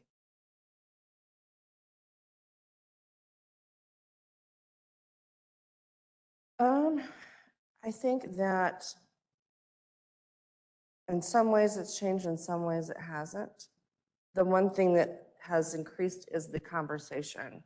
Conversations that weren't being had probably when I started the Phoenix Center in communities and populations that probably would have never, never even thought about, different sexual orientation or gender identity, the general population. The one thing that I have been able to see that I think is phenomenal is, of course, the Gender and Health Equity Clinic is amazing. Before they were here, my son and I had to travel to St. Louis or Chicago. We chose St. Louis, and even they were new in the field. Before that, it was Chicago if you wanted any gender-affirming care for children, even adults, I think, if I'm not mistaken. So that's huge because that puts the conversation right in the middle of the community, right in the middle of walking into an FQHC family med facility and you have a gender and health equity clinic. It is comprehensive. My youngest daughter has cystic fibrosis and she has a whole team that have followed her since she was born. And I have said since she was diagnosed, every person on the planet should have this opportunity, and the Gender Health Equity Clinic is that. There's a social worker, there's all different facets of healthcare within the system, and I think it's pretty brilliant. But with that being said, again, it kind of goes back to my conversation about what we're looking at for people of a town of 100,000 people and those opportunities. Actually, really what we have here is pretty special for the size of our city. I don't ever want to say or take away from that. But when I go out into, again, these small towns, the conversations are still the same. The stigma, oh my goodness. The stigma toward LGBTQ plus folks in rural Illinois is just as rampant as it ever has been. When I first started the work, we had a person of color, a queer person of color on staff. I was missing a day. He said, "Hey, do you want me to go cover your territories?" I said, "No, sir, I do not. I love you. So I want you to stay in the office because I don't want anything to happen to you." In some of the spaces that I've been, I've had to, depending on the scenario and depending on the participant or client that I'm serving, sometimes there are things said that I just have to ignore for the sake of the care of that person. And that is very difficult. So I think that as much as some of the conversations have changed, especially in academia, medical students are coming through the Phoenix Center to get exposure to what we do there. And we have University of Illinois Chicago nursing students doing clinicals. I think that in terms of medical facilities and academia, the conversations are better. Within rural central Illinois, we got a lot of work to do. Thank you. Mike, how do you consider public health, clinical and community organizations, how they can work together to contribute to achieving gender health equity? Well, number one, it keeps me employed. So it keeps my mouth on the street, which is important because I tend to voice my opinion. Prevalence and incidence with HIV and aging is increasing at a faster rate than in the population as a whole. For example, in between 2015 and 2019, the overall prevalence of people with HIV infection increased by 8%, but the incident decreased by 4%. But whereas people aged 50 years and older, the prevalence increased by 40% and incidence by 15%. And so the UN estimated that from 2015, there were 504 million HIV infections globally, and that increased to 8.1 million in 2020. So public health is the voice of the community. It's the voice of being able to disseminate information to those individuals that don't have access to transportation, to a pharmacy in their neighborhood, to a medical doctor or infectious disease doctor that you don't have to travel 30 minutes, 3 hours to get care. And through the Illinois Commission on Aging, we are trying to set up a village, a social media village to connect people in South Illinois to this information, to show that there are services and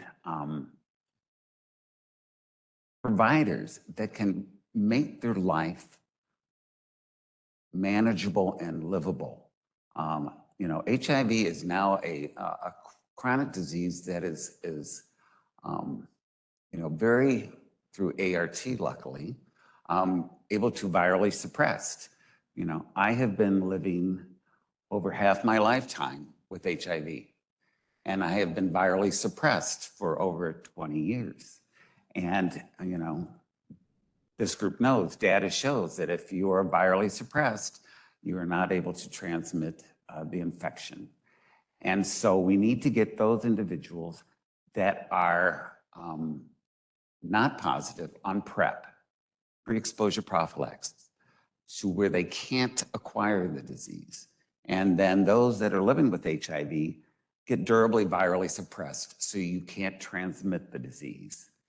And this is all about providing supportive services for everyone in the state of Illinois. And as we look forward to 2024, I'm just very honored by the continued commitment from this group and the conversations that is happening along gender and just health equity among all of us. And I'm looking forward to how we come up with innovative ways to treat care and prevention activities for the public health good of individuals in Illinois. Thank you, Mike. I believe we have time for one more question, and this final question is for all of you, so chime in when or if you feel led to. And that is, what do you wish you could tell medical professionals and policymakers about your experience? I can start. Sarah, you mentioned something about trust. Trust being so important. Trust is foundational to the healthcare professional-patient relationship. And we don't earn trust by gaslighting our patients. There's a term now, sadly, called medical gaslighting. And it's mostly, the data is mostly in women, but I think it can certainly apply to our transgender, non-binary queer patients, where, at least where the data is concerned, women come in, their complaints are not taken seriously, and then they show up on death's door, critically ill. I have so many narratives. I could take up the whole conference with the narratives. The one that really stands out in my mind is one of my transgender patients, woman or man to woman transgender patients who went for close to a year with symptoms of rectal cancer. And because I was the only one they trusted, he trusted in the healthcare system, waited until his appointment with me to share that he had symptoms. And that speaks to the total lack of trust that patients have in the medical community. And the fact that he had had so many negative experiences not being taken seriously because of how he identified. And so if I had one wish list, it would be for providers, any healthcare professional, to really listen to your patients, cultivate trust. They're coming to you for a reason. You're not diagnosing the patient, they are. They know their diagnosis. They know something is wrong with them. It's really up to you to listen. So the more we can steer clear of medical gaslighting, I think the better. Thank you. To our final two panelists, if you feel like you want to chime in, feel free. Yeah, I'll go. What do I want to say? Okay. I think that really in general, this is, there's always been and will always be queer people in medical spaces. However, to effectively treat everyone, including our LGBTQ population, we have to broaden and consider possibilities for all humans. I will speak as a bisexual woman. I've never had a gynecologist ask me about having a female partner. I've never had a gynecologist ask me about having anal sex. I've had just very, very poor experiences in the terms of my sexuality because it was assumed that because I had children or being married to a male that I was a cisgender hetero woman. But no one asked me if I was in an open relationship or an open marriage, which I very much am and happily. And I offer that information, of course, because I want comprehensive health care. However, I just ask that instead of being textbook, I really liked what you said, Dr. Prakash, is that I always say that medical care is nothing without public health, and the other way around, because in public health, that's all we are, social determinants of health. It's looking at all of the comprehensive pieces of a human being that bring you to them. So I would say, just understand that the possibilities in a human being's life and what they will need is endless. It's not one possibility or the other. It's literally endless. It's all gray. And it makes it really hard for us to do work, but it also makes our work much, much better, and the health outcomes for the people that we see much better when we do consider all of those things. So I think that really would be it for me. And very quickly, I would say, and I think Brian and Kyle mentioned this, we need geriatric care. You know, the whole US population is aging and we need more people going into geriatric care. And also I encourage providers to elicit peer navigators, which is just so important for the individual, but also for the agency. You meet people where they are. And, you know, the Cancer Society, I think, really started peer navigators years ago. And from that, we have really learned how to establish and incorporate them into our staff and make people that are coming to you for services feel welcomed and acceptable. Thank you. Thank you to our panelists for taking time out of your busy schedule for joining us today. They were fabulous. Let's give a round of applause.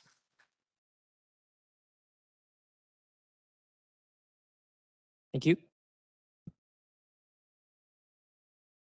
Do any audience members have any questions for our panel?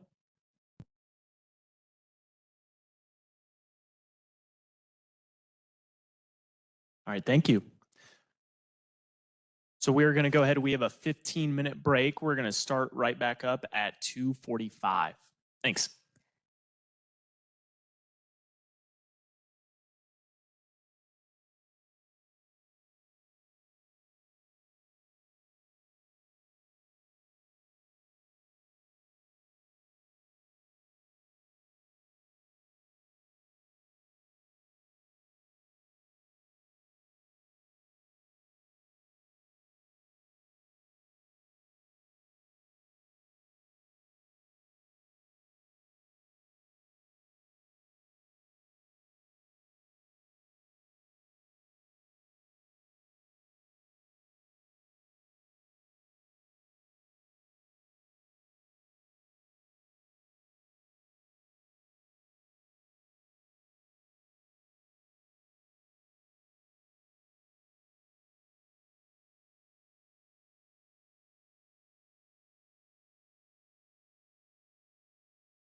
Kelly Cunningham to discuss a very pertinent and important topic on rural OB closures. Dr. Lisa Massenter started as the Deputy Director for the Office of Women's Health and Family Services on September 1st, 2022. She is still a practicing board certified general OBGYN, though she has been primarily in the non-clinical world for the past 10 years. First at the Chicago Department of Public Health, where she was the first medical director for maternal, child, and adolescent health, and then as the senior director of research at the Alliance Chicago, a support organization for a national network of federally qualified health centers. Kelly Cunningham currently serves as the Medicaid Administrator for the Illinois Department of Healthcare and Family Services, Illinois' Medicaid agency, a position that she has held since February 2020. The Illinois Medicaid provides comprehensive medical and behavioral health services to approximately 3.9 million Illinoisans, approximately 25% of the state's population. Ms. Cunningham holds a bachelor's degree from Blackburn College and a master's in public administration from the University of Illinois at Urbana-Champaign. She recently completed a year-long fellowship through the Medicaid Leadership Institute, a program for the Centers for Healthcare Strategies and Robert Wood Johnson Foundation. During her 35 plus years working in Illinois state government, she has held executive level positions within the Bureau of Budget, Office of the Governor, Illinois, Illinois Guardianship and Advocacy Commission, Illinois Department on Aging, and the Illinois Department of Public Health prior to joining Healthcare and Family Services in 2005. We welcome these speakers on stage and look forward to their conversation. Thank you. Hi, everybody. Just testing the mic first. Test yours. Testing. Okay, great. Success. Well, I'll start by saying it's an absolute pleasure to be here. We both, I can say for myself, I don't want to speak for my colleague, but so much gratitude for being offered this opportunity to speak in collaboration with the Department of Public Health and with Healthcare and Family Services and some other partners that we have. And I think also to follow the last conversation that I had the privilege of hearing, I think we're all here to talk about equity. And I think there's nothing more important that we can all strive for. So thank you so much. This afternoon, we're going to be closing out talking about OB closures and a different kind of equity than what was in the last conversation, and equity when it comes to birthing people in the state of Illinois and access to healthcare services for that birth. So a couple things, we'll go over a little bit about who we are, though you already heard a little bit about us. We want to give a little bit of background on the landscape in the context of hospital closures in Illinois.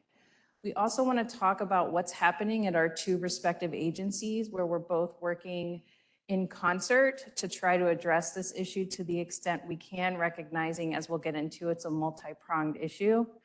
And then we welcome any questions and discussion from anyone here. So before we get into landscape, I'm Lisa. I work at the IDPH OWHFS, we call the Office of Women's Health and Family Services. I am the Deputy Director for that office, and it is the privilege of my life to hold this position. I, unlike my colleague, am pretty green to the state. I started last September, so just over a year. But I do have a background in public health, and as mentioned, I'm a general OBGYN, still seeing patients 1/2 day a week with training and experience in public health and health services research. And I'll let my partner introduce herself. Sure. Good afternoon, everybody. My name is Kelly Cunningham. Don't let my longevity with the state serve as a proxy for anything. It shouldn't. It just means I started when I got out of college, and I've always been interested in working on issues that impact policy and people. And I think working in Medicaid has given me a pretty unique perspective on how you can marry policy and what you can do from a big picture perspective to actually impact people's lives at an individual level. So I'm very grateful to have the opportunity to talk to you this afternoon, talk a little bit about the subject of hospital closures, but maybe more importantly, some of the work we're doing to engender equity, put our Medicaid customers at the center of everything we do, and address health disparities. Thank you. Okay, so we wanted to kind of level set a little bit at the start to talk about what's called the regionalized perinatal system, which some of you may know about, some of you may not. And so I'll try to do the really high level version, though a year in, I'm still learning every day another nugget about this system. So basically the goal of the Illinois Regionalized Perinatal System is to provide equity and provide that patients are delivered and have their babies in a risk appropriate place, so the right hospital for the right care that they need. So to ensure high risk maternal and infant patients are seen essentially at a place that matches their needs. This was started by legislation in 1974, followed by subsequent administrative rulemaking, which was in the 1980s. So we're talking back when Madonna was a young new face. And I have to say that we're still operating under those same rules today. So just like Madonna, a lot has changed. And at the Office of Women's Health and Family Services, we oversee this regionalized perinatal system. And the way that it works is that every hospital in the state is assigned a level based on the level of acuity and risk that they can basically take in terms of birthing patients. And it's assigned primarily based on neonatal risk, so the risk of the baby, the acuity of the baby. And we have the state basically in 10 different regions, and each region has an administrative perinatal center, which is at the highest level that sort of functions as the hub. And again, this is a very detailed, very complex system, but the idea is again to align patients with risk appropriate care and have a network where each of those administrative centers serves at the hub to support each network. And we, in the Office of Women's Health and Family Services, we do the designation of those levels. Currently, the levels go from level 0 to level 3. Level 0 means non-birthing. So there's, in theory, there's no obstetric care happening at a level 0. There is a functioning emergency department. So we do know that births happen in those settings because people go where they need to go, right? All the way up to level 3, which is the highest level of care that is offered currently, again, based on neonatal classification. A quick note that I do want to say is that we are in the process of updating those 1980s administrative rules. And we're trying to level set them with the American Academy of Pediatrics, which has 4 levels, as well as the American College of OBGYNs, which also has levels of maternal care. So coming forth, I would say in the next year or so, each hospital will be designated for a neonatal level of care and a maternal level of care. And again, we will be kind of facilitating that implementation. And it's a very large task, but the goal is again to support the state to have regional hubs so we can ensure coordination and communication across the whole spectrum. So with that said, with that context in mind, I want to share a little bit about the data that we have on birthing hospitals. And I want to say that these are only for hospitals that are above level 0. Okay, so we're only talking about, when I'm talking about that in 2016, we had 118 birthing hospitals, that's starting level 1 and above. That does not take into account people who show up to the emergency department and deliver. Those hospitals are still part of the regionalized network and they get support from their administrative perinatal centers, but they are not counted as a birthing hospital. But what you can see here is that we've had a net loss over the last 5-ish years of 30 hospital closures over the state, approximately 25% drop. And really this is kind of varied across the levels, but proportionately the most frequent, the largest proportion of closures occurred in level 1 hospitals. So the lowest acuity type of setting is who took the biggest hit.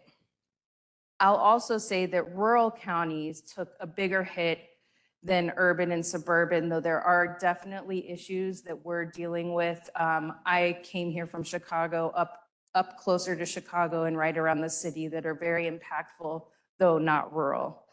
I also want to highlight that of the births in 2016, 12% of those births occurred in hospitals that would go on to close. And a large proportion of those patients were rural patients. Many of you may have heard that there was a March of Dimes report that came out in 2023 that talked about what's called maternity care deserts. They define maternity care deserts, and I'm only talking about the most extreme, where it's the least access, where there's no hospital. There are counties where there's no hospital that provides obstetric care. There's no obstetric providers, including OB physicians, midwives, and family practice providers who do births. They found that in Illinois, and this was for year 2022, 34% of counties were a desert, and that compared to the United States, 32%. So we were a little bit higher. So we do have something to look at. They also found that overall, just under 5% of women in the state did not have a hospital for birthing access within 30 minutes. But in rural areas of the state, that went up to 35%. So we have a huge disparity in who has access to birthing care in the state. We also found from the March of Dimes report that in rural Illinois, it's an average of close to 18 miles to the closest birthing hospital. And in a quote unquote maternity care desert, that's up to almost 28 miles. So there's definitely a lot at stake here for us to talk about. And thankfully, a lot of partners have been coming to the table to think about what is happening. And I also want to just make one quick note that we also there's only a couple hospitals within this regionalized network that are border hospitals, meaning perhaps right in St. Louis or just over the border. So recognizing that some people might go out of state. This is just a map. It's busy and hard to see, but it gives you the dots, basically just give you an idea of where birthing hospitals are. Finer detail shows, and the graph, the figure to the right is the Chicago area. Different levels of, it shows you different, basically where they are, level 1, level 2, level 3. But just to give you an idea of the distribution of hospitals as well as the perinatal network regionalization of the 10 networks where they are. So what's happening and why are hospitals closing?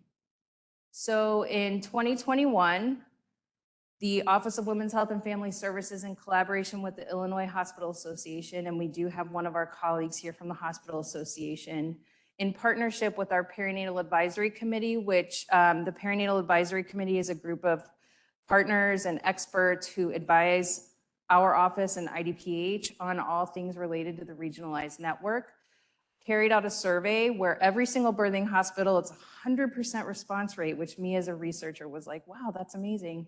100% of the hospitals who were queried responded and gave data basically around what's going on, why is this happening? And I'm not gonna go into the weeds of the survey, but basically the results showed these were the thematic reasons why hospitals were struggling: decreasing volumes of patients, challenges with reimbursement rates, challenges with recruiting and retaining physicians, same for other providers, including anesthesiologists, nurses, and this survey didn't go as in-depth into looking at advanced practice nurses and other things, but definitely challenges in retaining other staff, and then challenges around malpractice. So with all that in mind, we came together after this and we're thinking, what would people want to know? Besides the fact that we know that there's something happening that we all care about, we want to promote equity. What can each of our respective agencies, what can we share about that we're doing? Because some of the things that we shared about in the last slide we don't really have levers to push. And some of the levers that people think we can push, we might not be able to push as much as they think, or they are being pushed. And so we just wanted to share about that today. And I'll start first by talking about what we're doing at IDPH. So in our OWHFS, which is a lot of letters, that's again the office where I sit, the Women's Health and Family Services, we have several different activities going on. So first, we're working on data. So we have a partnership with UIC. We're actually trying to refine some of the data elements from the March of Dimes report to give a little bit more meaningful context to how things are happening in the state. So we want to be a little bit more precise, like we're going to add FQHC access. We're going to add some other data elements that aren't in the March of Dimes report. We're going to talk about social determinants of health based on the different areas and geography. We're also going to be looking at kind of a little bit different, because the March of Dimes report just was kind of like by county when they were looking at distance. And we want to take that distance data point and look at it a little bit finer than just whether you lived in a county, because they calculated distance based on smack dab in the middle of the county. And we have data to actually look at patient level distance. So that's something that we want to take on to help inform the work that we're all doing. Another thing that we're doing through collaboration with HFS is supporting our regionalized perinatal networks to improve and do more telementoring or telehealth to a certain degree, but not direct patient care through virtual care.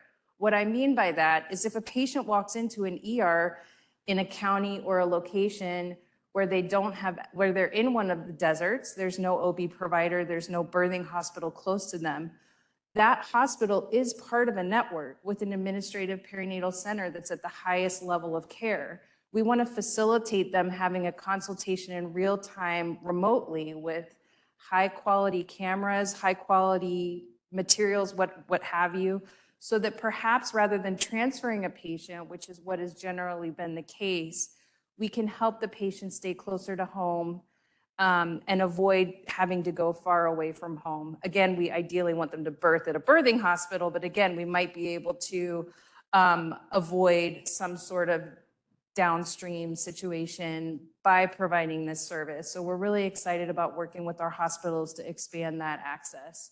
As mentioned earlier, we're also updating the levels of care, the administrative rule from the 80s. We do really hope that that helps address some of what we know are quality issues in terms of the levels of care that we have them now, because they are so outdated. And lastly, I do just want to say that we have a summit coming up. It's the Maternal Health Summit. It's October 17th and 18th. I'm happy to share the information where there will be another panel discussion with varying partners around this issue, including talking about the rural health perspective, talking about what's happening around the southern area of the city of Chicago and the counties just south of the city, as well as more specific, more granular data than I'm going into today. And I also want to highlight what my partners in the office in the Center of Rural Health are doing. They're here today. They're doing amazing work around provider retention and recruitment, really working to try to get more providers to go to the areas of the state where we know there's decreases. And we want to work very closely in collaboration with them to support them with the resources that we have and the data, just brainstorming on what can we do to support our potential levers that we have at the Department of Health. And of course, welcome any feedback that people have as well. So with that, I'm going to pass it over to HFS, who do have a lot of activity in this space that I think is really important for everyone to know. Thank you so much. So from the HFS and Medicaid perspective, I wanted to just start, kind of a little bit from a macro level, and that is our focus is always on the provision of quality services, customer choice, and ensuring coverage, that access point. Maternal and child health has been a consistent part of our quality pillars. Every state Medicaid program is required by the Federal Centers for Medicare and Medicaid Services to have a quality strategy. And maternal and child health is a key pillar in our quality strategy. Just to talk a little bit more about that, I feel like maybe there's a little, maybe hold it. Okay, we'll try that. Yeah, the echo gets too bad. We'll fix it. So in terms of this quality strap.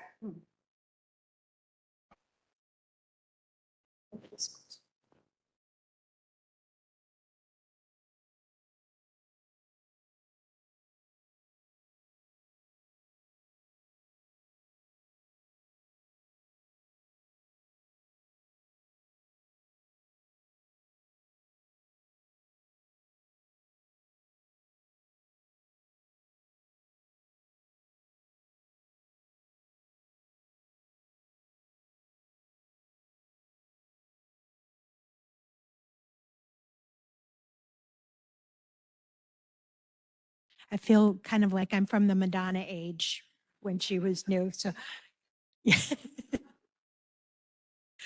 Oh, too funny. So anyway, back to our quality strategy and our quality pillars.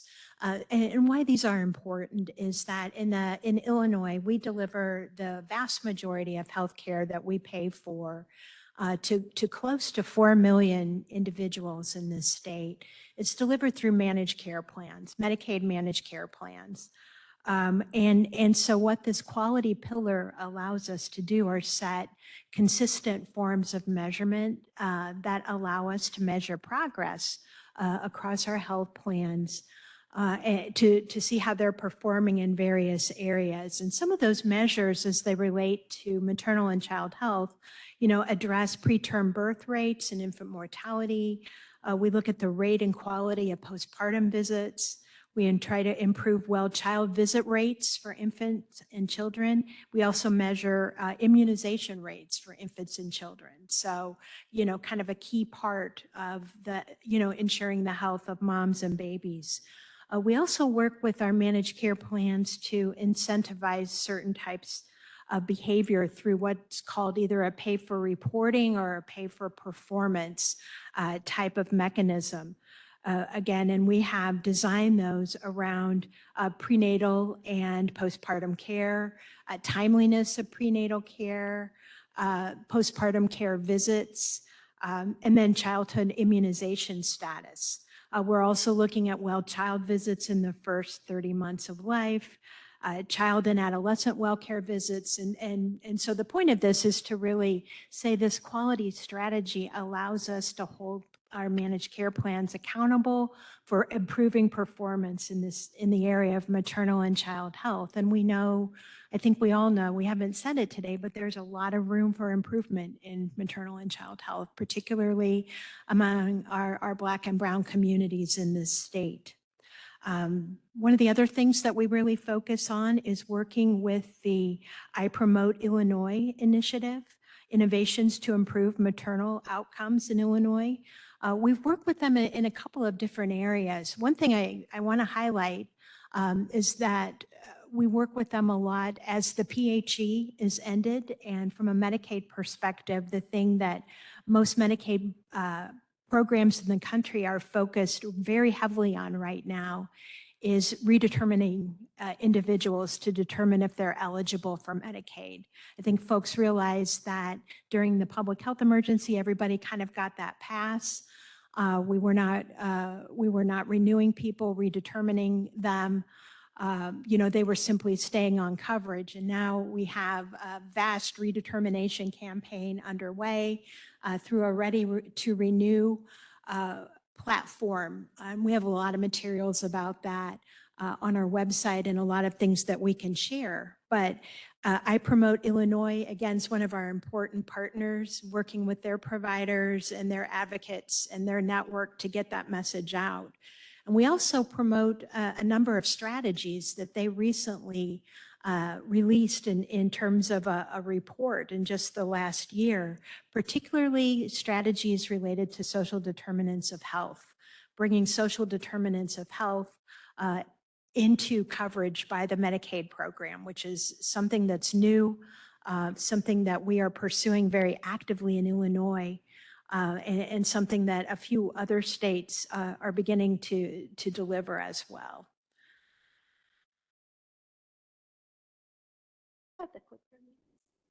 Oh, gosh, thanks. Yeah, I did so well with the microphone. I can't imagine what I would do with the clicker. Um, in terms of some of our achievements so far, I mean, we're really working to keep pregnant people healthier before, during, and after pregnancy.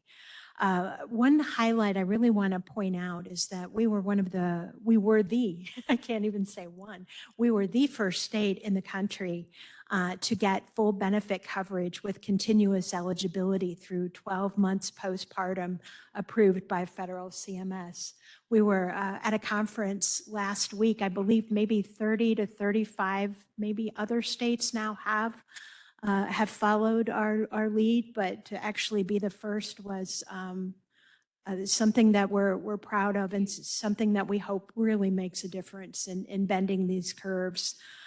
We're also in the process of adding a second preventive postpartum visit to our benefit package for women or pregnant people after they deliver.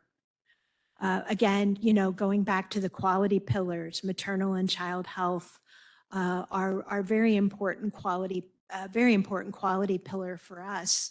And we are really kind of, from an equity perspective, working to break down a lot of our data so that we can break out results by race, ethnicity, and geography.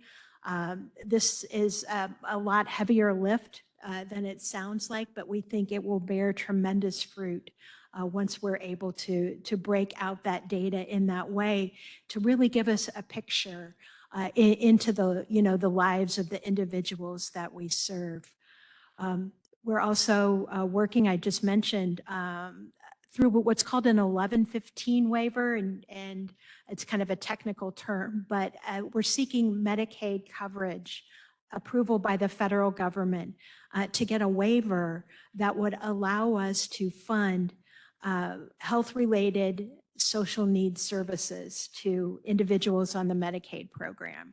We're one of a handful of states. We shamelessly saw other states beginning to get approved for this and jumped on the bandwagon about a year ago, maybe a little longer than a year ago. But some of the services that we're seeking coverage for are housing support, violence prevention and intervention, including adverse childhood events, medical respite for individuals suffering from homelessness or at risk of homelessness, community reintegration, transition from incarceration and institutions, including pre-release services for individuals in correctional settings, food and nutrition services, which I think plays a really key role for individuals in terms of this maternal and child health benefit, employment assistance, and then non-medical transportation.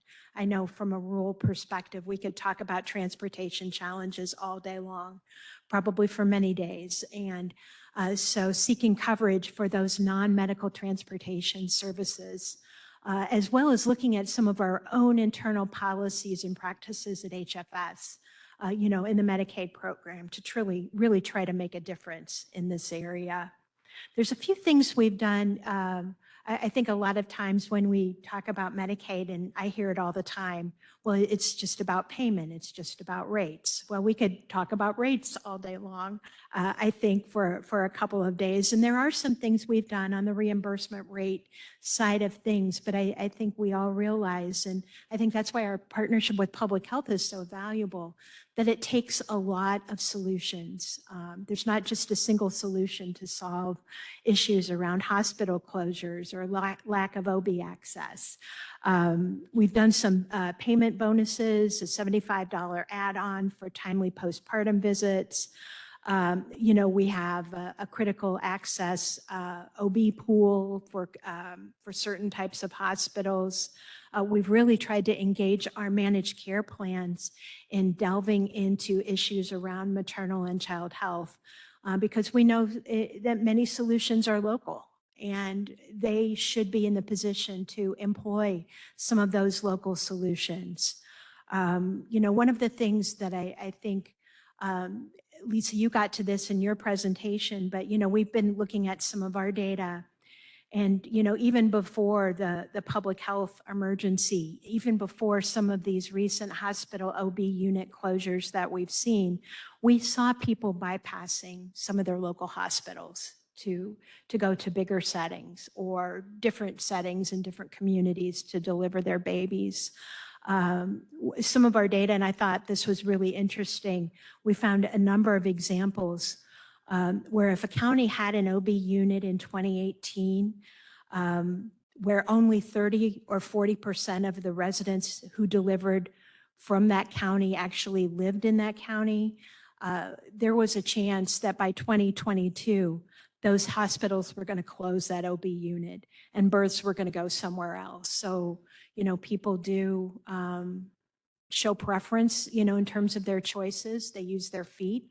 They'll bypass, what might be a perfectly acceptable local hospital if they're, for whatever concerns that they might have, to go to a bigger setting or a different setting. And that has been borne out by our data and some of what we've seen in terms of Medicaid claims.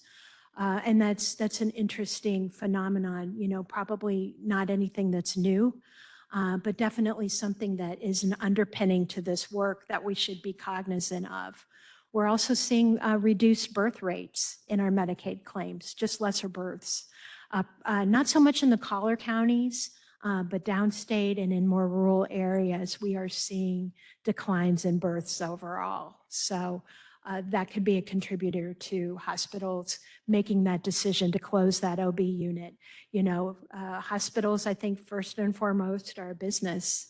And if that business, isn't getting the volume that it needs, those hospital boards may well be making that business decision to close those units. So some of those things are areas that we're focusing on. On the horizon, some things that we're working on right now, launching some new provider types and services in the next year. Things like lactation consultants, doulas, licensed certified professional midwives, and home visiting. So trying to expand, getting to workforce, trying to expand the types of individuals that can provide services reimbursable by Medicaid that can support pregnant individuals. We're looking again at provider bonus payments for timely postpartum visits, recognizing how important it is to that the event doesn't just end with the birth. Postpartum is a particularly critical time for many individuals giving birth. We're looking at increasing our provider rates, bringing these new health-related social needs services on board. We have submitted our waiver application to federal CMS. We haven't had much discussion with them about that. I think they've been a little busy with the redetermination efforts, getting everyone's Medicaid coverage redetermined, but we anticipate work in the next year around these new initiatives. We're also building a new reproductive health quality measure. And yes, a lot of pressure and a lot of interest in that. And again, really trying to step up cross-agency collaborative with the Department of Public Health and our other partners. So just a little bit about kind of where we are, what we've got on the horizon, what we've accomplished. And again, I can't overstress how important the collaboration with the Department of Public Health is in this area. And thank you for the opportunity to share some of our work.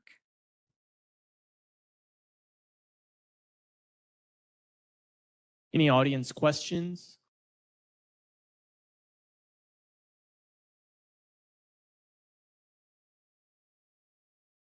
Thank you for your presentation. And this is directed more to Kelly, and it's not specific to pregnant people. But as with Medicaid, it's directed toward Medicaid. The National Institute on Minority Health and Health Disparities designated people with disabilities as a population with health disparities, for research to understand the barriers and unmet needs that they may find. Does that affect Medicaid at all for acceptance and services that are provided? I am definitely aware of that. I think when we look at the types of services that are covered by Medicaid, versus the population that received those services. You know, there's, I'm not sure how to say this, but individuals with disabilities, I think there are a lot of services available, but I don't know how accessible some of those services are, or how well publicized those services are, and how well we as a state or any group of states do in really publicizing that and making those services accessible. Certainly an area of focus, I think that we need to take on, because I don't think it's gotten enough focus, you know.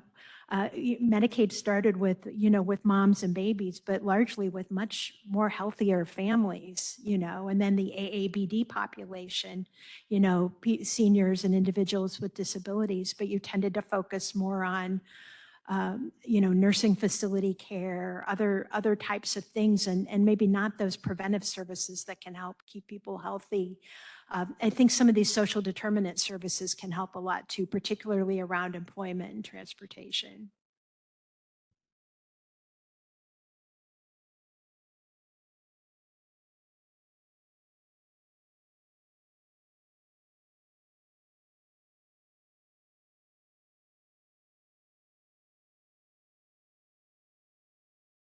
Your mic.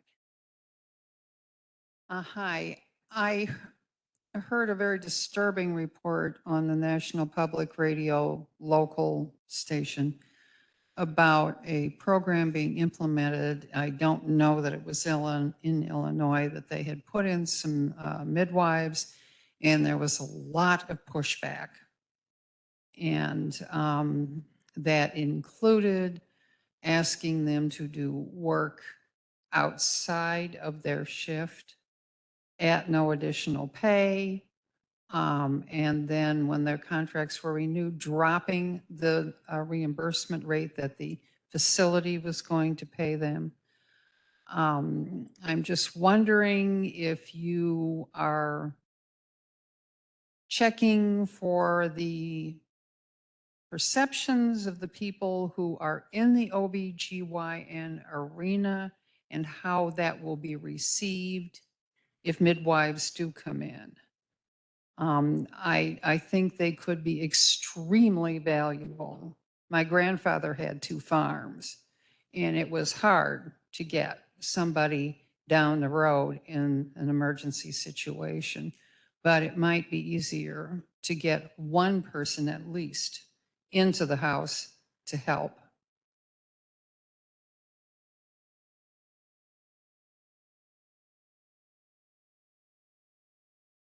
Is this on? Okay, good. Here we go. So I think what I'm hearing the question about is midwives as a solution, one of the potential areas of opportunity to explore in terms of increasing access. And I think the answer is absolutely. I think one of the things that Kelly mentioned was that HFS is looking to add provider types for certified professional midwives, which are the types of midwives that do births outside of hospital setting. So ultimately their services will be able to be reimbursed. I think one of the things, and what I will also say is that not through the office where I sit at Public Health, but the rules just went through after legislation just went through around birth centers. So freestanding birth centers that are not affiliated with a hospital, that are often staffed by midwives as a place where people can give birth. I think that those are viable options to support patient choice in if they don't want to go to a hospital. And I think it kind of goes back, this whole conversation in a sense, in terms of where people are going to give birth also touches on choice, quality. I am an OBGYN, so I have to disclose that I'm trained as a physician. And I have seen many of the things myself that can happen in an instant outside of a hospital setting that keep us up at night. So I'm very mindful of the balance and the tension between access and quality, and how we can build a system that can be as coordinated as possible when we have patients who choose to have their birth outside of the hospital setting, we want to honor that choice and we want to make it as safe as possible. I do think it is one pathway that can facilitate offloading the need for only thinking about providers in the hospital setting, if that answers your question.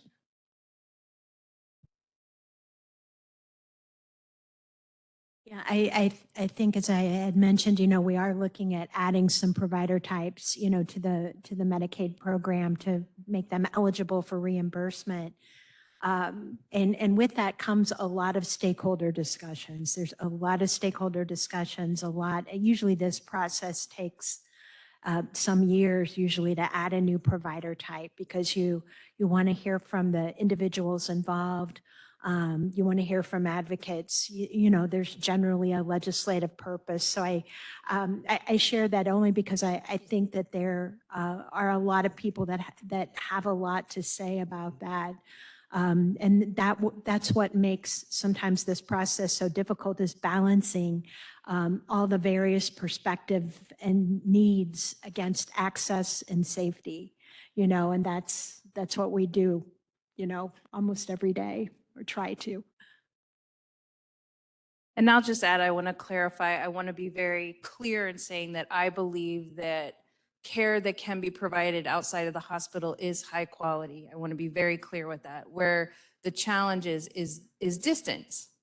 And sometimes in a catastrophic situation, there's just no avoiding the distance. And so I think that the goal is a coordinated, collaborative, transparent system where all parties are working together. And I'm really proud that our state is expanding the different types of providers that can bill for reimbursement through Medicaid so that we can expand the workforce who support our maternal child health population.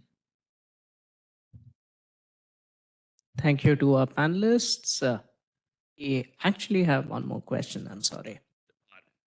Just curious what other states, 1115 waivers specifically, maybe you all have looked at, which ones you thought were really well written or done, and maybe which ones you've learned lessons from that are of less interest. Sure. We've looked at North Carolina, although they've been doing some different things for a number of years. But I would say Massachusetts, Oregon, California, Arizona, and Arkansas, which I say for laughs because it surprises me a little, but there's a lot of innovation in Arkansas Medicaid. But yeah, those are if you look at our application, you might see parts of it that look just like what was written in those other states, accounting for differences in how we deliver services. But yeah, and in terms of lessons, I think, we're probably not all the way there yet because we haven't started. We'll be entering into a negotiation process with federal CMS, and they outline what are called special terms and conditions. And that's kind of the contract by which we operate, these services and new providers. But a lot of really interesting things on the way, particularly, I think, the housing and looking at that incarcerated population and those pre-release services, because California is the first state that got permission to do that. And it's just been a number of months. So lots of promise, we hope.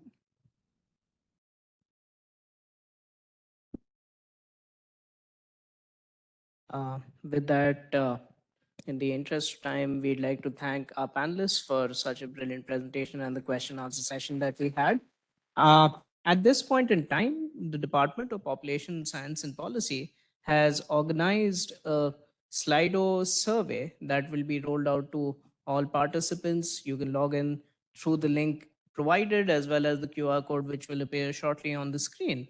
The idea behind this activity is to talk about what we have learned so far in our conversation today and how can we continue the conversation forward and open the floor up to discussions. Just wanted to remind everyone that the Slido survey is anonymous And we happily welcome people who would like to speak up instead of using the survey as well. So let's move forward with that. Thank you. Um, Passcode, I'll just get that to you.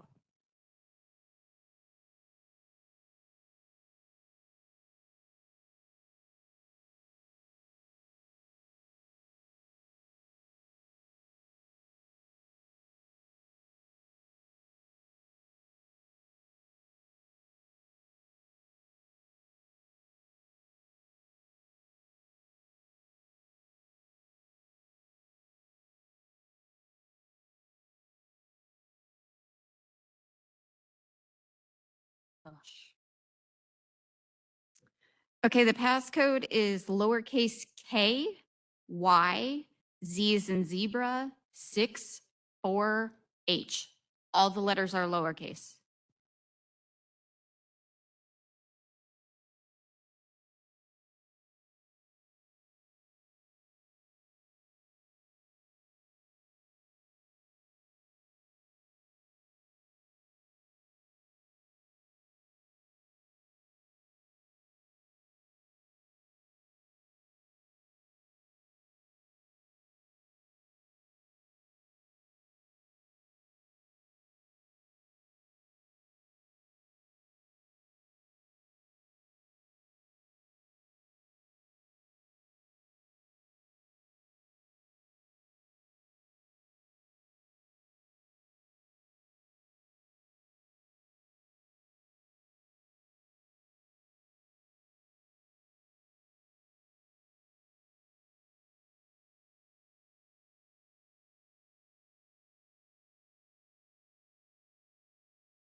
If you just give us a few moments, we're dealing with some quick technical difficulties.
All right, we got it up and running. So if you all want to continue going through answering the questions, we'll wait for some answers to populate, and then we will open up discussion.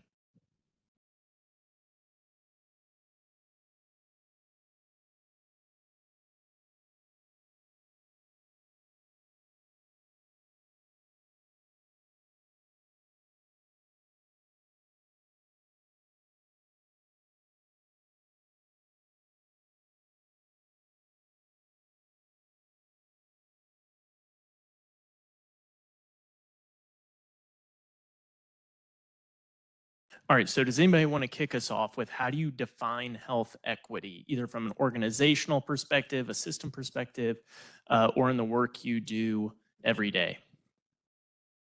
Some examples as they're coming in quick: meeting people where they're at, equal access to healthcare, keeping in mind social determinants and specialized needs of individuals. All great answers. Does anybody in the audience want to expand?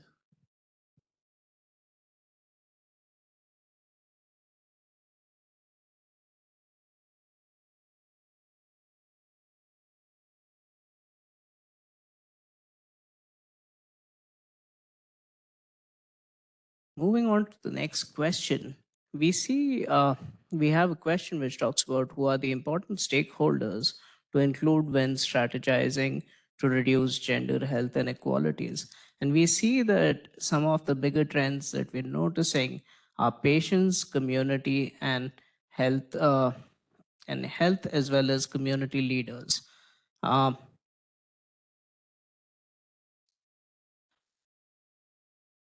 Community seems to be a very big trend that we are talking about. Does anybody have any comment on how they have seen interactions with community work, or what are the best practices that they'd like to share with the group here?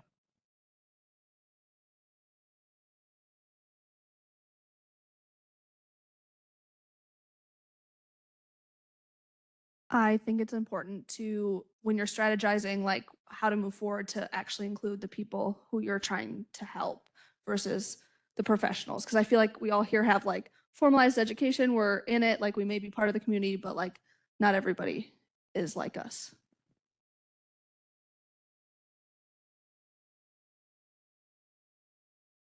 Just to add on to that, I was recently someplace where we were in a circle and a bunch of planning was going on, and a few of the people invited to the table had not shown up, and we were very concerned about that. And somebody said, we should put an empty chair at the table so that we recognize there's many people not represented here, and maybe we can work on trying to think from their perspective. And it was incredible how helpful that was, to have an empty chair at the table so that we would try and think of more perspectives than what was there represented.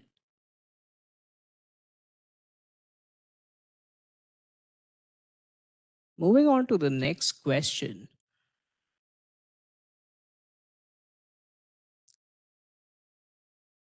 We wanted to also discuss something that we learned about today, and in that vein, the question is, what assumptions of yours on gender health equity were challenged today? And some of the answers that we see coming in talk about that stigma and differing opinions within the LGBTQ community. So you do not monolithize the whole community as a single entity and really capture the nuances that are present on an individual level. The second thing that we see come over here are some of the assumptions on access, opportunity, need, quality care, people, and on an individual level. Would anyone like to discuss further on the floor?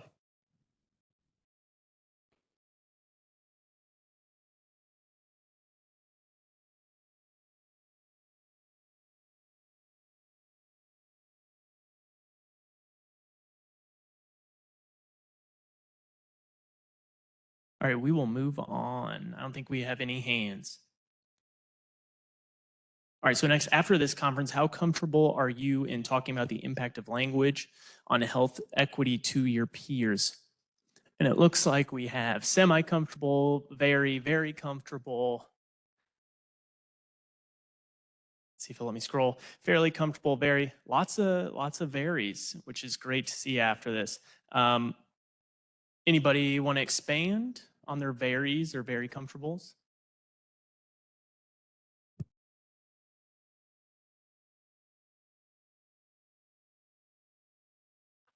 As an African-American woman, if you're working in a space that you're providing service to,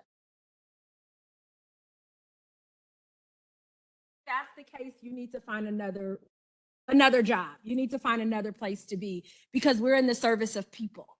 And if you're going to be in the service of people, you have to get comfortable being uncomfortable because we all show up in different identities, spaces, whatever, in how we approach, identify, show up in the world. And if you don't have a tolerance for that, then maybe community health or being a clinician or working in a hospital, healthcare, whatever, it may not be for you. That's a great point. And for our virtual audience, I don't know if you heard, we had an audience member say that you have to get comfortable with being uncomfortable. And sometimes you may be the only person that raises their voice and actually speaks on these things, or the only person that will stand up and address these issues. So we will move on to the next question. What next steps would you like to see stakeholders in academia, medicine, and policy take to achieve better gender health equity in rural areas? Better funding. I'm sure there's some more fundings in here. Being more accessible in rural communities. Take action. Focus groups, surveys, holding community leaders and other state reps accountable for their comments and decisions that impact the LGBTQ+ population. Better education, listening to patients and work to gain their trust, I think was a pretty common refrain from most of our speakers today as well.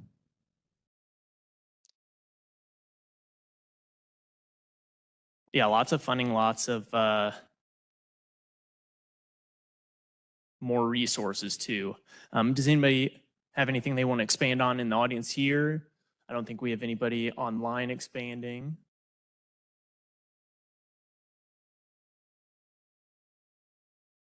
We will move on. How do you see yourself implementing some of the learnings from our sessions in your practice or work today?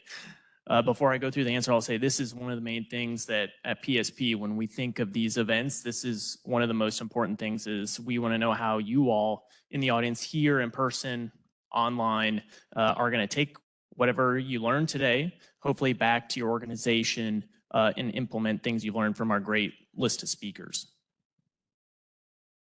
So being intentional on data collection, discuss with administrative staff about doing an LGBTQ+ training. Remember that people are nuanced and everyone has a different experience and different needs. I'll be evaluating the programs and ensure there are people of different gender identities and expressions at the table. Additive language, which Dean Davidson mentioned several times during her great presentation to kick us off this morning.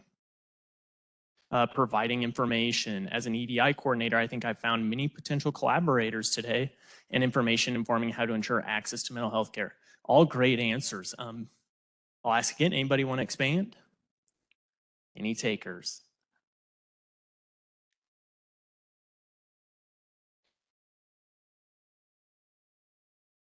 What sort of gender health disparities do you see in your own practices?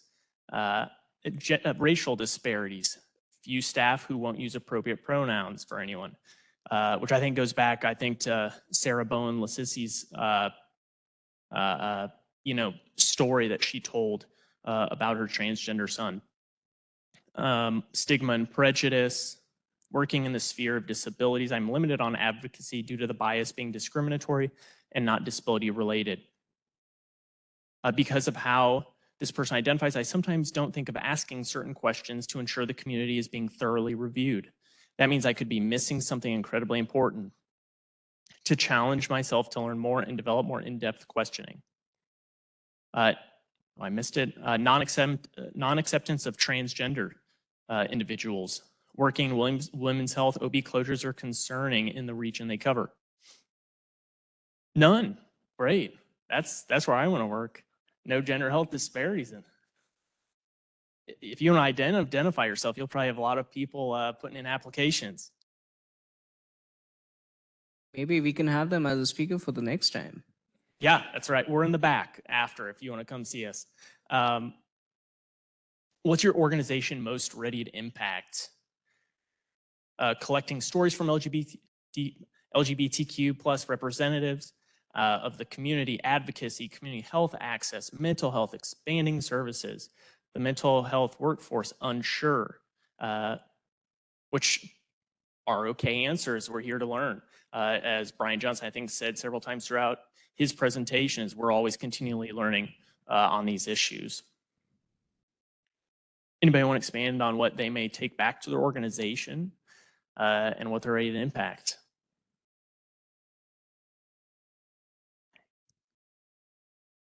What challenges have you faced in implementing health equity programs in your organization?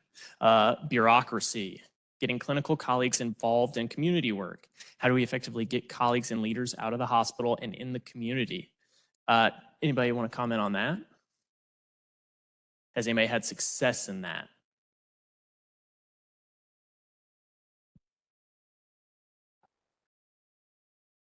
I don't know if you all have a walk with the doc program, but I think that has worked really well in the past in Chicago. So, Dr. Manley, can you, explain for some people? yeah, sorry, that was brief because I saw some heads nodding. But the Walk with the Doc is a national program now. It's like, and then you can have local chapters for it, but essentially you get docs to sign up to do community walks, and they can be in a park, things like that. You promote it. And the presenter does like the one that I just participated in. It was like 5 minutes in Spanish, 5 minutes in English. So very brief, no PowerPoint, just a mic like this.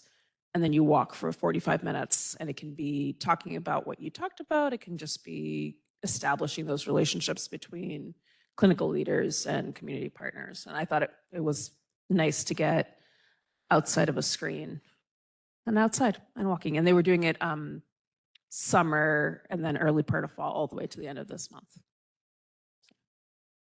Dr. Brenham, I'll put the bright lights on you. Does SIU, do we have something like, there we go, an intervention for SIU medicine out of our event. Anybody else want to expand on this? I think this is our final question. So going once, going twice. Thank you. So we're going to wrap up our Slido presentation session for this part. Thanks for bearing with our technical difficulties. I appreciate everybody that participated through your answers and then also here in person. And I'm going to turn it over for our closing remarks from Dr. Wiley Jenkins. Excellent. Thank you, TJ. Thank you, everybody. You made it. Woohoo! Oh, man, it's been a day. It's been an amazing day, amazing speakers. I do want to give a tremendous shout out. Amanda Folgeman, TJ Albers, Vista Chaudhary, and then others in our department. I think they did a tremendous job putting this together, and we have been working on this for months. So if you could just please show your appreciation and acknowledgement for their hard work for that. We have many community partners. SIU School of Law has been a huge supporter of this. We are tremendously thankful for them and for their support for this program, for Camille, Dean Davidson coming down or up and speaking with us. We've had a lot we've gone over today, and a lot of things that have really stretched my mind. I appreciate so many things that people brought to the table. The idea of additive language versus just neutral language, and any number of data will support the fact that neutral does not, as Dean Davidson implied, doesn't really capture the unique experiences, especially of individuals, especially as they may pertain to stigmatizing experiences, past engagements they had had. And so the idea of being additive is something we should and must do, which is more than we've done in the past. And that's something that my key takeaway from this, and it came from Dr. Brennan when she was had to say when someone made a reference to what they assumed about her character and to disclose, is something that came to mind, and this is a simple thing, but you've all seen this thing, be kind, be a good human. And I would put to you that that's not just kind of a passive action that we put on a pillow or on a little thing we put on our wall. That should be dare I say it, almost an aggressive, forward-leaning stance we have. That being a good human is not a passive thing that we do and we do when it's comfortable, but in all the things we've heard, this is something we actively pursue. We can't always do it all. We can't always do it all well, but we have multiple instances where to make an impact means you must act in a forward fashion to be a good human, knowing you make mistakes, but knowing that you try, as we've heard from Brian Johnson, you try again, you're a little bit aggressive, you're a little bit persistent to get your message. By the way, this finally came to me. I met him yesterday. I'm trying to think, where does I get the name Brian Johnson? Why is that familiar? He's the lead singer for one of my favorite bands. You can look it up. And so I'm like, Brian Johnson, how do I know that? But so many great things. So Dean Davidson's talks about being additive. That takes effort. That takes purpose. That takes practice in asking individuals. From what we've heard from Paula and Kim, I mean, there are so many things out there we don't know about. The state of Illinois, I would dare say many government agencies don't do the best at advertising what they do. As we're advocates in our communities, be purposeful about knowing about these things, knowing about the assistive technology program. I was entirely uncluded about it yesterday. This is something that can impact people with whom we work and I need to know more about. The idea of a story, I would encourage each of you find those key stories because people will sometimes plan with their mind, but they act so often with their heart. They act on something in which they have a passion. They act on a story. Sarah Bone with Cece's story about her son and the misgendering. I've heard that before. I've used that in discussions with my sons, in discussions with other people about just how appalling people can be, but how we can purposely act to do better. So find that good story, find those good examples, because very often that will be the hook that gets someone interested, that will make the difference in maybe changing someone's mind. People don't change necessarily their minds on data, but they do change it on a good story. They could change it on a way of engagement, so I really encourage you to think about that. We heard about Dr. Kurt Harney and his work on education. I think that's something we're working on the School of Medicine. I love Dr. Molina's discussion on the structural aspects of stigma and really to reaffirm the idea that just because we put a bunch of groups of people together doesn't mean they're all the same. And that, you know, even though we may feel comfortable in some groups, are also the most vulnerable. And so as we work with communities, not only are we hoping people can trust us, but we also have that responsibility to make sure that we are being respectful of them, that even though we're in the same political boat maybe, or in the same strategic boat, that we do have unique differences that are valued and we should identify. And finally, the last talks we have about rural healthcare. I mean, those strike so many aspects of our work. And again, the idea that there are programs in place of which we don't know that much about. I'm gratified to hear that they're doing more with maternal mortality or morbidity postpartum. We know that substantial is done with that, and so we appreciate all the talks. Thank you again, all of you, so much for being with us today, for contributing your expertise, your experiences, and your voices. We do appreciate it. I will wish you a good day and safe travels home. Thank you so much for being here today.